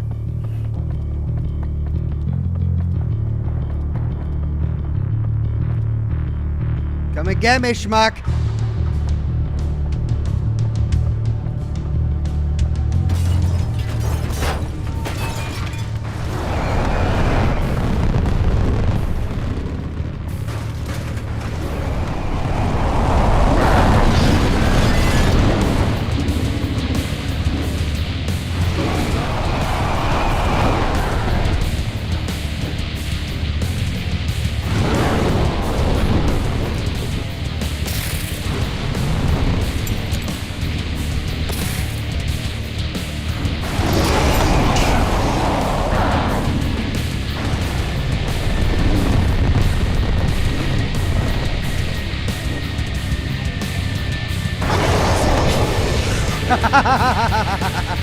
Overdrive! I can't carry that much ammo. Come get me.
I guess I get him to plow into this train car to open up that box.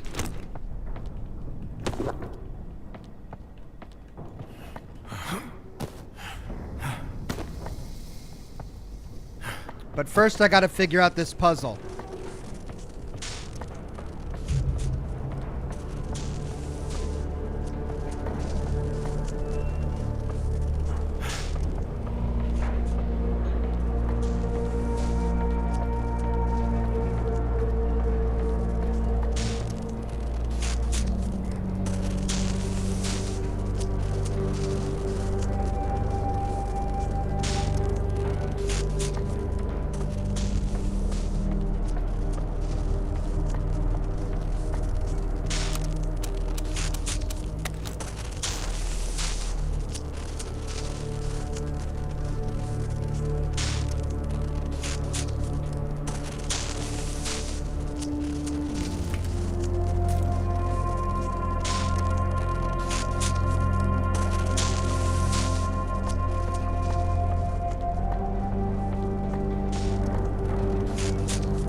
Right,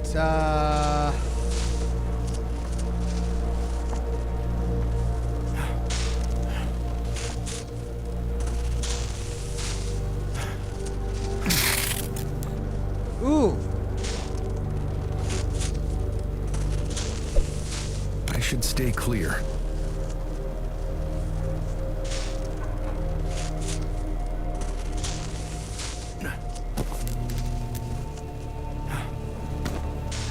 Oh God. Is that what this is? Oh God.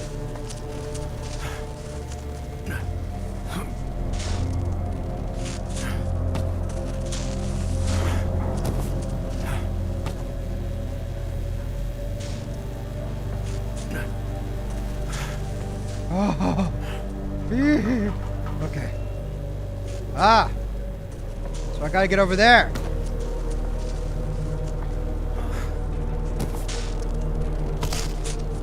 Geronimo.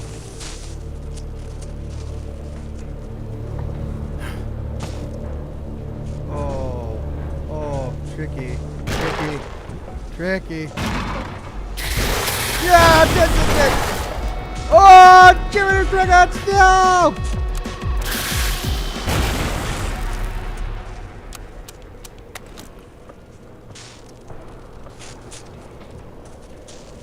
It died.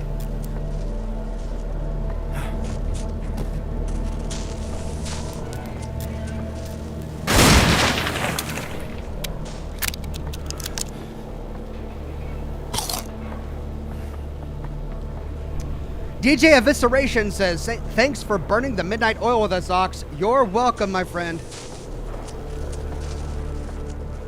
I'm almost in the clear.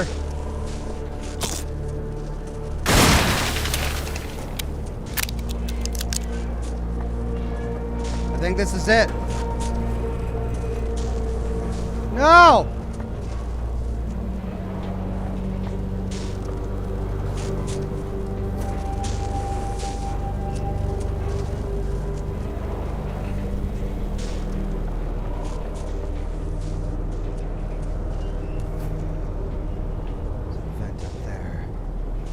Up. Gotta get up.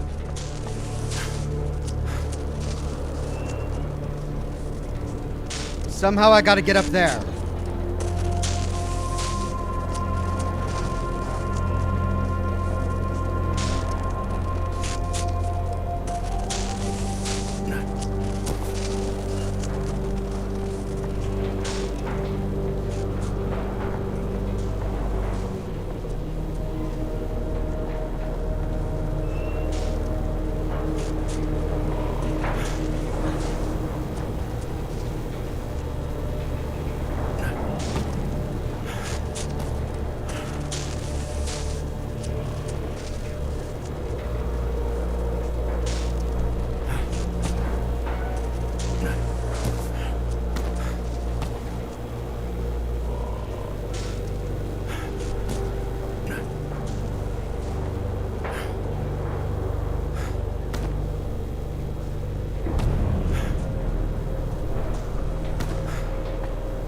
Come on.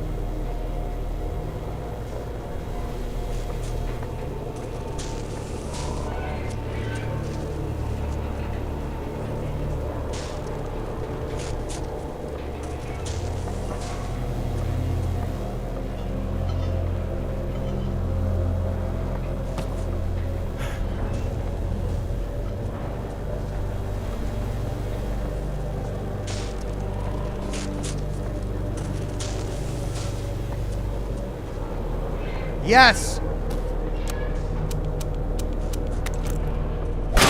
Aha!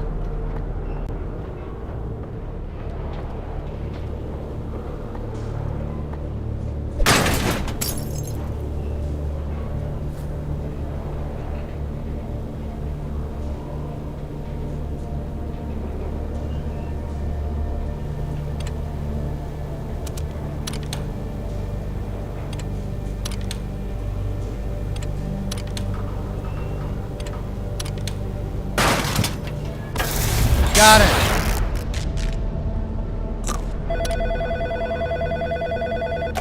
You're not getting it, Wales. The deeper you go, the darker it gets. Playing electrician won't change that. So I'm gonna have to stop you here. Brace yourself. Oh, great. Oh, great. Great. I could plug a chip in there.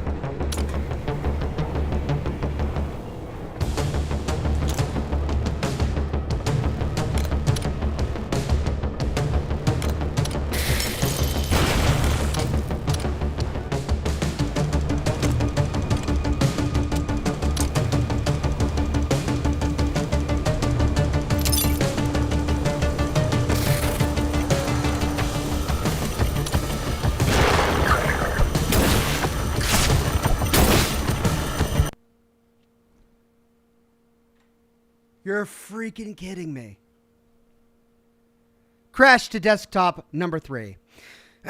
Well, ladies and gents, I'm going to have to load an autosave anyway to continue, so I might as well do that next week. Sadly, I am all out of time. We made great progress. I got to say, this level is a lot of fun. Thanks to everybody for turning up to Scotch and Smoke Rings. I'm going to have to end the broadcast here. We'll pick up right here where we leave off. Same Ox time, same Ox channel for Scotch and Smoke Rings episode 639. For tomorrow, the weekend, I do have a live stream. It won't be quite as long as usual due to child care issues. But I hope to have that situation fixed soon. So we should get back to our regular schedule soon. Until then, I do have a lore video that I hope to have done in time for Saturday. And then next week, we'll pick up with our regular schedule of content. Mass Effect 3, Assassin's Creed Odyssey for Wednesday, more of this game on Thursday, and another game, either Sherlock Holmes or God of War 4 for Friday. I hope to see each and every one of you there. Again, thanks for everybody for suffering through all of my technical problems today, and I hope you have a wonderful evening. Get some sleep. I'll see you bright and early tomorrow morning for another live stream. Bye-bye now.